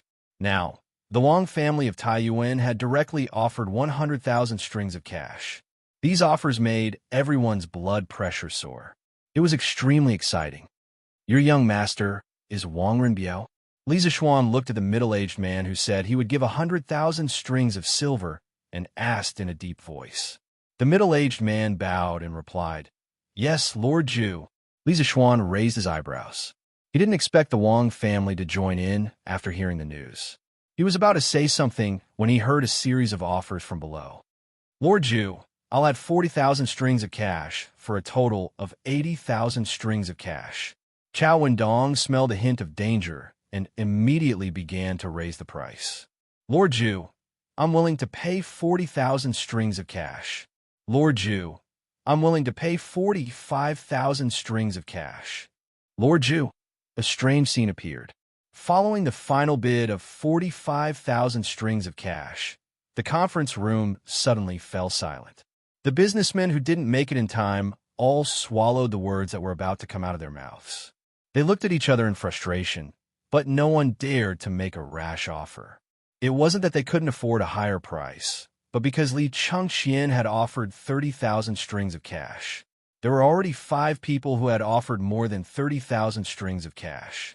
If the remaining people offered a price higher than 30,000 strings of cash, wouldn't they squeeze Crown Prince Li Chengxian out of the picture? They wouldn't dare, even if they had 10 guts. People who had been in the business world for many years had to have this level of EQ and eyesight. Otherwise, they wouldn't have the qualifications to sit here and bid. What's wrong? No one's bidding anymore? Li Zixuan asked curiously. Previously, it was still lively, but now, these people suddenly became silent. I'm not bidding anymore. I'm not bidding anymore. Most of the businessmen forced a smile on their faces as they chuckled. Chao Wendong stroked his beard and was very satisfied with the situation. The businessman, surnamed Lin, who made the final bid of 45,000 strings of cash, had a flushed face. He couldn't hide his smug expression. All right, since no one's bidding, I'll announce the results. Li Zixuan picked up the paper in front of him and said in a deep voice, "The first batch of members of the Flaming Yellow Chamber of Commerce are Wang Renbiao, Chao Wendong, Lin Wenyuan, Liao Shifan, Zhang Jingyang, and His Highness the Crown Prince. The subscription limit is 100,000 strings of cash, 80,000 strings of cash, 45,000 strings of cash, 40,000 strings of cash, 30,000 strings of cash, for a total of 335,000 strings of cash, which exceeds the limit by 135,000 strings of cash. The excess will be temporarily used as backup funds for the construction of the roads. After the roads are repaired, the unused money will be returned to you according to the proportion of your subscription. Does anyone have any objections? If not, then today's auction is over. I have no objections. I have no objections either. I have no objections." Those who were on the list naturally didn't have any objections. Those who were not on the list, although unwilling, didn't dare to openly object. They could only blame themselves for being slow to react. "Lord Zhu, I wonder if we'll have the chance to become a member of the Flaming Yellow Chamber of Commerce in the future." A greasy middle-aged man with a full beard stood up and cupped his hands towards Li Zixuan. The other businessmen immediately looked at Li Zixuan with hopeful eyes. Of course, but the members of the Flaming Yellow Chamber of Commerce are valued by quality, not quantity. It'll only get harder and harder to join in the future. Of course, friends who haven't joined the Flaming Yellow Chamber of Commerce can choose to work with members of the Flaming Yellow Chamber of Commerce. I believe it'll be very profitable, Li Zixuan said calmly. I understand now. The greasy middle-aged man bowed with a determined look. Good, then that's all for today. Let's welcome the first batch of members of the Flaming Yellow Chamber of Commerce. Li Zixuan stood up and clapped his hands with a smile. Everyone knew that he was sending them off, and hurriedly stood up. Li Zixuan continued seriously, but no one is to spread the news of what happened here just now, especially news related to the Crown Prince. If the news is leaked, I'll investigate one by one. If I find out who it is, don't even think about having a foothold in the Tang dynasty in the future. Do you all understand? Don't worry, Lord Zhu. We know the severity of the matter. Chao Wendong led the crowd in response. That's good. Meeting adjourned. Li Zixuan nodded and waved his hand. Chapter 770. Little Xian, come with me. The first batch of shares of the Yanhuang Chamber of Commerce had been oversubscribed. Li Zixuan was in a good mood. Of course, whether it was Li Chengqian's interference or Wang Renbiao's sudden involvement, they were all outside of his expectations. In the corridor outside the meeting room, Li Zixuan bumped into Li Gang. Just as he was about to greet him, he heard the old man say in a low voice, "Oh, good." Li Zixuan felt that the old man was in a bad mood. He was a little confused. The two of them came to Li Gang's office. Li Gang closed the door and looked at Li Zixuan. "Little Xian, you're the one who called those merchants over, right?" Li Zixuan seemed to understand something. He paused and nodded. "Yes." Li Gang pointed at Li Zixuan and said bitterly, "You're stupid, stupid. I know that you gathered them to discuss something. I don't have any prejudice against merchants, but Yinhuang College is an important place for learning. How can you let this place be tainted with the stench of money? This is an insult to the saints, an insult to the educated people. Li Zishuan said disapprovingly, Mister, you're wrong. First of all, today is the school's holiday. I gathered all the merchants here to discuss the future development of Plum Village. There's nothing wrong with that. Secondly, I founded Yinhuang College mainly to be practical, not to pretend to be virtuous. What do you mean by the stench of money? Mister, you're an enlightened person. Why are you associated with the commoners? If not for the stench of money that scholars talk about, how could Yinhuang College develop to such a scale in such a short time? How could Plum Village develop so quickly? Li Gang was so angry that his beard blew and his eyes widened. Are you saying that I'm vulgar? Short-sighted? Pretending to be virtuous? Li Zishuan quickly waved his hand and said, Absolutely not. Sir, please don't misunderstand. I just want you to know that academics and money don't conflict in many cases. In fact, they even complement each other. For example, money can provide a good learning environment and promote the rapid development of academics. Academics can also promote technological innovation and earn more benefits. You also know that not all of the students trained by Yinhuang College will become officials in the future. Li Gang furrowed his brows and remained silent. He had taught and educated people all his life and had written books to establish a theory. How could he be as sharp-tongued as Li Zishuan, who had lived 2 lives? Seeing this, Li Zishuan cupped his hands towards Li Gang and said, Sir, if there is nothing else, then I will take my leave. Then, seeing that Li Gang was still deep in thought, he left. Big brother, you're really fast and you're really generous. I was still hesitating on whether to join, but you've already invested 30,000 strings of cash in it. In Dorm 001, Li Tai saw that everyone else had left and whispered to Li Chengxian. Li Chengxian smiled and said, Qingke, what's there to hesitate about? In Chang and City, in terms of earning money, if Shaoxian is ranked second, who dares to be ranked first? Whenever he needs help, it's our chance.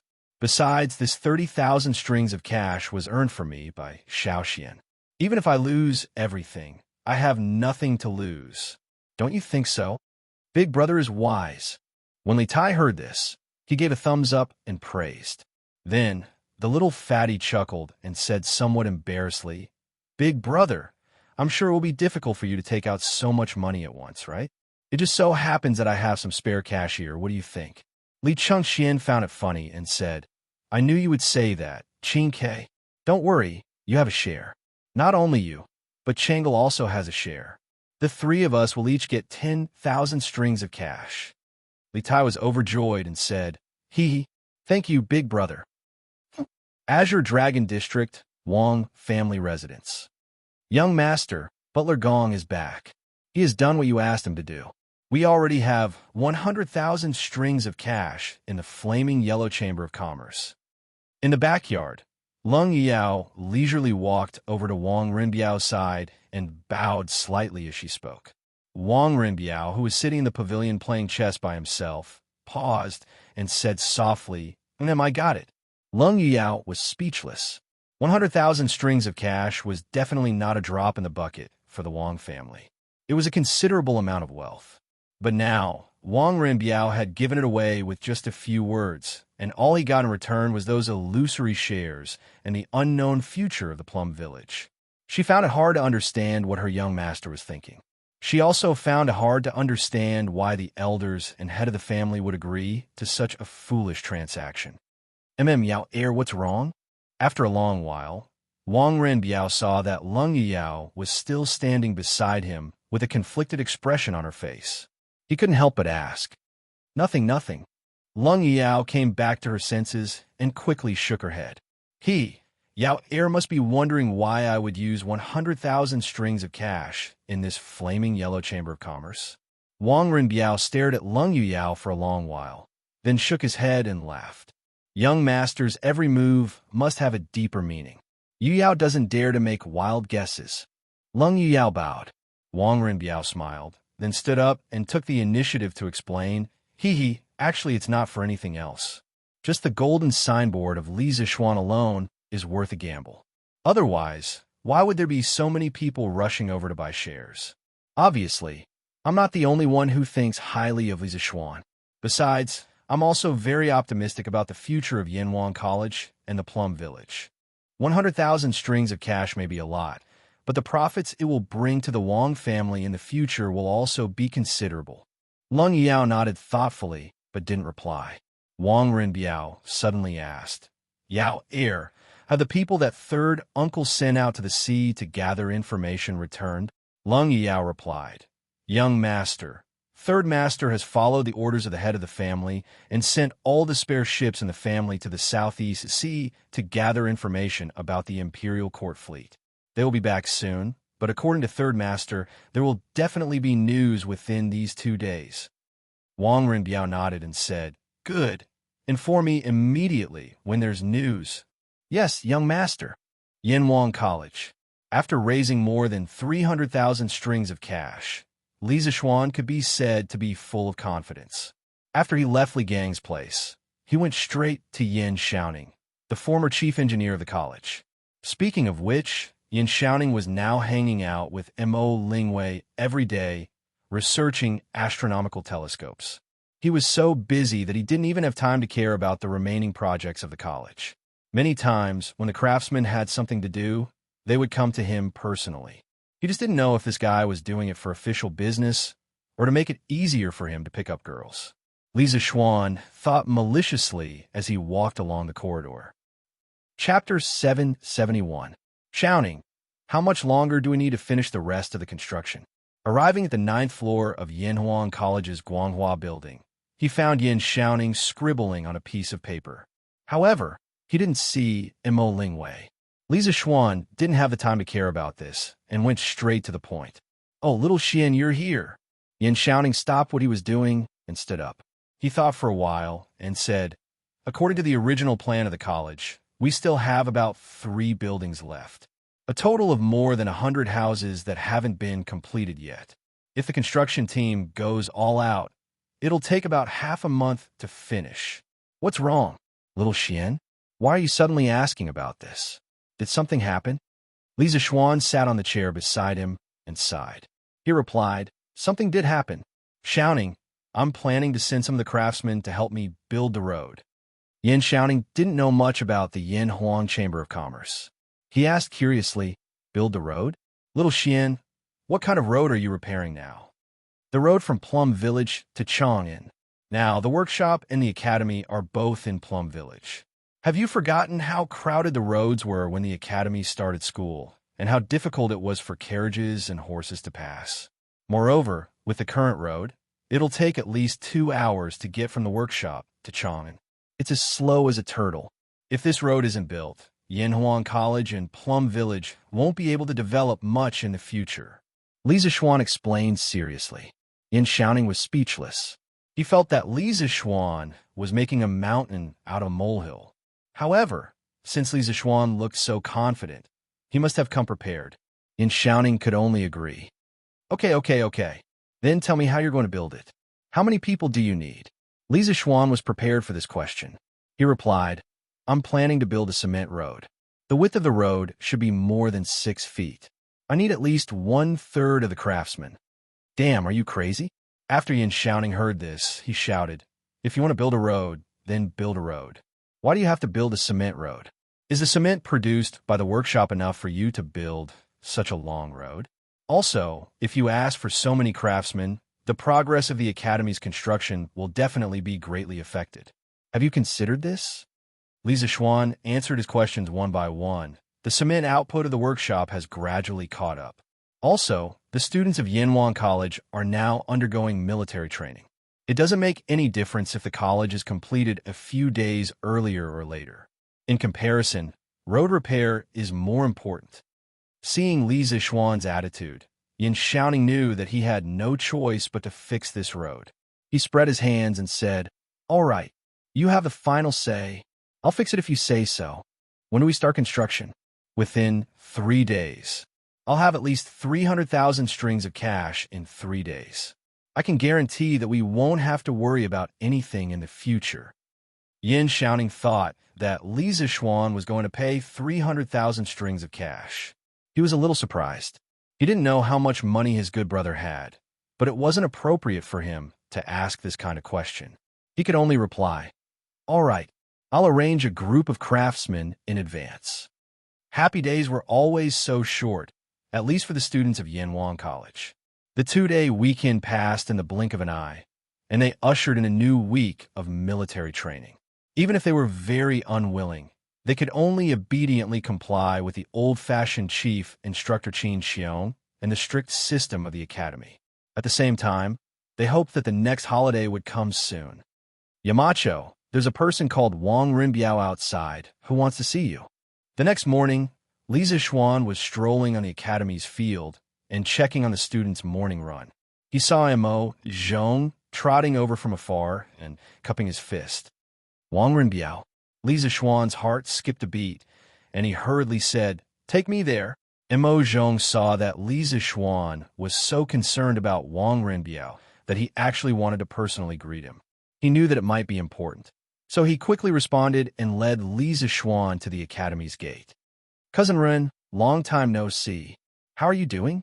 Li Zixuan smiled and greeted the indifferent Wang Renbiao and the frosty Lung Yuyao outside the academy's gate. I'm fine. Xiao Xian, I'm here today to tell you something. I found the traces of the Imperial Court's fleet." Wang Renbiao cupped his fist and said. Lung Yuyao on the side pouted and snorted. She was obviously angry that her young master came all the way here to deliver the news, but was rejected at the door. Li Zixuan was startled at first, but then he smiled and said to Mo Zhong, "Young Master Wang is an honored guest. You don't need to report when you come to the academy in the future. You can come in directly, understand?" "Understood, Yamacho." Mo Zhong carefully glanced at Wang Renbiao, trying to remember his appearance thoroughly. Lung Yuyao's face looked better. "Renbiao, let's talk inside." Li Zixuan looked at Wang Renbiao and said, "Okay." The three of them came to Li Zixuan's office. Lung Yuyao temporarily acted as a maid and poured a glass of water for each of them. Li Zixuan hurriedly asked, "Renbiao, you said that you've inquired about the Imperial Court's fleet. Quickly tell me, how are they now? Did they encounter any accidents?" Wang Renbiao's face turned serious, and he replied, "Accidents? They really did encounter a group of pirates in the Southeast Sea." Li Zixuan's heart skipped a beat. He didn't expect that the fleet would really encounter an accident, so he hurriedly asked, "And then? Were there any casualties among the crew? Where are they now?" Wang Renbiao replied, "I just received the news this morning. It said that the fleet docked on an unknown island that night and was ambushed by a group of pirates. Dozens of crew members and defenders were killed. The commander, Prince Hejian, was furious. After chasing the pirates without success, he mobilized the army to go to Neon and ask the king of Neon for an explanation, because according to the investigation, the pirates were from Neon. His Highness went to Neon." Li Zixuan widened his eyes and said worriedly, "The Neon are cunning and cunning. His Highness went deep with a large number of supplies alone. It's inevitable that some thieves would want to harm him. Renbiao, how is the situation over there now?" Wang Renbiao smiled and said, "Don't worry, Xiao Xian. The commander, Prince Hejian, took the elite troops to sea this time. Even if the Neon people were audacious, they wouldn't be able to do anything. The ones who should be worried are not us, but the Neon people. According to the latest news, the commander, Prince Hejian, has already stirred up half of the world over there." Chapter 772. According to Renbiao's words, you have more information about Neon. Tell me about it. In the headmaster's office, Li Zixuan saw Wang Renbiao's confident expression. He guessed that Wang Renbiao must have more information, so he asked. Wang Renbiao nodded and slowly said, "It's a long story. I'll pick out some important things to tell you first. I'm sure it won't be long before the Imperial Court receives more detailed information. At that time, you'll be able to understand the situation clearly." Seeing that Li Zixuan had no objection, Wang Renbiao began to tell. After the Imperial Court's army was ambushed that day, Commander Prince Hajian failed to find the pirates. The next day, he led the army to Neon. Although there were defenders in Neon, they were weak compared with our Tang army. Commander Prince Hajian left 8,000 soldiers to guard the ships. He led 12,000 soldiers and arrived at the capital of Neon at dusk that day. It was said that the imperial court of Neon was divided into two groups at that time. One was in favor of war, while the other was in favor of peace. The Queen of Neon finally decided to make peace with Commander Prince Hajian. She sent a messenger out of the city to contact Commander Prince Hajian and express her goodwill. She also invited Commander Prince Hajian to the city as a guest. Commander Prince Hajian was brave. He only took one master with him and entered the city alone. Before leaving, he told the generals in the army that if they didn't return before dawn, they would be ready to attack the city. Who would have thought that the two of them would be gone for a full 6 hours? It was only in the middle of the night that the two of them returned from the city. However, when they left, there were only 2 of them. When they returned, there were more than 10 of them. All of them were assassins. The army outside the city knew that Commander Prince Hajian had been attacked by assassins in the city. They all shouted that they would kill their way into the city to avenge Commander Prince Hajian. Commander Prince Hajian didn't attack the city. He ordered people to interrogate the assassins and investigate their identities. By chance, a master assassin who was captured alive confessed that he was a hanger-on of the Suo family. Commander Prince Hajian was furious. He sent people into the city to ask the king of Pushgu to give him an explanation. Otherwise, he would personally enter the city to kill the Suo family. The king of Tugu Kingdom severely reprimanded the mastermind of the assassination, Suo Xia-yi, and went to see Hajian Commander Prince in person, hoping that the Neon Kingdom could deal with the Suo family themselves. Hajian Commander Prince didn't agree. He told the king that there were only 2 ways to go. Either the imperial court of the Wei nation exterminated the Suo family, or he personally led the army into the city and exterminated the Suo family. Seeing this, Commander Prince Hajian immediately ordered the army to enter the city. Surprisingly, the queen didn't order the guards on the city wall to stop the army. The 12,000 soldiers entered the capital of one nation without any hindrance. A few hours later, the hundreds of people in the Suo family and the thousands of warriors they raised were all killed. For a moment, the capital of Fanio was filled with blood. One of the 3 major forces of the imperial court of the Neon Kingdom disappeared overnight. According to reliable sources, Hajian Commander Prince will return to the imperial court with a large amount of brass and silver sent by the Neon Kingdom as an apology. Moreover, the Neon Kingdom will work together to catch the pirate leader who attacked the imperial court last time. After he is caught, the descendant of Crown Prince Shengde will personally escort him to Chang. Even if it was just a simple story, Wang Renbiao talked for half an hour. It was really because Li Xiaogong and the others had experienced too much at sea. After hearing this, Li Zishuan opened his eyes wide and was stunned speechless. He really didn't expect that Li Xiaogong would have such an experience in one nation. He also didn't expect that the Neon Kingdom could be defeated with only 12,000 soldiers of the Tang Empire. He couldn't blame him. The earliest he knew about the Neon Kingdom was that they were pirates in the Middle and Late Ming Dynasty. At that time, several pirates could chase thousands of soldiers of the Ming Dynasty. He didn't expect that in the Tang Dynasty, the strength of China and the Neon Kingdom would be opposite. However, he was still very happy to see the Neon Kingdom was unlucky. In his last life, he was a genuine angry youth. This kind of national hatred was engraved in his bones and would not disappear because of time travel. Now, the Neon Kingdom was kneeling in front of the army of the Tang Empire. They not only lost their power, but also paid compensation. It was so similar to the Braid Dynasty thousands of years later. It was so satisfying to think about it. Good fight. The Neon Kingdom was so bold that they dared to assassinate the prince of the Tang Empire. If we don't teach them a lesson, they won't know what a great country is. Wang Renbiao's words contained a lot of information. Although Li Zishuan didn't know much about Empress Gu, Crown Prince Shengde, the Suo family, and the mountain-back elder brother and so on, he could roughly understand the story.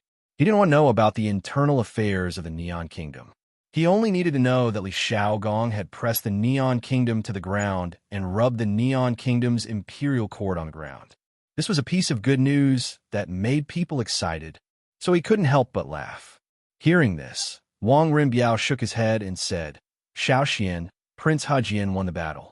Of course, it's worth being happy, but things are far from as simple as you think.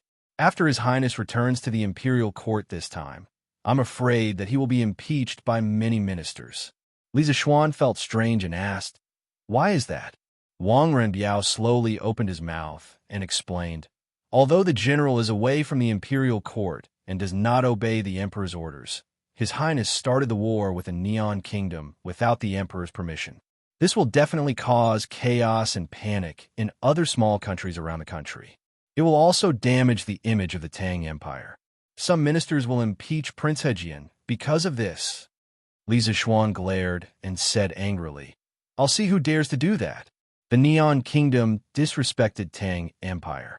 If we don't punish them, how will Tang Empire's reputation be? Prince Hejian showed our country's prestige in the Neon Kingdom, which is absolutely meritorious. When the time comes, I, Li Zishuan, will be the first to disagree with anyone who uses this fallacious argument to attack Prince Hejian." Wang Renbiao sighed and said, "Although this is the truth, there is no shortage of pedantic people everywhere. Xiaoxian, you better take it easy. Don't rashly make too many enemies. In fact, as long as His Majesty doesn't pursue this matter, His Highness will definitely be fine." He didn't want Li Zishuan to offend too many people because of his impulsive actions.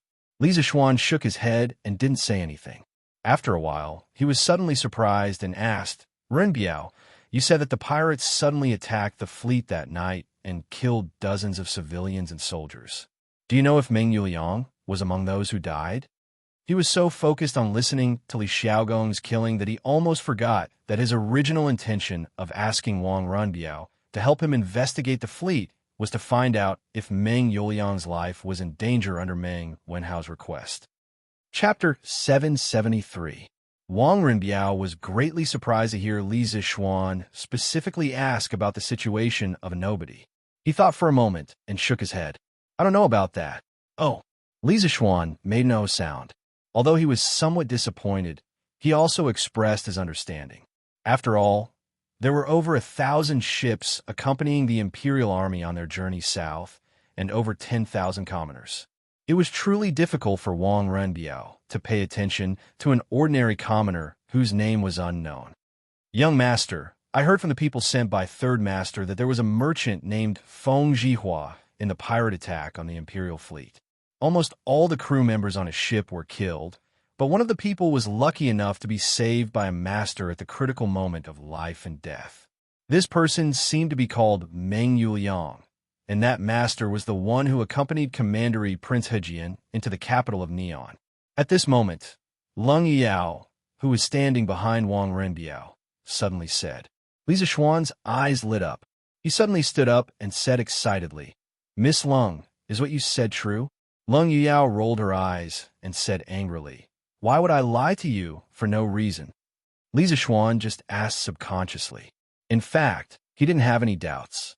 Seeing Leng Yuyao's expression, he touched his nose embarrassedly and didn't know what to say. Wang Renbiao hurriedly reprimanded in a low voice, "Yao don't be rude." Leng Yuyao looked gloomy and didn't say anything. Li Zishuan waved his hand and said, it's okay as long as Meng Yuliang's life is not in danger." Li Zishuan had long been used to Leng Yuyao's indifferent temperament. Moreover, compared to before, Leng Yuyao's attitude towards him was much better. Wang Renbiao couldn't help but ask, "Xiaoxian, why are you so concerned about Meng Yuliang?" Li Zishuan said with a smile, "Meng Yuliang is the father of one of my students. My student is worried about his father's safety, so he specially asked me to help him inquire about the news." "Oh, I see." Wang Renbiao came to a sudden realization. Leng Yao, who was at the side, also looked at Li Zishuan. She probably didn't expect that a busy person like Li Zishuan would go through so much trouble for an ordinary student. "Wenhao, come with me for a moment." After sending Wang Renbiao off, Li Zixuan came to the field and found Meng Wenhao, who was training. Meng Wenhao was shocked and had a bad premonition in his heart. Yes, Yamacho. The two of them came to the shade of a tree beside the field. Li Zixuan looked at Meng Wenhao and went straight to the point. Wenhao, I've already heard news about your father. When Meng Wenhao heard this, his heart was in his throat. He took a few deep breaths and said, Yamacho, how is my father? Please tell me. This student is very grateful. Li Zixuan paused and said, I've received news that not long ago, the Imperial Court's fleet was attacked by pirates in the southeast area. Almost all the crew members on Feng Jihua's merchant ship were killed. When Meng Wenhao heard this, his small face suddenly turned pale. He staggered back 2 steps and murmured, What? Sir, are you saying that my father was killed by pirates? The reason why he said this was because he knew that his father's boss was Feng Jihua. When Li Zixuan saw this, he said, I haven't finished yet. Why are you in such a hurry? Although almost all of Feng Jihua's crew members were killed, your father was saved by an expert at the critical moment. Together with Feng Jihua, they both survived. Although he was injured, his life is not in danger. Wenhao, you don't have to worry. Hearing this, Meng Wenhao's pale face gradually regained a trace of color. He was stunned for a long time before he solemnly bowed to Li Zixuan and said, Thank you, Yamacho, for taking care of this student's affairs. This student is very grateful. Li Zixuan waved his hand with a smile and said carelessly, Haha, now that you know the news of your father's safety, you must not continue to let your imagination run wild and affect your mentality. You don't have to thank me. Studying in the academy is the best way to repay me. Go quickly and adjust your mentality as soon as possible. Meng Wenhao quickly responded, Yes, Yamacho. Wang Renbiao's guess was right. The next day, the Imperial Court had already received the news of Li Xiaogong's massacre in Neon.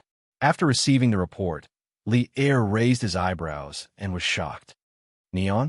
One Piece? Assassination? This little Neon is really daring. It's getting more and more outrageous. I remember that in the previous dynasty, the Neon envoy actually called himself the Emperor in the letter of credence that he submitted to Emperor Yang. Now it seems that the Neon people are indeed beginning to be arrogant. They actually dare to provoke the tiger's whiskers of the Tang Empire. However, Xiaogong's actions will inevitably be criticized. Forget it. Let's wait for him to come back. As the Emperor, Li Er, of course, knew that if this report was made public in the Imperial Court, it would definitely cause a great uproar. Therefore, he chose to keep the report and temporarily suppress the matter. When Li Xiaogong returned to the Imperial Court, he would solve it together. In fact, according to the original history of Neon, after the death of Emperor Kogo in 628, the second year of Jingguan, there was a struggle for the succession of the throne in the Neon Imperial Court. The emperor's last words were that the son of Prince Shengde, the grandson of Suamatsi, would succeed the throne. However, Suamatsi violated the last words and supported Prince Tamura, the grandson of Emperor Minda, the son of Emperor Yasaka's eldest brother, as the emperor, who later became Emperor Shuming. After Emperor Shuming ascended the throne, he sent the first envoy to the Tang Empire the next year. During his 12 years on the throne, the Suamatsi family's strength had developed greatly, and the Suamatsi family had reached its peak. But now, Li Xiaogong led troops to kill the entire Suamatsi family. The Suamatsi family, which controlled the political situation of the 6 emperors, suddenly disappeared. Therefore, the heir to the Neon Imperial throne became undisputed. It was the son of Prince Shengde, the eldest brother of Brother Shengde. This man, who was originally the spare tire of the emperor in history, was really going to be the emperor now. Who should he thank the most? Li Xiaogong? That's not it. The person he should thank the most was Li Zixuan.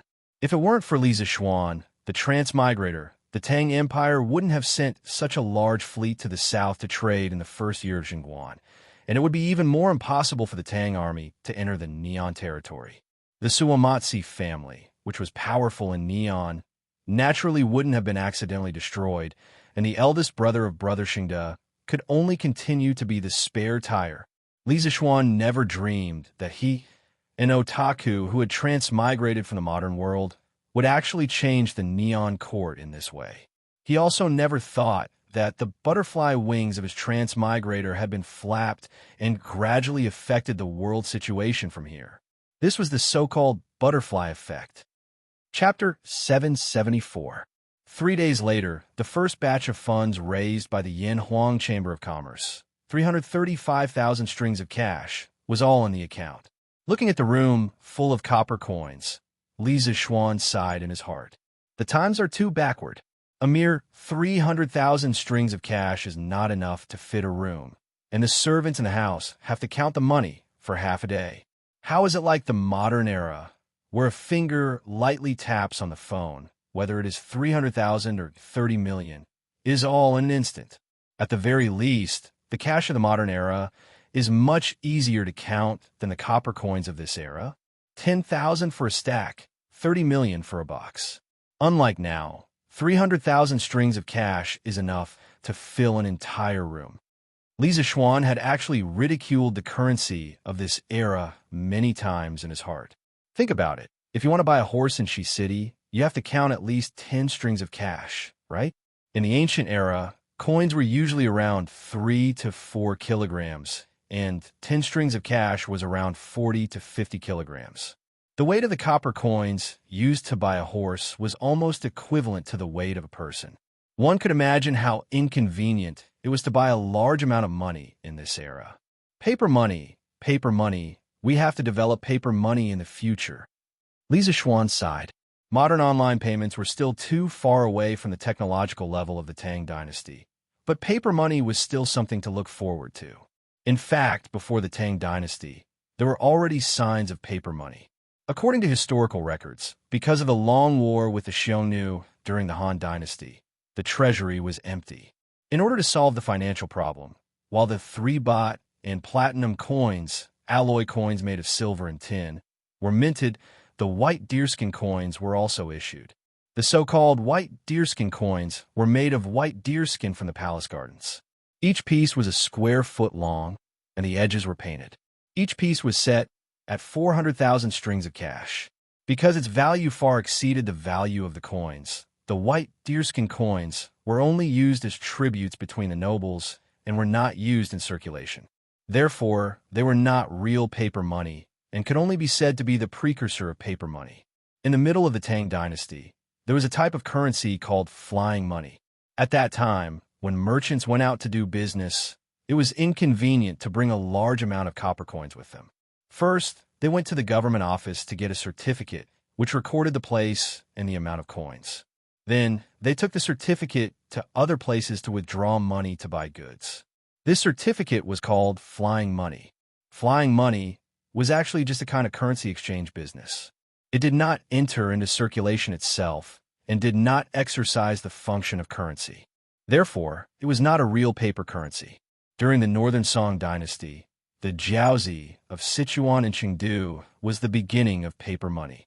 It was not a coincidence that paper money did not appear in the Tang dynasty or earlier dynasties, but in the Northern Song dynasty. It was an inevitable product of social, political, and economic development. In the Song dynasty, the development of the commodity economy was very rapid, and the circulation of goods required more money. At that time, there was a shortage of copper coins, which could not meet the demand of circulation. At that time, iron coins were commonly used in the Sichuan region. The value of iron coins was low and heavy, so it was extremely inconvenient to use them. 1 copper coin was equivalent to 10 iron coins. For every 1,000 iron coins, the big ones weighed 25 caddies and the medium ones weighed 13 caddies. Buying a bolt of cloth would cost 20,000 iron coins. It weighed about 500 caddies and had to be carried on a carriage. Therefore, objectively speaking, there was a need for a lighter currency. This was also the main reason why paper money first appeared in Sichuan. Moreover, although the Northern Song dynasty was a highly centralized feudal autocratic country, the national currency was not unified. There were several currency areas, each of which governed their own affairs and did not use the same currency. At that time, There were 13 roads, administrative units of the Song dynasty, that used copper coins and 4 roads that used iron coins. Shaanxi and Hudong used both copper and iron coins. Each currency area strictly prohibited the outflow of money. Using paper money could prevent the outflow of copper and iron coins. In addition, the Song dynasty government was often attacked by Liao, Xia, and Jin. The military and reparations expenses were very high, so they also needed to issue paper money to make up for the financial deficit. Under all these reasons, the paper money, jiaozi, was created. According to the original history, it was impossible for paper money to appear in the Tang dynasty. But now, as a modern person, he had transmigrated and became a rich second generation. Therefore, it was necessary for him to do something. After letting his imagination run wild for a while, Li Zishuan went to look for Yin Xiaoning directly. As for paper money, he would do in the future, but definitely not now. It required time and talents in a related field. After arriving at the academy, Li Zishuan went directly to Yin Xiaoning's office. Xiaoning, the money for the road construction is all here. Quickly arrange for people to start work. Li Zishuan pushed the door open and saw that Yin Xiaoning was still alone. He went straight to the point. Yin Xiaoning stood up and said in surprise, "The money is here so quickly? Okay, I've already arranged everything. Since it's like this, let's start work today. How's the preparation of the cement at the factory?" Li Zishuan replied, "There's no problem at the workshop. The production of cement will definitely be enough." Ever since the workshop of the Strange Taste Pavilion moved the main production to Plum Village, the production of carriages, scooters, glass, cement, and books had gradually increased. Now, the supply of goods at the Strange Taste Pavilion had been greatly improved. It was rare for people to fight for goods like before, but the goods were sold out in an instant. This was also the purpose of Li Zishuan's expansion of the workshop. Although hunger marketing could motivate people to buy goods in a short period of time, it would only make people hate it after a long time. After all, he had experienced the torture of hunger marketing in his previous life. Yin Xiaoning nodded and said, "That's good." Li Zishuan looked around and asked with a smile, "Where's your family's ink girl?" "She's been at the workshop recently. She asked the workshop's master to help her make lenses." Yin Xiaoning subconsciously replied, but he immediately realized that Li Zishuan's words were wrong. He hurriedly scolded, "F***CK. What do you mean by our family's ink girl? Brat, don't talk nonsense and ruin Miss Wei Er's reputation. When the time comes, Mr. M.O. will definitely find you to settle accounts." Li Zishuan laughed and turned around to leave. He left a sentence in the air. "Haha, I'm afraid Mr. M.O. will come after you. Not me. Who asked you to steal his daughter's heart?" Yin Xiaoning's ears turned red. He chased after Li Zishuan and wanted to argue with Li Zishuan, but there was no trace of him outside. He could only spit and curse under his breath. Why is this brat always thinking about that kind of stuff all day long? He's a Yamacho from Yanwang College. He doesn't have any Yamacho manners at all. He's a teacher in vain. Marriage? What marriage? It's so good to be alone and free. Chapter 775. "Oh, isn't this 7th Master Han? Where are you going, old man?" At noon, Li Zishuan arrived at the Han village. At the entrance of the village, he met 7th Master Han, who was carrying a hoe and walking into the village. 7th Master Han was considered a native of the Han village. During the last years of the Sui dynasty and the Wuda era, 7th Master Han was the village chief of the Han village. However, due to his old age, he retired from the position. Even so, he still had a high reputation in the Han village. "Hey, it's young master. I just came back from the fields. Young master, you have to come to my house for a meal today. To tell you the truth, I have also brewed some wine. Young master, quickly go and have a taste." 7th Master Han heard the voice and quickly stopped in his tracks. He turned around and smiled at Li Zishuan.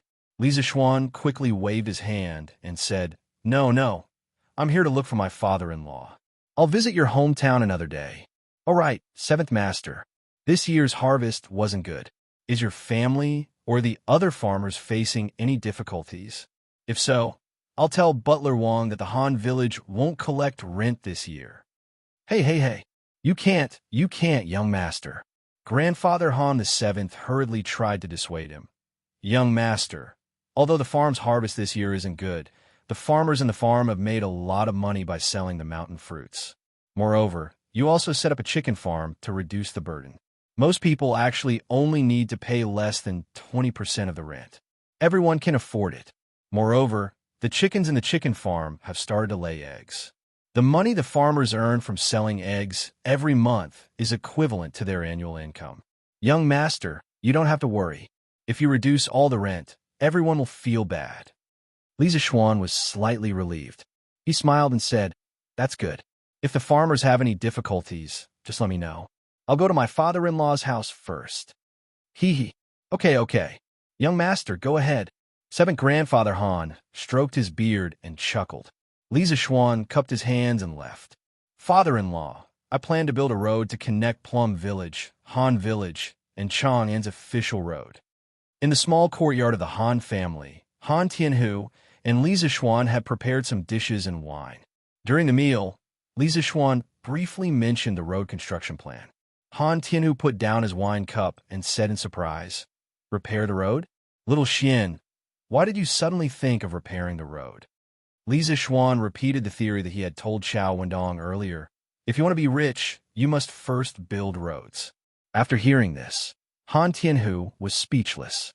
After a while, he said, "Little Xian, since this is the result of your careful consideration, then this old man will support you.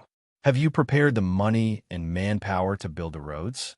Li Zixuan nodded and said, "Everything is ready. Now, everything is ready.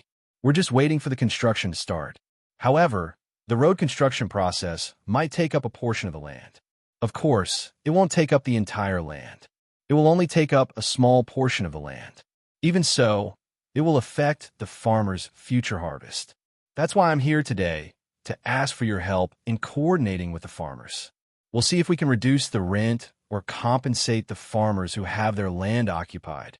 In the past, the road between Han Village and Plum Village was too narrow. Now that the road was going to be repaired, the road had to be widened. If it was widened, it might take up the land by the roadside.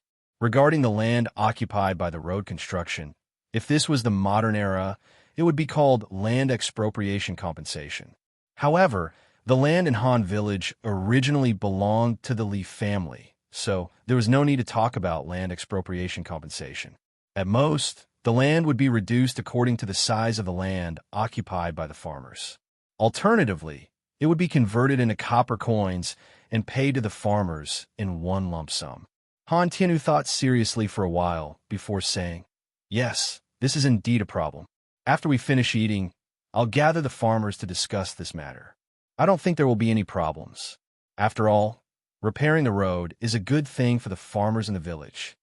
At around 1 o'clock in the afternoon, the villagers of the Han family manor were gathered at the threshing field at the entrance of the village. After waiting for a while, Han Tianhu saw that everyone was present.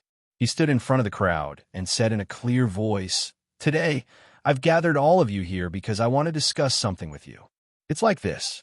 Young master intends to build a cement road similar to the one in Yanwang College. It will connect Han Village and Plum Village with the official road outside Chang'an City. Because the cement road that young master wants to build is very wide, it will take up a small portion of everyone's land in the middle. In the future, the harvest will definitely be reduced. So today, I've gathered everyone here to discuss the compensation. Let's see if you're willing to reduce the rent or take a sum of money directly." As soon as Han Tianhu's voice fell, the villagers below began to discuss with each other with a buzzing sound. "Repair the road? Young master wants to repair the road for us? That's great. And it's a cement road. Do you know what cement road is? It's the very smooth road like Yanwang College's. I didn't expect that we would be able to walk on that road in the future. If this road is repaired, won't we only need half an hour to get to Chang'an in the future? Li Zheng, when will young master repair the road for us? I'll go over and help." Hu Hanyan shouted as he looked at Han Tianhu. Han Tianhu replied, "It started this afternoon, so everyone needs to discuss and come to a conclusion as soon as possible. We don't want to affect young master's progress." Hu Hanyan laughed and said, "Hey, what's there to discuss? Even if the road will take up some land, how much land can a road take up? Anyway, old who, don't want any compensation. Young master repairing the road is also a good thing for the farm. Young master has already done his utmost for us by not asking me to repair the road. How can I, old who, be so thick-skinned as to ask young master for money? Hee. What Hanyin said is right. Although the road will take up some land and affect the future harvest, if this road is repaired, it will be of great benefit to our entire village. We can't be ungrateful and ask the young master for money for such a small profit. Grandfather Han also spoke up at this moment. After the old man finished speaking, voices of agreement rang out one after another. Grandfather Han is right. Young master is kind enough to repair the road for us. We can't be ungrateful. Yes, we can't be ungrateful. Li Zheng, we don't want any compensation. In an instant, the farmers were clamoring to reject Li Zishuan's compensation for the land. This was what the people wanted. Chapter 776. The same thing happened in the Plum Village. In the afternoon, after Li Zishuan finished his meal, he went to the Plum Village to inform the village chief, Lu Qingfeng. Lu Qingfeng also gathered the villagers at the village entrance. Unsurprisingly, the villagers of the Plum Village were the same as the villagers of the Han Village. They were not willing to accept any compensation. Young master is too kind. Previously, he reduced our rent by so much. Now we have eggs to sell. Whoever goes to young master to ask for compensation is really too heartless. That's right. We can't accept this compensation. Otherwise, my wife will beat me to death. We have to live up to our conscience. We can't let young master's heart down. Compared to the Han Village, the villagers of the Plum Village did not enjoy the profits from selling the mountain fruits. However, their loyalty to Li Zishuan and their sense of belonging to the Li family was no less than the villagers of the Han Village.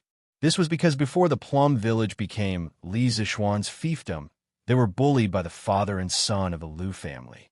It was Li Zishuan's arrival that saved them from their misery and allowed them to live a happy life. They cherished everything they had now. Not only can we not ask young master for money, I think we should help young master fix the road. After all, didn't young master fix this road for us? Now that the crops have been harvested, each family can probably contribute one laborer. This way, the road can be fixed faster. Don't you think so, second master? Mei Jun, who was in the crowd, suddenly shouted. Lu Qingfeng, who was in front of the crowd, frowned. Second master Lu, who was in the crowd, pinched his chin and said, Aha, Mei Jun, you brat, you're right. Young master is building this road for us. Although we don't need to fork out any money, we can contribute. Don't you think so, everyone? Second Master Lu's influence in the Plum Village was not to be underestimated. Once he said that, the villagers all echoed his words. Second Master Lu is right. Since we can't fork out any money, we have to contribute. Otherwise, we won't be able to live up to our conscience. That's right. Young Master fixed this road for us. How can we not help? We have to help. I'll help young master tomorrow. At Yinhuang College, when Li Zishuan received the news from Han Tianhu and Lu Qingfeng, he had a strange expression on his face. He felt both helpless and touched. Compared to the modern society, where everyone was profit-driven and deceitful, the people of the Tang dynasty were much more simple and honest. Kindness to others will eventually be rewarded with kindness.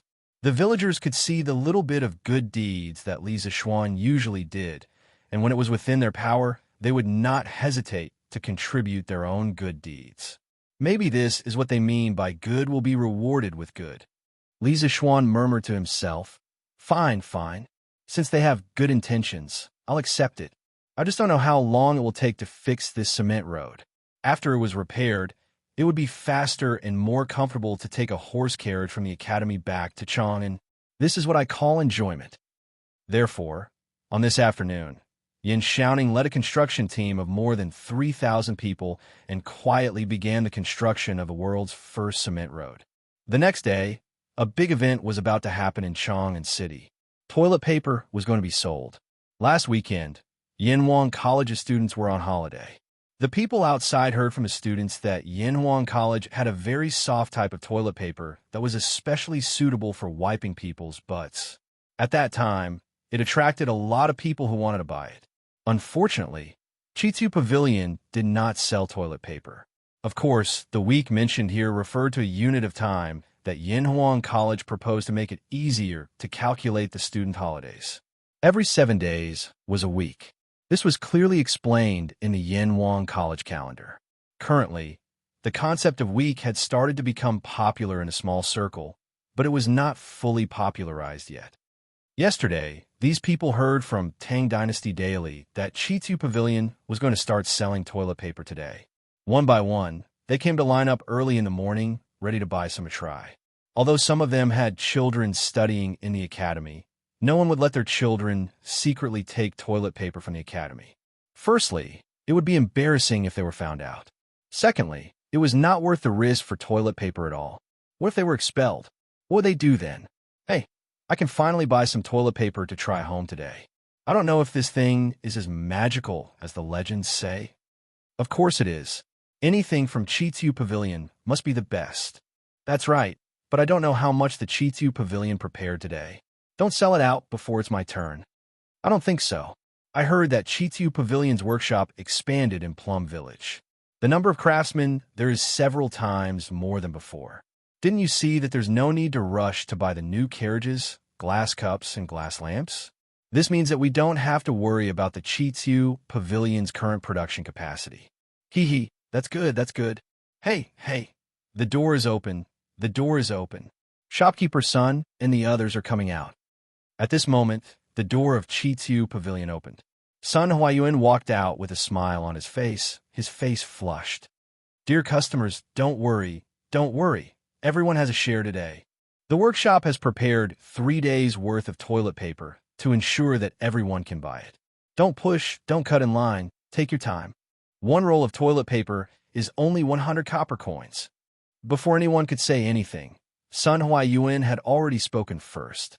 The crowd immediately became restless. 100 copper coins for a roll of toilet paper was still a little expensive.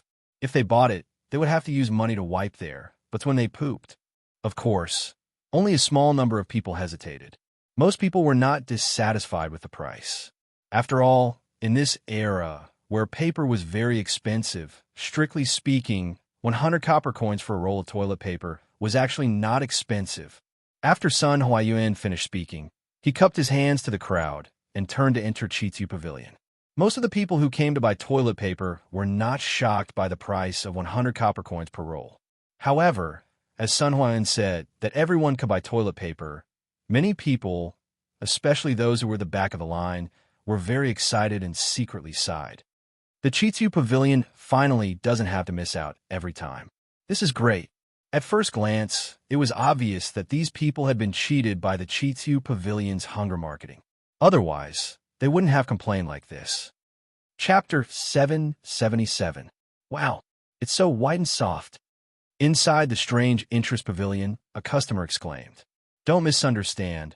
He wasn't doing anything inappropriate. He was just caressing a roll of toilet paper. So, this is toilet paper. This is 1,000 times, no, 10,000 times more comfortable than toilet paper. In this world, no one can compare to Lordly when it comes to enjoyment. Give me 10 rolls. It was obvious that this was someone who didn't lack money.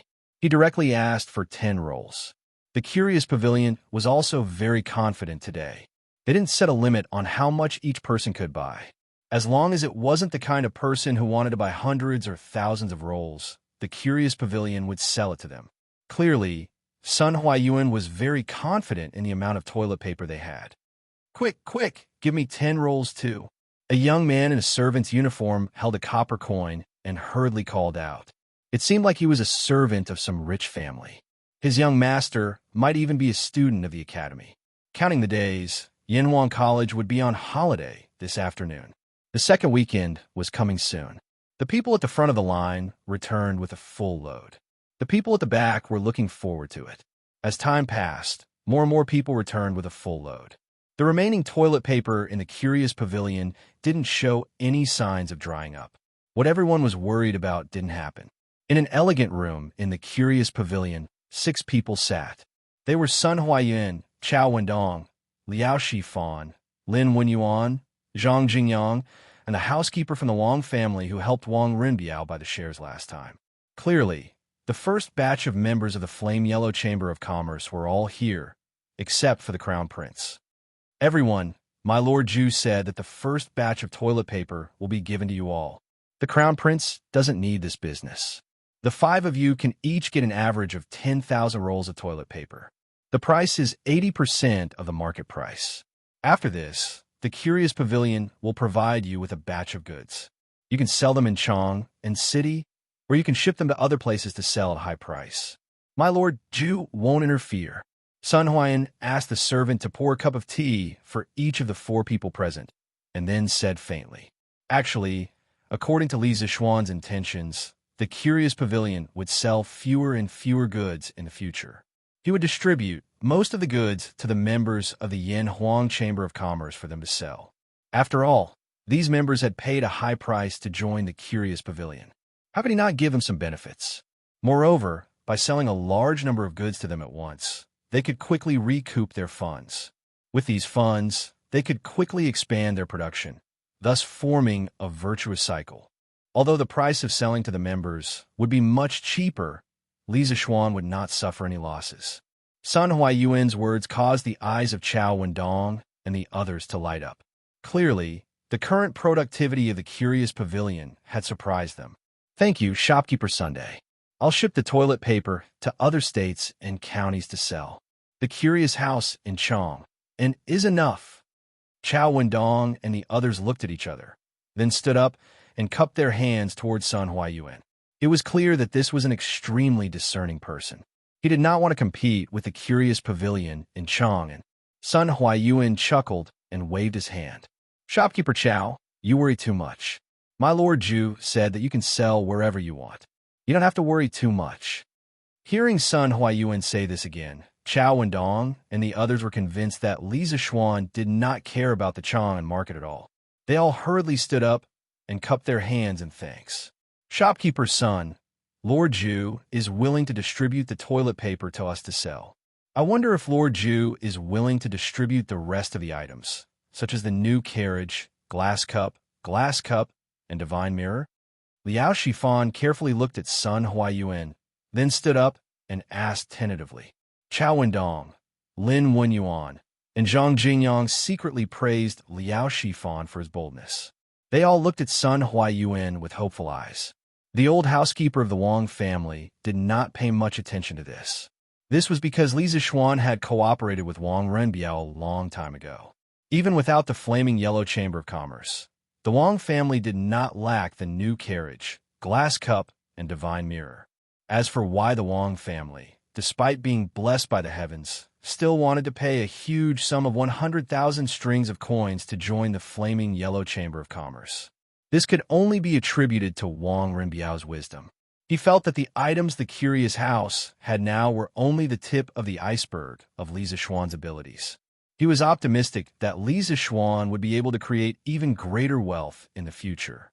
Sun Huaiyuan stroked his beard, then took out a piece of paper from his sleeve and handed it to everyone. "Ah, my Lord Zhu has already instructed that this paper contains a list of all the goods in the Curious House's inventory. In principle, based on the percentage of shares each family has, you can split these goods at 70 to 80% of the market price.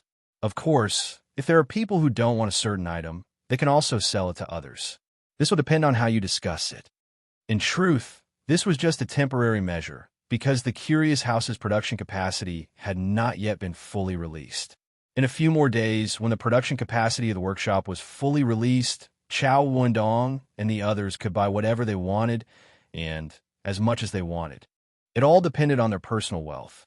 Other than the old housekeeper of the Wang family, everyone else was delighted. They had not joined the Chamber of Commerce for nothing. At this rate, they would soon be able to earn back all of their membership fees.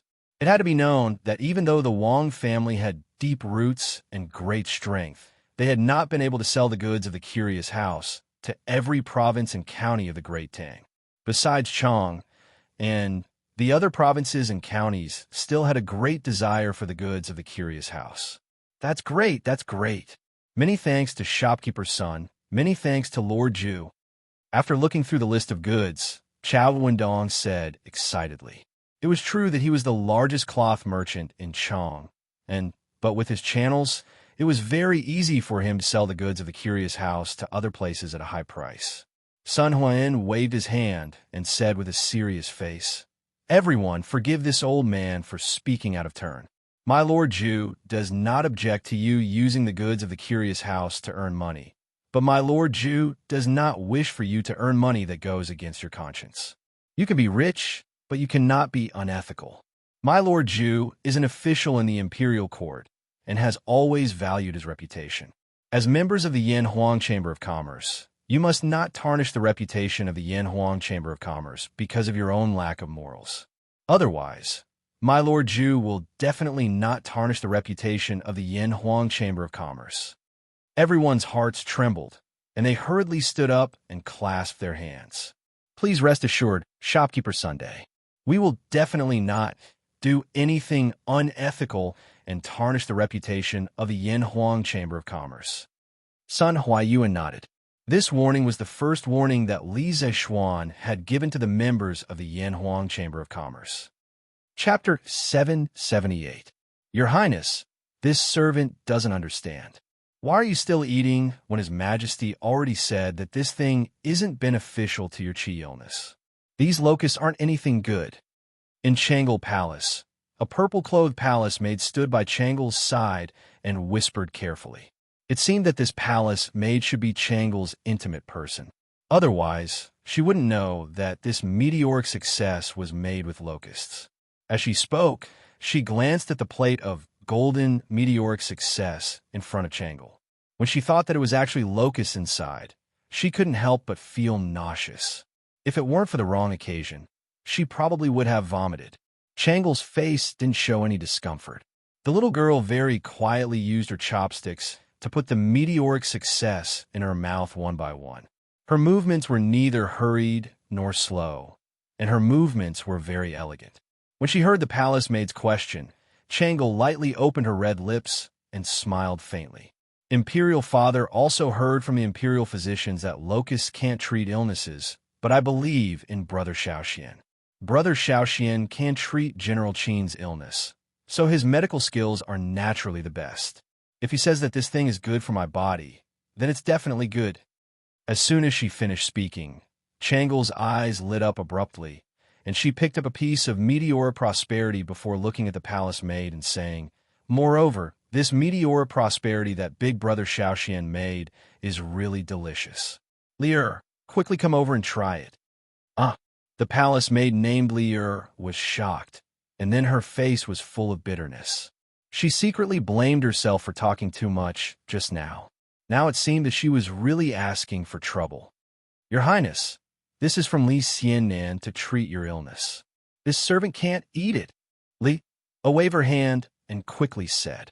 Changle's beautiful eyes immediately curved into two small crescent moons. She smiled and said, "It's fine. Brother Shaoxian sent a lot of meteoric success. I can't finish it alone. Lier, you can help me eat some." This was really asking for Qingqing's life. Lier knew that she couldn't refuse anymore. She could only walk in front of Changle with a bitter face. She cupped her hands and went to receive the piece of meteoric success from Changle's chopsticks. Changle pursed her lips and smiled. "Why go through so much trouble?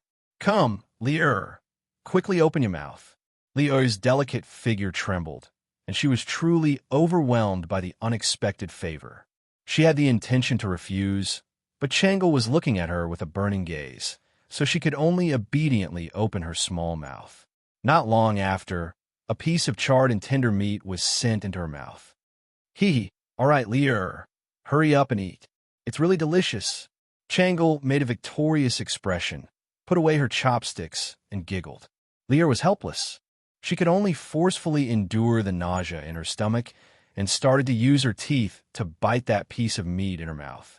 It's rare for His Highness to be so happy. If it's a locust, then so be it. After all, it won't kill anyone. At most, I'll just rinse my mouth a few more times after eating. Lear thought in her heart. To her surprise, when she bit into the meat, there was no disgusting smell. Instead, there was a strong aroma of eggs and meat. She couldn't help but widen her eyes. Was this the meat of a locust? Why is it so delicious? How is it? Is it delicious? Changle looked at Lear expectantly and asked, "Oh, delicious. Your Highness, this meteoric is really delicious. Lee County's men are really amazing. Even the meat of a locust can be so delicious." Lee was a little embarrassed as she licked the minced meat at the corner of her mouth with the tip of her tongue and smiled excitedly at Changle. "Hee hee, since you think it's delicious, then you can eat with me in the future. Anyway, I can't finish this amount by myself." Changle looked extremely happy. Of course, she also had a reason to be happy because there wouldn't be someone watching strangely from the side when she ate locusts in the future. "Your Highness, this isn't too good, right?" Lear was a little hesitant. To be honest, the meteoric she ate just now was indeed very delicious. She liked to eat it very much, but if she ate it with Changle every day, it seemed a little out of line. "What's wrong with this? I'll let you eat with me, so just eat." While Changle was recruiting friends to eat locusts, outside the palace, there was another scene. After Nyo and Heir Nyo of the Han family manor found a way to make a fortune by selling locusts, they really couldn't be stopped. Every morning, they woke up earlier than the chickens. The farmlands in the manor became their main battlefield. They could be seen wandering around the farmlands all day long. As the news spread, more and more children found out that the locusts could be sold for money. This group grew stronger day by day. Naturally, the parents of the children also noticed the abnormality of their children. On one hand, they were afraid of the locust god. On the other hand, they were worried about the huge profit brought by something as insignificant as the locusts. These parents suddenly hesitated. There were those who agreed and those who disagreed. Those who agreed naturally encouraged all the children in their family to join the locust-catching army. Some parents even rolled up their sleeves and joined the battle personally. Those who objected captured their own children and forbade them from catching locusts in the fields. However, when they saw that their other children had earned a lot of copper coins from catching locusts, they were envious and tried their best to escape from the cage. In fact, they were not the only ones who were envious. Their parents were also secretly envious. Logically speaking, one caddy of locusts could be sold for 3 copper coins. This was not a low price. If they did nothing but go to the farmlands to catch locusts, if they were lucky, the day's profit would be equal to the day's wages at the docks. Most importantly, catching locusts was not only a job for adult men, but also for the elderly, women, and children. Think about it. If the whole family was involved, then the daily profit would be. Just like that, when they saw other people getting rich, many who were against the idea of catching locusts were shaken. Gradually, they joined the ranks of the locust-catching army. Actually, compared to using locusts to make food, it was Li Zishuan's real purpose to shake people's attitudes towards locusts. Since these deep-rooted beliefs were not easy to change, then he would use subtle benefits to assimilate them. As a result, the number of locusts purchased by the Academy's cafeteria skyrocketed. Initially, Soaring Star was only provided to the students in the special training class. However, after a few days, the head chef realized that there were too many locusts. The students in the special training class could not finish them all. Therefore, after asking for permission from Li Zishuan, Soaring Star was provided to all the students and teachers in the academy. At the time, Li Tai and Sun Zifan were overjoyed.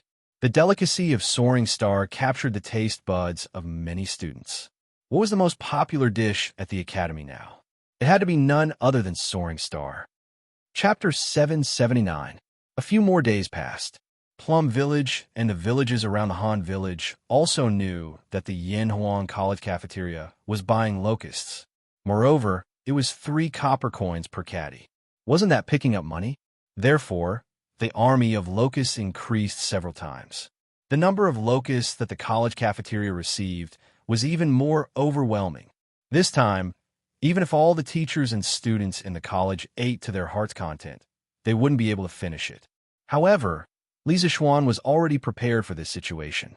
On this day, the Zuaxian restaurant in Chang, in city's West City, quietly released a new dish called Meteoric Success. Yo, shopkeeper Lu, there's a new dish again. Meteoric Success, that's a good name. When it was close to noon, a customer came to the Immortal Indulgence Inn, and he inadvertently glanced at a new dish on the menu. When he focused his eyes and saw the words Meteoric Rise written on it, he couldn't help but laugh. Hey, isn't this old Master Wang? Long time no see. Shopkeeper Lu's face was full of wrinkles. He first greeted him, then replied, "This Meteoric Success is a new dish invented by my Lord Ju. It was originally only available in Yanhuang College, and the students were full of praise for it. My Lord Ju felt that this delicacy should be shared with everyone. So, old Master Wang, you're lucky today?" That diner was obviously shocked. Wow, it's actually a new dish invented by Lord Ju, and only the college could eat it before. I'm really lucky today. He saw that there were still empty seats in the restaurant. Therefore, he said to Shopkeeper Lu, "Shopkeeper Lu, give me a portion of gnawed chicken, a portion of dompa meat, and a portion of Meteoric Success, and a pot of Gentle Beauty." Obviously, this person was also a rich person. He didn't even ask for the price of Meteoric Success and directly asked for a portion. Shopkeeper Lu chuckled and replied, "All right, old Master Wang, please take a seat. The dishes will be served soon." A moment later, the dishes were served. The golden and tender Meteoric Success looked very appetizing just from its appearance. The moment it was served, it immediately attracted the attention of many people. That diner swallowed his saliva and picked up his chopsticks to eat the soaring star. As soon as the crispy and soft soaring to heaven entered his mouth was immediately filled with the aroma of eggs and meat. There was also a tinge of numbness. This customer couldn't help but widen his eyes and exclaim repeatedly that it was delicious. He simply couldn't stop. Oh, delicious. It was really delicious. There was a salty smell, a fragrant smell of fried oil, a numbing smell, and a meaty smell. Manager Lu, what kind of meat is used to make this soaring to prosperity? Why is it so fragrant? After wolfing down a few pieces, the customer smacked his lips and yelled at Manager Lu. "Hey, Manager Lu, you're so kind. Hey, this is our drunken immortal in secret recipe. Lord Ju has instructed us not to spread it out. Old Master Wang, please don't blame us." Shopkeeper Lu chuckled and replied, "Although those who had eaten soaring to prosperity would inevitably know that it was made from locust meat, Li Zixuan wanted to hide it for as long as possible. When the day came when he couldn't hide it anymore, they would already be addicted to the delicacy of soaring to prosperity. They wouldn't be able to give up, even if they wanted to. That was the result that Li Zixuan wanted. Hee. Manager Lu's words are too serious. Since it's a secret, it's only right that you don't say it. This old man was just asking casually. The most important thing is that this soaring to prosperity is delicious. That's enough," the customer said with a face full of smiles. "Manager Lu, give us 2 plates of soaring to prosperity too. Give us 2 plates here too." When the surrounding people heard this customer praising the delicacy of soaring to prosperity, they all began to order as well. "Yo, soaring to prosperity? That's a good name. Manager Lu, give us 2 plates." While they were talking, Liao Shifan walked in with Zhang Jingyang. Liao Shifan smiled and said, "Don't worry." The two of them were old acquaintances of the drunken immortal restaurant, so there was no need for formalities. Manager Lu responded and asked the waiter to bring them to their seats. "Brother Liao, now that we're on Lord Ju's boat, we're really soaring to prosperity with a bright future. Your dishes are really good. It suits the occasion." After taking their seats, Zhang Jingyang said with a flushed face. It was obvious that he had been very happy recently. This is just the beginning. I believe that Lord Ju's future achievements will definitely be more than this. The money that we invested will definitely be several times or even tens of times the returns," Liao Shifan said with a smile. At the same time, he felt that it was a pity that Feng Zhihua, who went out to sea with the imperial court's fleet, hadn't returned yet. Because once the fleet returned, he would be able to invest more money and earn more money. Hee, Brother Liao, you have good taste. Hey, little Xian, what are these things that you put in the yard? They look like eggs, but why do you have so many eggs? Saturday, Yinhuang College's day off. In the afternoon, Cheng Chumo went to Li Zixuan's courtyard in Yinshan and saw that the cement ground in the yard was filled with densely packed spherical things. They looked like eggs, but there was a layer of gray substance on top of them, which looked a little strange. Cheng Chumo squatted on the ground and touched it, then asked loudly. This guy didn't return to Chang, and during the holidays, and just stayed in Yinshan. Although he could buy toilet paper now, Cheng Chumo still wasn't used to living in the old house in Chang'an. Old Cheng's family had a courtyard in Yinshan that was gifted by Li Zixuan. There was nothing in it before, but Cheng Chumo didn't get used to living at home last week. After returning to the academy, he began to order people to move furniture in. Now that it was habitable, this guy became Li Zixuan's neighbor and would visit from time to time. Put down, don't touch it. This is an egg with lime. I took it out to dry today. Chonyo, don't mess around. Li Zixuan walked over and kicked Cheng Chumo's, but in a bad mood, as he said. To make century eggs, the fresh eggs were placed in a pot or basin filled with lime paste. After the eggs were dipped in lime, they were taken out and mixed with chaff or sawdust. Then, they were placed in a jar and sealed. Generally speaking, it would take about 7 days in spring and autumn and 4 days in summer. When the time was up, they should be taken out to dry in the jar. This time, the century eggs that were being dried in the Li family's courtyard were the ones that had been rolled out last week. Ah, it's really an egg. Oh my God. I didn't believe it when I heard that your family was buying eggs a while ago, but I didn't expect it to be true. Xiao Xian, why did you get so many eggs? You even added lime. Are you trying to hatch chicks? Cheng Chumo stood up, looked at Li Zixuan, and said stupidly. Li Zixuan's face was full of black lines. Hatch chicks? I'll hatch NMLGB. Where have you seen chicks hatch like this? Chapter 780. Hatching your sister's chickens. I say, can't your brain work a little better? What are you thinking about all day long? Li Zixuan slapped Cheng Chumo's head and said angrily. Cheng Chumo screamed in pain, then retreated far away and said, F***CK? A gentleman uses his mouth, not his fists. Xiao Xian, why are you so violent now? Besides, there's so many eggs. If you're not going to use them to hatch chickens, what are you going to use them for? Are you going to eat them? Li Zixuan said lightly. Yes, you're right. These eggs are for eating. F***CK. Who are you trying to fool? There's so many eggs. They'll spoil after a few days. How can you finish them with so few people in your family? Cheng Chumo said with a face of disbelief. This idiot. Li Zixuan shook his head and said, These eggs are not ordinary eggs. They can be stored for a long time. As he said that, he picked up a century egg covered with lime and sawdust and said, This egg is now 80% cooked. After a few days, you can peel the eggshell directly, add some vinegar and garlic, and eat it. It's simply a delicacy. Duck eggs were the majority of century eggs made with traditional methods. However, if you used duck eggs to make century eggs, because the eggshell of duck eggs was thicker, it generally took 30 to 40 days. The eggshell of duck eggs was thinner, and the pores on the surface were thicker. Generally, it would completely turn into century eggs in about 10 days.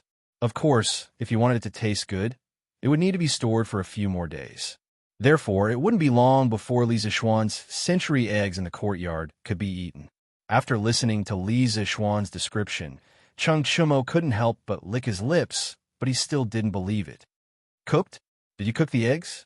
Even so, the eggs can't be stored for long. What a country bumpkin, Li Zixuan thought unhappily in his heart. I didn't say that the eggs were cooked. You're the one who misunderstood. Forget it. I'm too lazy to argue with you. You should be able to taste this delicacy next week. Hee, that's great. Next time, I'll definitely come on time.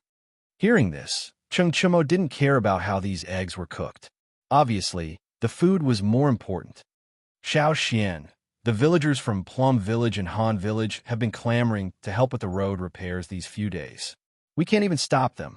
I don't know what to do either. If we give them a salary, I'm afraid that the other members of the construction team won't agree because these farmers are definitely not as professional as them. If we don't give them a salary, we'll be letting down the villagers' good intentions.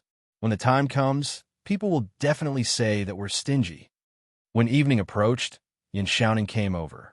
He found Li Zixuan and said with a conflicted expression, "Oh, there's such a thing?" Li Zixuan raised his eyebrows in surprise. After thinking for a while, he said, "Xiaoning, your concerns are very reasonable. How about this? The farmer's daily wages will be half of the workers' wages in the construction team. What do you think?" Li Zixuan had just established the Yin Huang Chamber of Commerce and raised more than 300,000 strings of coins. Therefore, logically speaking, Li Zixuan wasn't lacking in money.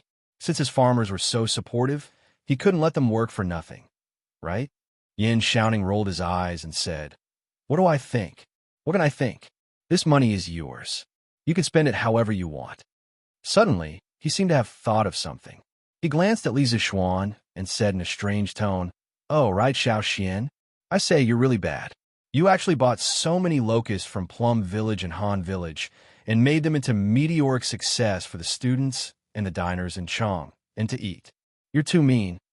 Li Zixuan was stunned and asked curiously, "Xiaoning, how did you know that meteoric success was made from locusts?" Yin Xiaoning curled his lips and said in disdain, "I'm not stupid. Today, I saw a lot of children catching locusts in the fields by the roadside. I randomly grabbed one of them and asked. Only then did I know that the locusts they caught were all sent to Yin Huang College's cafeteria. Then, I thought about the meteoric success that you introduced before.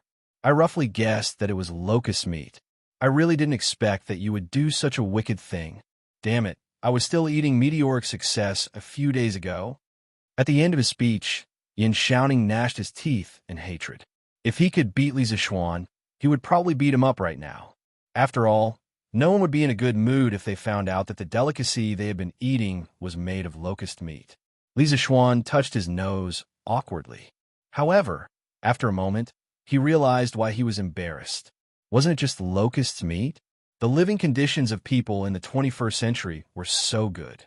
Didn't many people like to eat it?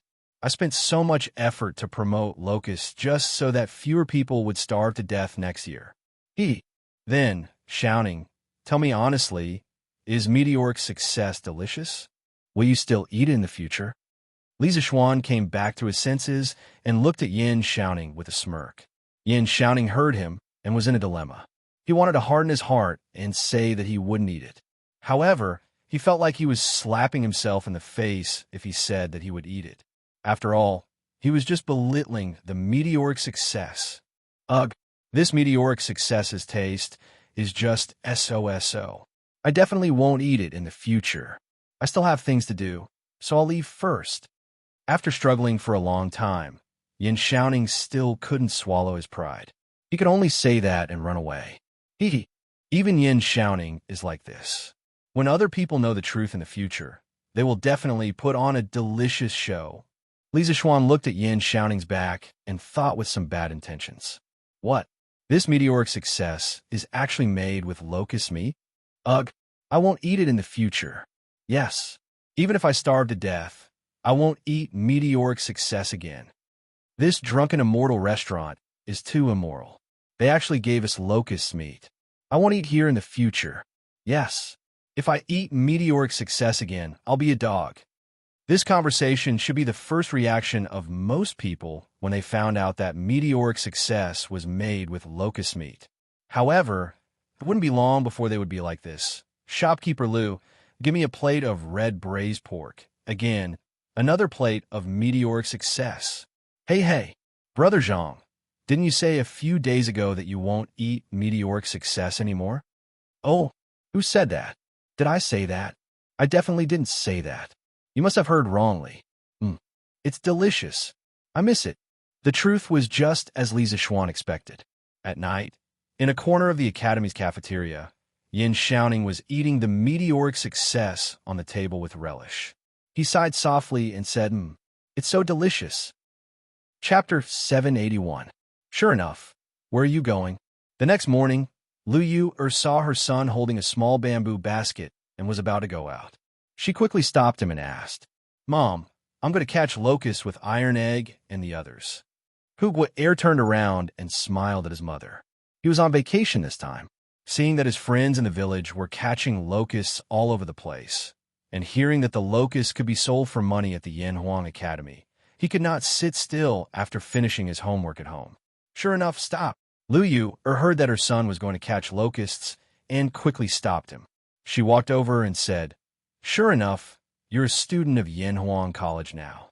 How can you go to the fields to catch locusts? Aren't you embarrassing your husband by doing this? Besides, we don't lack money now. You better not go. Rest well at home or prepare for your future homework." The silly child from before had now become the envy of the entire Han village. It was all because Air was admitted to Yanhuang College. Lu Yu treasured her son very much. Air opened his mouth and said, "Mom, Iron Egg is also in Yanhuang College. Why can he catch locusts, but I can't?" Of this, Lu Yu was speechless. "Sure enough, are you done? We should go." At this moment, Iron Egg's voice came from outside. Air quickly stretched his neck and said loudly, "Coming, coming, Iron Egg bro, I'm coming." He then looked at Lu Yu and said, "Mom, I'm leaving with Iron Egg bro now. I'll be back by noon." He didn't wait for Lu Yu's permission and ran out like a wisp of smoke. Lu Yu could only stare at her son's back. "Hey, you silly woman, your son didn't dare to go out and hit a home every day. You secretly cried every day. Now that your son is willing to go out and play with others, you don't want to. You're really..." Hu Han-yun, who was fetching water from the well in the east corner of the courtyard, said to his wife angrily. Lu Yu glared and retorted, "How can it be the same? Our son is a student of Yanhuang College now, a scholar. How can it be the same as before? He has to maintain the dignity of a scholar." When Hu Han-yun heard this, although he was happy in his heart, his mouth said carelessly, "Hey, young master didn't say anything, but you silly woman. Tai Dan is young master's personal disciple. If he can catch locusts, how can our son be more precious than him?" Lu Yue was a little flustered and exasperated. She snorted and said, "I don't care. Anyway, my son is definitely the best. I can't be bothered with you, old thing. I'm going to the chicken farm on the mountain to pick up eggs. Sigh, it would be even better if I could pick up money." Hu Han-yin was speechless. A few days ago, in Plum Village, second master Lu's chicken farm, 7 chickens had gone missing, but there were 3 strings of money on the ground. Once the news spread, it attracted the envy of many farmers. Everyone said that second master Lu's family had encountered a group of righteous thieves who stole things and left money behind. 7 chickens, 3 strings of money. No matter how you looked at it, second master Lu made a profit. So many people hoped that they could meet such thieves. "Come back quickly. Don't forget to come back at noon to cook." Hu Han-yun shouted at the top of his voice. Hey, got it. Lu Yu promised without turning her head. "Sigh, I don't know when this child will come back. He said he would come back last month, but he didn't. I don't know if this child is doing well outside." It was said that mothers were closer to their sons and fathers were closer to their daughters. This saying seemed to be true. Hu Han-yun looked at the empty courtyard and muttered to himself, "Sigh, Iron Egg bro, why do you think Yamacho collected so many grasshoppers? Don't tell me Yamacho also likes to fight grasshoppers?" In the fields of the Han village, Hushur was looking for locusts on the ground while casually chatting with Iron Egg next to him. The small bamboo basket on his body was already filled with locusts. It seemed that he had a good harvest this morning. Hearing Hushur's stupid cute words, Iron Egg couldn't help but laugh. "Sure enough, you are thinking too much. How could Master like to fight grasshoppers? Lana might like it." Hushur asked again. "Then Iron Egg bro, why do you think Yamacho collected so many grasshoppers?" Iron Egg lowered his head and thought for a while. Suddenly, his body shook, and he looked up and said meaningfully, "Maybe it's to cook." "What? Cook? Grasshoppers can be cooked?" Hushur's eyes almost popped out when he heard this. He asked incredulously. Iron Egg bro's face became calm. He said lightly, "Why can't they be cooked? Not only can they be cooked, but you have also eaten them recently." Hushur was shocked. I have eaten them recently? Iron Egg bro, Are you saying that I have eaten grasshopper meat recently? Wretch, what did I eat it? Iron Egg Bro sighed and shook his head. Sigh, not only did you eat it, but I also ate it. The meteoric rise in the academy was made with these grasshoppers. He just realized it, but what could he do even if he did? He had already eaten what he wanted to eat, and Lisa Schwan was his master. He couldn't say anything and could only swallow his bitterness. No way. Meteoric rise is made of grasshoppers. Wretch, but it doesn't look like it at all. Husher's face turned pale. He felt nauseous and said in disbelief, "Oh, that only means that my master's technique is brilliant. Meteoric rise is definitely made of grasshoppers. You don't have to doubt it. Otherwise, it would be hard to explain where all the grasshoppers went." Iron Egg Bro straightened his back, but he didn't feel nauseous. His face was calm. Then what should I do? Recently, I am addicted to eating meteoric rise. Iron Egg Bro, you're telling me that this thing is made of grasshoppers. Should I continue to eat it in the future? Sure enough, he was in a dilemma. A few days later, the weather was cloudy. The military training had been going on for more than half a month. Everything was going according to the established procedures. The students were becoming more and more disciplined, and so were the instructors. Therefore, Li Zixuan rarely paid attention to the academy. Naturally, he couldn't get up in the morning and began to sleep in. Lord Zhu, the Imperial Court's fleet is back. They are almost at the pier by the murky river. Chapter 782. What? The fleet is back? Li Zixuan woke up late in the morning. He was washing his face in the yard when he heard Pang Feiji's shout from the front of the yard. He was stunned at first, but then he was overjoyed. Quick, prepare a horse for me. Let's go to the dock now. Li Zixuan excitedly wiped his face and roared at Pang Feiji, who was outside. Yes, Lord Zhu. Brother, isn't there a show to watch? Lana want to go too. Lana, who was playing in the backyard, shouted happily at this moment. The little girl was at the age where she was playing around and didn't sleep much. She woke up much earlier than Li Zixuan. When she heard that there was a big ship to watch, she immediately became interested. Okay, Lana, since you want to see it, I'll take you to see it. Li Zixuan's laughter came from the backyard. After a while, the two of them rode out of the Yinshan courtyard. Lan unnaturally rode with Li Zixuan. The little girl giggled along the way. Ever since Yanhuang College started, Li Zixuan, as her brother, hadn't accompanied her to play for a long time. Today was a rare opportunity for them to go out and watch the show together. Ba River was one of the 8 rivers of Chang'an. It originated in Lantian County and was located to the east of Chang'an City. On both sides of the Ba Bridge, 5 miles of embankments were built. Thousands of willows were planted, and tourists walked shoulder to shoulder. It was a spectacular sight in Chang'an. Every time spring was in full swing and the spring wind blew, the willow catkins would dance in the air and Fa would become a major sight on Ba Bridge in Chang'an. Ba River had a dock and a relay station. It was called Ba Pavilion. Many people would come here to welcome guests and bid them farewell. They would also break off willow branches as gifts. Ba River flowed through May Village. There was a relatively large dock in the southeast of May Village. Many merchant ships came here to load and unload their goods. The previous expedition ceremony of the Imperial Court Fleet was held at this dock. After about half an hour, Li Zixuan and the rest arrived at the Ba River dock. At this time, the dock was already crowded. Why are there so many people? Li Zixuan couldn't help but ask when he saw the huge crowd surrounding the pier. Pang Feiji wiped the sweat off his forehead and hesitated for a moment before saying, I don't know who leaked the news, but these commoners most likely have relatives in the fleet. They should be here to welcome their family. Maybe. Li Zixuan shook his head. He didn't want to delve deeper into it. He urged his horse to gallop into the crowd. Mother, why haven't I seen father yet? Didn't you say that daddy is coming back today? At the edge of the pier, a little girl raised her head to look at the middle-aged woman who was holding her little hand and asked in a crisp voice. The middle-aged woman gently stroked the little girl's ponytail and said softly, Come back soon. Come back soon. Although her voice was calm, her trembling hands showed that her heart was surging with emotions. She was not calm at all. She was just forcefully controlling her emotions to avoid losing her composure in front of her daughter. "Oh, mother, do you think father has lost weight or gained weight? I haven't seen father for a long time. Yaya misses father so much." That's right, this mother and daughter were Meng Wenhao's biological mother and sister.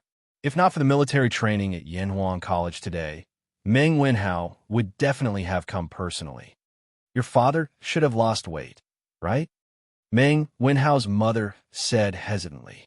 Meng Wenhao had already heard about Meng Youliang's recent situation from Li Zixuan. However, in order to prevent his family from worrying, he didn't tell them the truth. Therefore, Meng Wenhao's mother didn't know anything about her husband's experience at sea. "Yaya, be good. Your father must have missed you a lot, too." Hearing the latter half of her daughter's sentence, Meng Wenhao's mother's eyes stung, and she almost cried. Everyone in the world liked to be reunited, but the sadness and joy of separation were the helplessness of the poor. If they wanted to survive, their family had to accept separation. If they were unlucky, this separation would become eternal. But what could they do? Yes. Mother, after father comes back this time, let's not let father leave us again, okay?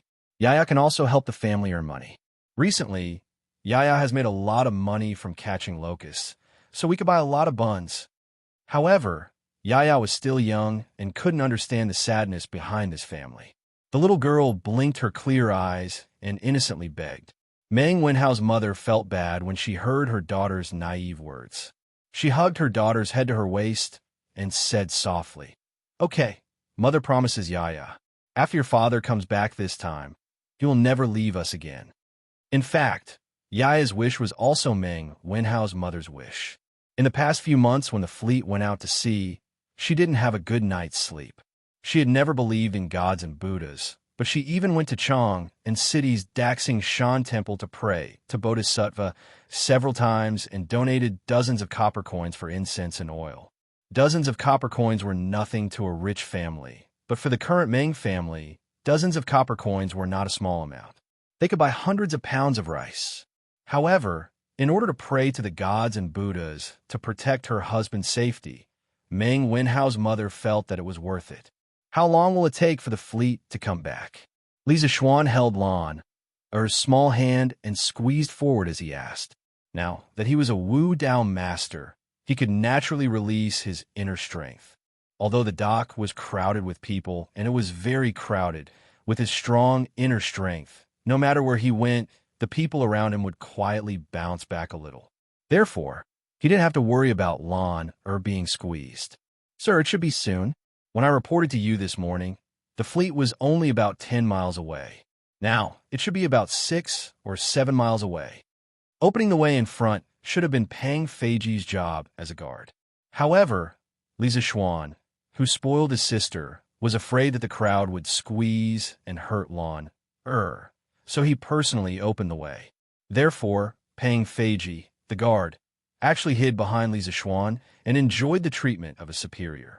6 or 7 miles, based on the speed of the ship on the water, would only take about half an hour. Li Zixuan nodded and continued to pull Lan to the front of the crowd. The people of Chang and city all knew that the fleet was coming back today. As the emperor, Li could not know. However, he certainly couldn't be like the people and wait there for a long time. Halfway through the morning court, a small eunuch quietly walked to Li'er's side and whispered a few words. Then, Li'er directly stood up and said to the officials in the court with a smile on his face, "The morning court will end today.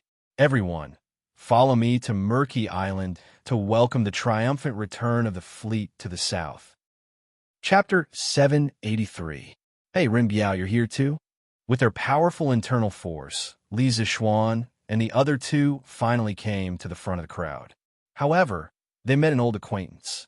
Who else could it be but Wang Rinbiao? It's Xiaoxian. I just received the news this morning. Fortunately, I had nothing to do, so I came to take a look. Wang Rinbiao chuckled and looked at Li Zixuan. "Oh, right, Rinbiao, I forgot to ask you before. Did the fleet find the rubber I told you about in Nanyang?" A few days ago, he asked Wang Rinbiao to help him inquire about the news. He only cared about Meng Youliang's situation and forgot about his own business. When Wang Renbiao heard this, he was stunned. He then shook his head and said, I don't know about this yet. I only asked people to help inquire about the fleet. I didn't ask about the harvest of my fleet. Li Zixuan was speechless. He thought to himself, this Wang Renbiao's heart is really big. He doesn't even care about his own family's business. His attitude of treating money like dirt is comparable to mine. Well, then we can only wait for the fleet to come back in a while. Li Zixuan said helplessly, Oh, look, the fleet is here. The fleet is here. At this moment, a mast finally appeared on the surface of the Ba River. Then, the figure of a huge, turreted ship slowly emerged from the water and was exposed to everyone's vision. It was unknown who discovered this phenomenon, but someone shouted loudly, and the crowd on the pier immediately boiled up. They're finally here. They're finally here. After going out to sea for almost 5 months, the fleet is finally back. God bless. The child's father must be fine. When the people saw more and more ships appear on the Ba River, they began to excitedly talk to each other. Most of them were praying for the safety of their family members. 5 months. This time, some families are happy and some are sad.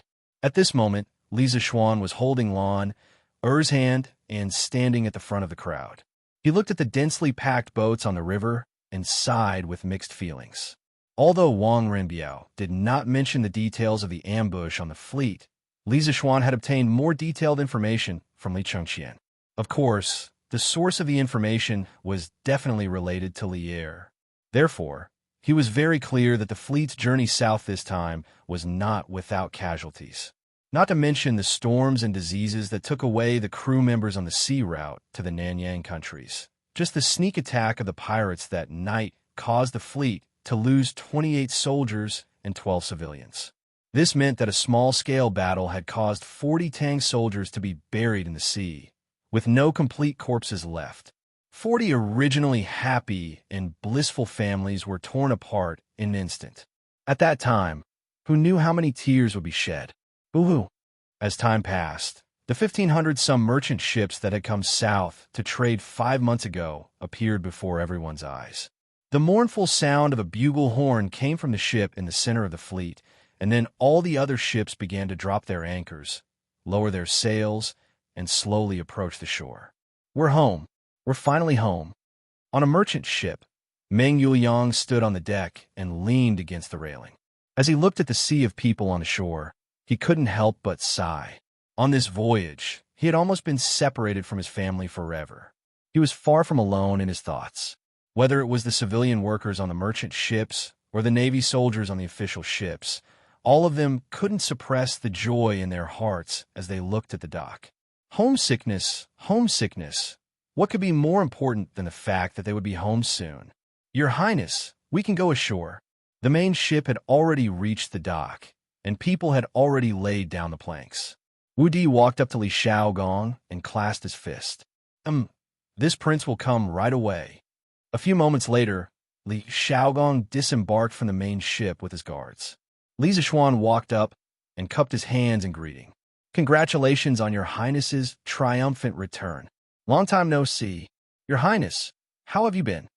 Li Shaogong gave a hearty laugh and patted Li Zixuan on the shoulder. This prince is in good health. Looking at the days, the Imperial College should have started school by now. How come you still have time to come here? Before leaving, he had entrusted his son to Li Zixuan. At the time, Li Zixuan was still an official at the Imperial College and had yet to fall out with Kong Yingda. Thus, Li Xiaogong's memories were still stuck at the time when Li Zixuan was still teaching at the Imperial College. He had no idea what was going on at Yinhuang College. Your Highness, this child is no longer at the Imperial College. 3 months ago, I resigned from my position at the Directorate and opened my own academy. Today, Huairun is also in my academy. Li Zixuan knew that Li Xiaogong was asking this because he wanted to know more about his son, Li Huairun, so he gave him a simple explanation. What? Xiaoxian, you no longer at the Imperial College? Did something happen in between? Li Xiaogong had indeed asked this question to find out more about his son, but he hadn't expected to ask such a shocking question. It's a long story. I'll tell your Highness in detail in the future. Li Zixuan knew that this wasn't the place to talk, so he said this to Li Xiaogong. His Majesty has arrived." As they were speaking, another group of people arrived on the road to the west of the docks. When they heard the words, "His Majesty has arrived," they all hastily turned around. When they saw the person in bright yellow at the front of the group, they all bowed and said, "Paying respects to your Majesty." At the same place, with the same loud voice, one couldn't help but think of the departure ceremony that Li'er had held when the fleet went out to sea 5 months ago. Li'er followed the path that the crowd made and came to the edge of the docks, not far from Li Xiaogong. He stopped and turned around to look at the densely packed crowd, saying, "Rise." Only then did the commoners and the soldiers on the ship straighten up. Li'er looked at Li Xiaogong and said, "Xiaogong, it's been hard on you." Li Xiaogong hurriedly clasped his hands and said, "Your Majesty is too kind. It's my duty to share your Majesty's worries and worries. It's not hard at all." Li'er nodded. Then he looked at the endless number of ships on the river and asked slowly, "Have all the ships of our great Tang returned?" Li Xiaogong said solemnly, "Your Majesty, of the 1,587 ships that I brought, except for one that was burned at sea, the rest returned safely. Furthermore, the 32 small countries in Nanyang have all sent a fleet of ambassadors to follow me back to pay respects to the Tang Empire and your Majesty." Chapter 784. The envoy of Jinla greets the Emperor of Tang. The envoy of Funan greets the Emperor of Tang. The envoy of Piao greets the Emperor of Tang. Following Li Xiaogong's words, a group of people with different skin colors and clothes came down from the ship. They greeted Li'er respectfully with all kinds of etiquette. Some of them spoke in their native language, while others spoke in broken Chinese. When Li Xiaogong saw this, he quickly assigned a middle-aged scholar beside him to translate for them. Li'er was very happy after hearing this. As an emperor, there was no one who did not like to achieve great things. It was just that every emperor had different priorities. Good. Where's Chui'er?" Chui Shanfu stepped out from the crowd of civil and military officials and cupped his hands. "I'm here. Bring the envoys of the various countries to Honglu Temple and treat them well. 3 days later, I will summon the envoys of the various countries at the imperial court meeting." In the Tang dynasty, Honglu Temple was one of the 9 temples. It was in charge of the 4 barbarians' tributes, banquets, gifts, and welcoming. It was also in charge of the inauspicious ceremonies of the country, the ancestral temples of Zhongdu, and the Taoist scriptures and tents. Whenever the emperor of the 4 barbarians or envoys had an audience, they would be treated as guests. They would be given a place to stay, and they would be given invitations, gifts, and banquets. The Department of Precepts would prepare in advance.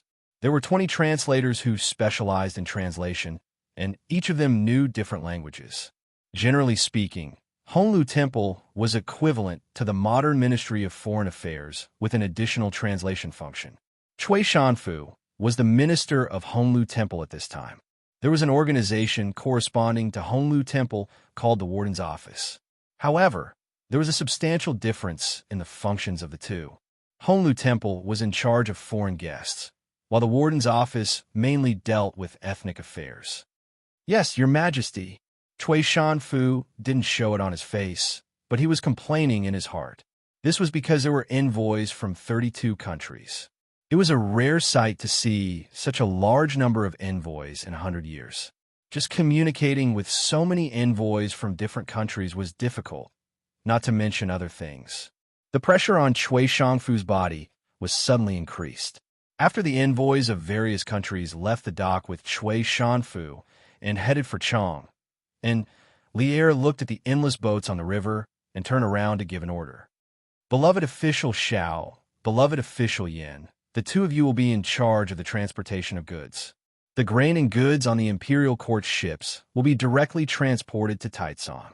As for the goods on the civilian merchant ships, you will order people to calculate the income of each family. After they pay the merchant tax, have them start unloading the goods. Be careful to prevent some people from secretly embezzling." When the fleet was heading south, the imperial court had said that all merchant ships heading south with the army had to pay a 5% tax on their trade. This could be understood as a protection fee, But compared to the 20,000 elite navy that the imperial court had mobilized, this protection fee was very cheap. Yes, your majesty. When a minister of civil affairs, Xiao Yu, and the minister of works, Yin Lied, heard Lier call out their names, they quickly stepped forward and bowed. Lier nodded. Seeing that everything was done here, he immediately said to the ministers, "Return to the imperial court." A messenger eunuch spread Lier's order one by one. The civil and military ministers who came with him all agreed. Lier was about to return to the imperial court with Li Xiaogong and the officials of the imperial court. Suddenly, he turned his head and looked at Li Zixuan, who was secretly watching from the side. He said, "You also come back to the imperial court with me." Li Zixuan was confused. He didn't know why the goddess of luck suddenly fell on his head and made him unable to resist. "Yes, your majesty." Since he couldn't resist, he might as well enjoy it. He also wanted to hear about the harvest of the whole country, which had mobilized so many people to go south to trade. "Commander Prince Hejian, can you tell us about the harvest of this trip for our beloved officials?"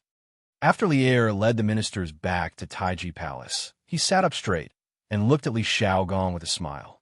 "Yes, your majesty." Li Xiaogong was already prepared. He responded, then took out a booklet and began to read slowly. "For this voyage, the imperial court has raised a total of 500 official ships. This subject has used more than 3,000 strings of silk and porcelain to exchange for a total of 880,000 dan of grain.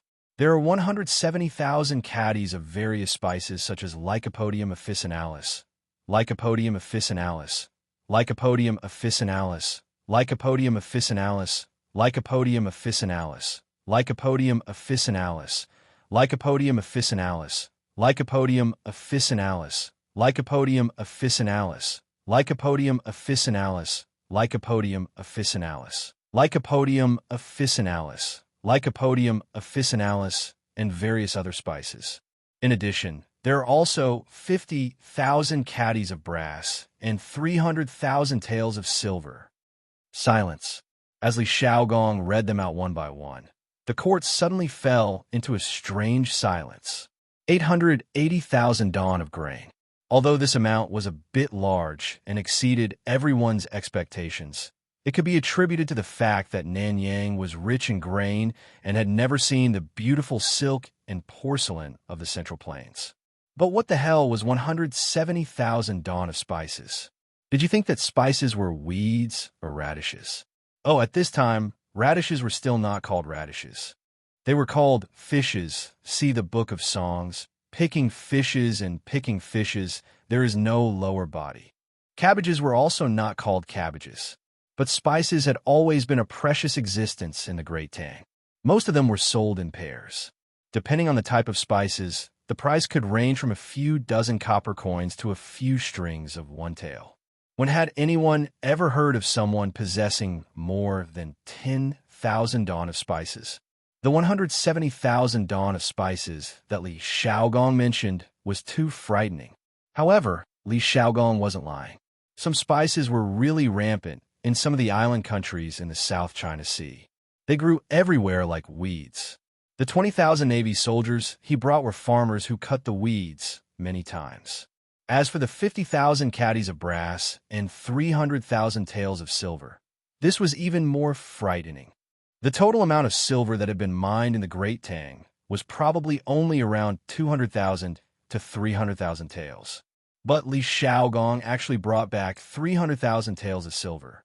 What was even more shocking was that he even brought back 50,000 caddies of brass. Many of the courtiers started to look at Li Xiaogong with a strange expression. They wanted to ask, "Big brother, did you rob an entire country?" Of course, the courtiers were not surprised. The difference between the cost and the reward was too big. According to Li Xiaogong, he only used 3,000 strings of silk and porcelain to trade. But what about the things that he brought back? Just the 880,000 dan of grain, according to the current grain price, would be worth more than 30,000 strings of coins. Adding in the 170,000 dan of spices, 300,000 taels of silver, and 50,000 caddies of brass. Oh my God! Many of the courtiers calculated in their hearts, and in the end, They found it difficult to even breathe. Huge profits. This was more than 10 times the profit. It was more than 100 times the profit. What else in the world could be more profitable than this? Chapter 785. Some people might question whether 500 ships could transport 880,000 dan of grain. Of course they could. There was no doubt about it. During the Qin and Han dynasties, the development of our country's shipbuilding industry reached its peak. During the war, to unify the southern part of China, Qin Shi Huang organized a fleet that could transport 500,000 dan of grain. With the technology at that time, they could build ships that could transport 50 to 60 tons of grain. One dan was 50 kilograms. In other words, a ship during the Qin and Han dynasties could carry more than 1,000 dan of grain. During the Tang and Song dynasties, the second peak in China's shipbuilding history was the dragon boat that Emperor Yang of Sui rode. It was 5 feet tall and 200 feet long. The upper level had the main hall, the inner hall, and the east and west imperial halls. The middle two levels had 120 rooms with a capacity of more than 300 tons. Of course, it was even more impressive during the Song dynasty. The Song dynasty built a divine boat for Korea.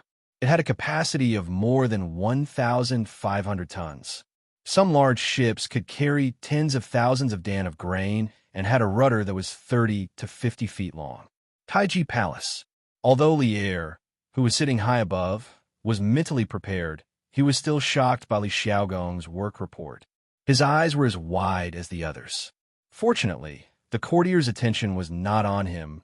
Otherwise, if the remonstrant saw his gaffe, he would definitely be criticized again. Ahem. This trip to the south was really fruitful. Xiao Gong and the soldiers have worked tirelessly across thousands of miles and have contributed to the country. They should be rewarded. Lier recovered from his shock and praised with a face full of emotion. Your Majesty. As soon as Lier finished speaking, Wei Zheng walked in front of him. The old man cupped one hand in the other before his chest and said, Congratulations to Commander Prince Hejian for leading the fleet to the south. But there is still one thing that I don't understand. Where did you get these 300,000 taels of silver and 50,000 kilograms of brass? Wei Zheng was not targeting anyone. He was just stating the facts. Grain, spices, and ivory were all fine. But the amount of brass and silver was too huge for him to understand. After all, which country would use these things for trade? It didn't make any sense no matter what. After hearing Wei Zheng's question, the other ministers all cast doubtful glances at Li Xiaogong. However, Li Zishuan's heart skipped a beat. According to the information he had gathered, the 50,000 jin of brass and 300,000 taels of silver that Li Xiaogong had brought back were the war reparations that he had extorted from the nation. If this was revealed, Li Xiaogong would most likely be impeached. Li Er's eyes darkened. Obviously, he also knew the inside story of the Japanese War. But now that Wei Zheng had asked in public, he could only watch Li Xiaogong's performance. As soon as Li Er left with the civil and military officials, the docks by the murky river immediately became lively. There were more than 1,000 large ships, and they definitely could not all dock at the same time to unload their cargo, so they could only come in batches. At the very front were the 500 official ships of the imperial court. Wu Di, the captain of Li Xiaogong's personal guard, came to Xiao Yu with a man who looked like a steward. He respectfully handed over a booklet and clasped his hands. Minister Xiao, this is the list of all the cargo on the official ship. He is the steward of the cabin, Yao Jing. If Minister Xiao has any questions, please ask me or Steward Yao. We will tell you everything we know. Well, okay. Thank you, Xiao Yu said politely and took the booklet. When he opened it, he was shocked. So much food? I'm afraid the granary of Chong and City can't hold it all. Hearing this, Yin Lide was very curious. He thought that the official ship of the imperial court had only brought a little silk and porcelain. At most, it could be exchanged for more than 100,000 jin of food. How could the granary of Chong and City not be able to hold it all? Sure one, Xiao Yu's courtesy name. Let me see how much food you have. Then, Yin Lide eagerly came over and wanted to see what was on the booklet. When he saw the number on the booklet, his eyes widened and he exclaimed, This 880,000 jin. So many jin of food, Taitsong can't hold it all. It has to be transported to Hanjiatsong in Luoyang. The Taitsong he was talking about was the largest granary in Chang'an City. It was also the granary of the imperial family. Its main function was to provide for the imperial family's consumption, rewards, salaries of officials, military supplies, and government accounts. Although Taitsong's main function was to serve the central government, it also had some positive functions. For example, every time there was a famine, Taitsong would take out grain to replenish Chongping-song and suppress the price of grain. It would also sell some grain at a low price to help the victims. However, Taitsong's total storage was not very high. It could only store 500 to 600 jin of grain at most. Moreover, the autumn harvest had just passed, so there was even less space left in Taitsong. That was why these two big shots of the imperial court sighed with emotion. As for the Hanjiatsong that Yen Lide mentioned, it was the largest granary in the Tang Empire. At the start of the Sui dynasty, Chang'an was built, but the Guangzhou region was unable to satisfy the needs of the imperial family, officials, and the central army. During the Day era, to satisfy the grain needs of Chang, and Emperor Yang built the Grand Canal. Later on, Yang Guang directly moved the capital to Luoyang. After establishing Luoyang, Yang Guang first built Huiluo-tsang as the national granary in Luoyang. The entire Huiluo-tsang city was 1,000 meters from east to west, 335 meters from north to south, and around 700 warehouses with a diameter of 10 meters. Each warehouse could store 4,000 jin of grain, and the entire city could store 3 million jin of grain. As Huiluo-tsang was built outside of Sui-tang Luoyang City, at the end of the Sui dynasty, the world was in chaos. Li Mi took Huiluo-tsang, and Luoyang City fell into a situation where there was no grain. Later on, Huiluo-tsang became the focus of the war between Li Shimin and Wang Shichong. The warehouses outside the city were occupied, and Wang Shichong lost due to a severe lack of grain. Later on, Li Shimin saw the disadvantages of having a granary outside the city, and he decided to build one within Luoyang City to prevent the same thing from happening. This granary that was carefully designed by Li Shimin was Hanjiatsong. Not only did Hanjiatsong provide grain for Luoyang City, but also acted as a transportation station between Guangdong and Guangzhou. Later on, it slowly replaced the largest granary at that time, Luokou-tsang, and became the largest granary in the world, with a total storage of close to 6 million jin. Indeed, first move 150,000 jin of grain to Taitsong, and the rest can only be transported to Luoyang along the Grand Canal. Lide, you take care of things here. I'll go to the palace to ask for a decree to send a portion of the official ships to Luoyang. Xiao Yu thought about it and decided to ask for Li Er's opinion. Otherwise, with so much grain, there would be no place to store it, and it would only benefit the rats. Chapter 786. In Taiji Palace, the morning court was still going on. Everyone's eyes were focused on Li Shaogong. Due to the special nature of the previous battle, Li Shaogong had only passed on the specific details to Li Er in the form of a secret report instead of a battle report. In this way, the ministers in the court naturally had no way of knowing the details. Of course, it couldn't be ruled out that some well-informed people obtained the news through abnormal channels. But even if they knew, they had to pretend that they didn't know at this moment. Otherwise, if they exposed their so-called abnormal channels in front of Li Er, wouldn't they be looking for trouble? As a minister, if he attracted the suspicion of the emperor, his good days would be numbered. That's a good question, Minister Wei. Li Shaogong looked back at Wei Zheng and then bowed to Li Er. He said in a deep voice, "Your Majesty, I am guilty." Seeing that Li Shaogong didn't answer Wei Zheng's question directly and instead apologized to Li Er, the ministers in the hall were confused. They didn't know what Li Shaogong was doing. This time, the imperial court had sent a fleet to the south. The harvest from this trip was almost equivalent to the imperial court's annual revenue. It had greatly alleviated the empty state of the national treasury since the Wei River Alliance. Li Shaogong was definitely considered a great contribution. How could he be guilty? Li Er's heart sank. How could he start to apologize without saying anything? He was very worried that Li Xiaogong would make a mistake and worsen the situation. Xiaogong led the army across the sea and brought back so much food and money for the imperial court. What is his crime?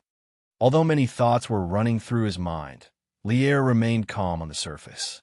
He slowly opened his mouth and asked the common question in the hearts of the ministers. Li Xiaogong seemed to have been prepared. He hurriedly cupped his fist and said, "I attacked the Wei nation's capital, Fanio City, without your majesty's permission. The 50,000 kilograms of brass and 300,000 taels of silver were given to me by the Wei nation's queen. I am guilty." As soon as Li Xiaogong finished speaking, there was a buzz, and the court immediately exploded. The officials in the hall all stared with wide eyes, indescribably shocked. Some people didn't know whether to laugh or cry in their hearts, because when Li Xiaogong had reported his gains from going south, they had secretly wondered if Li Xiaogong had plundered some country. Otherwise, how could he have brought back so much wealth?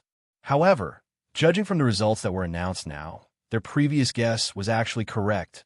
Li Xiaogong had truly ransacked the country, and the target of his ransacking was none other than the one nation that had previously paid tribute to the Great Tang.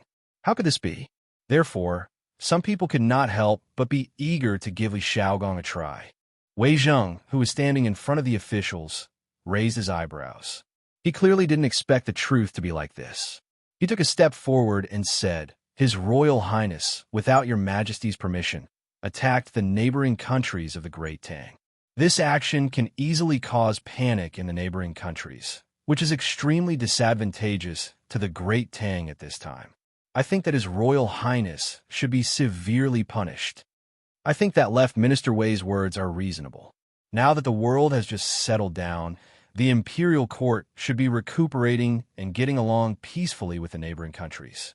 His Royal Highness, for 300,000 taels of silver and 50,000 kilograms of brass, he attacked without authorization and ignored the relationship between the Great Tang and its neighboring countries.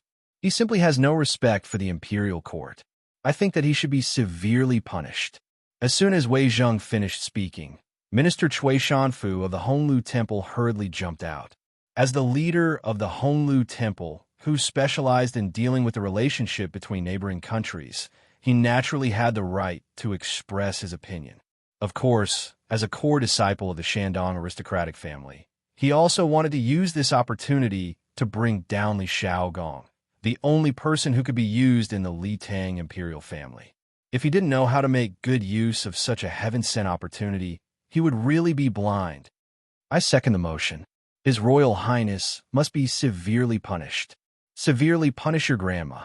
Li Xiaogong's identity was not only that of the Li Tang imperial family, but also that of a general.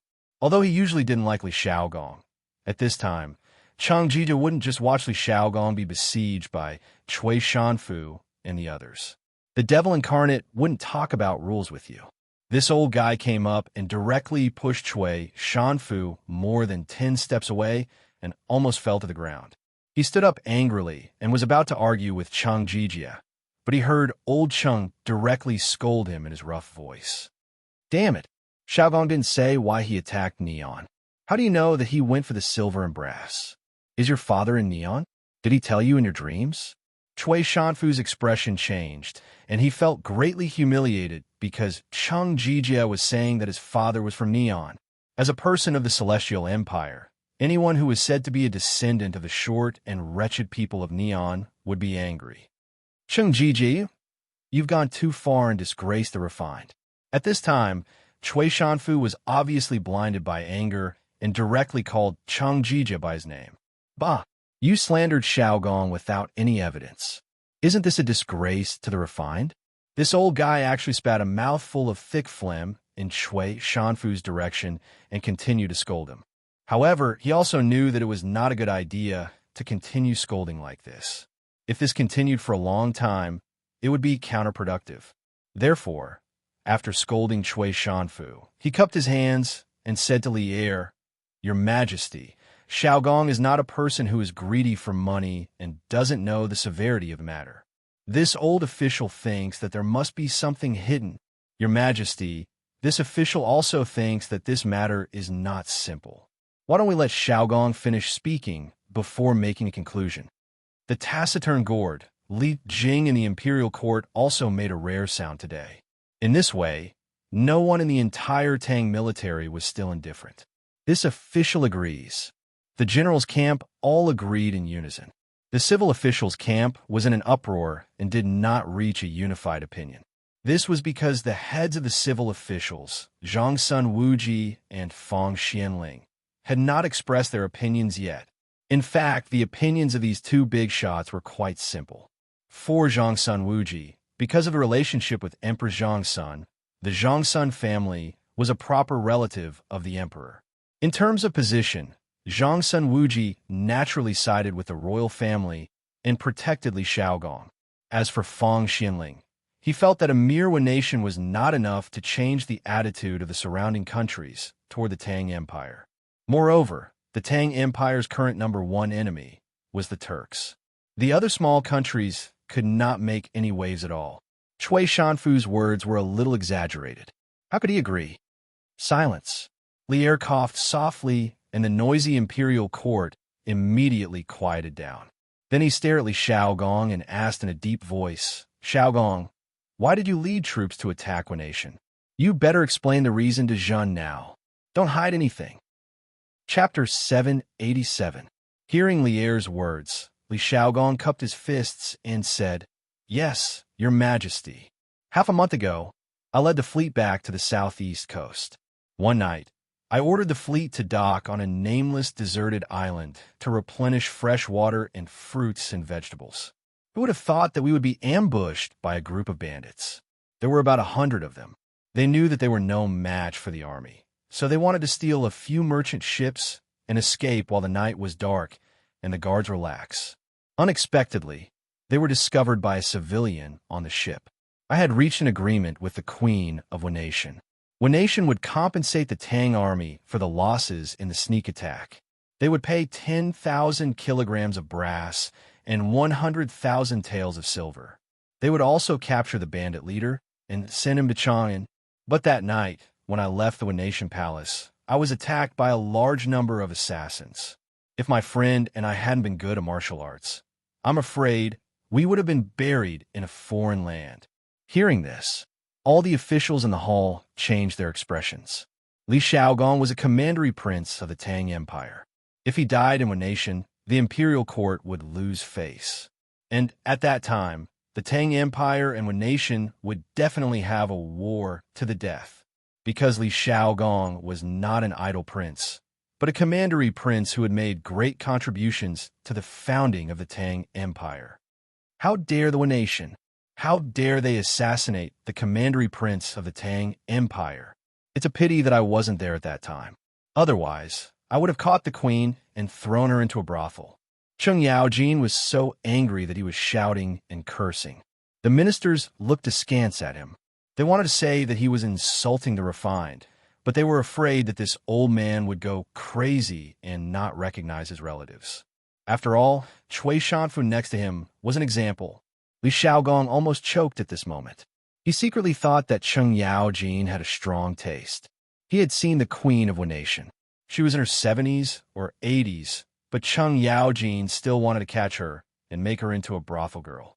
It was really, this subject's life and death are insignificant, but behind this subject are 20,000 Navy soldiers, tens of thousands of civilians, thousands of ships, and millions of dan of grain.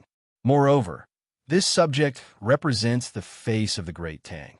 If this subject were to die in the consequences would be unthinkable. Later, after a detailed investigation, I found out that the assassin that night was the Suo family, the #1 family in Japan. The patriarch of this clan intends to seize the fleet of my Great Tang and its countless goods, so he wants to kill this subject.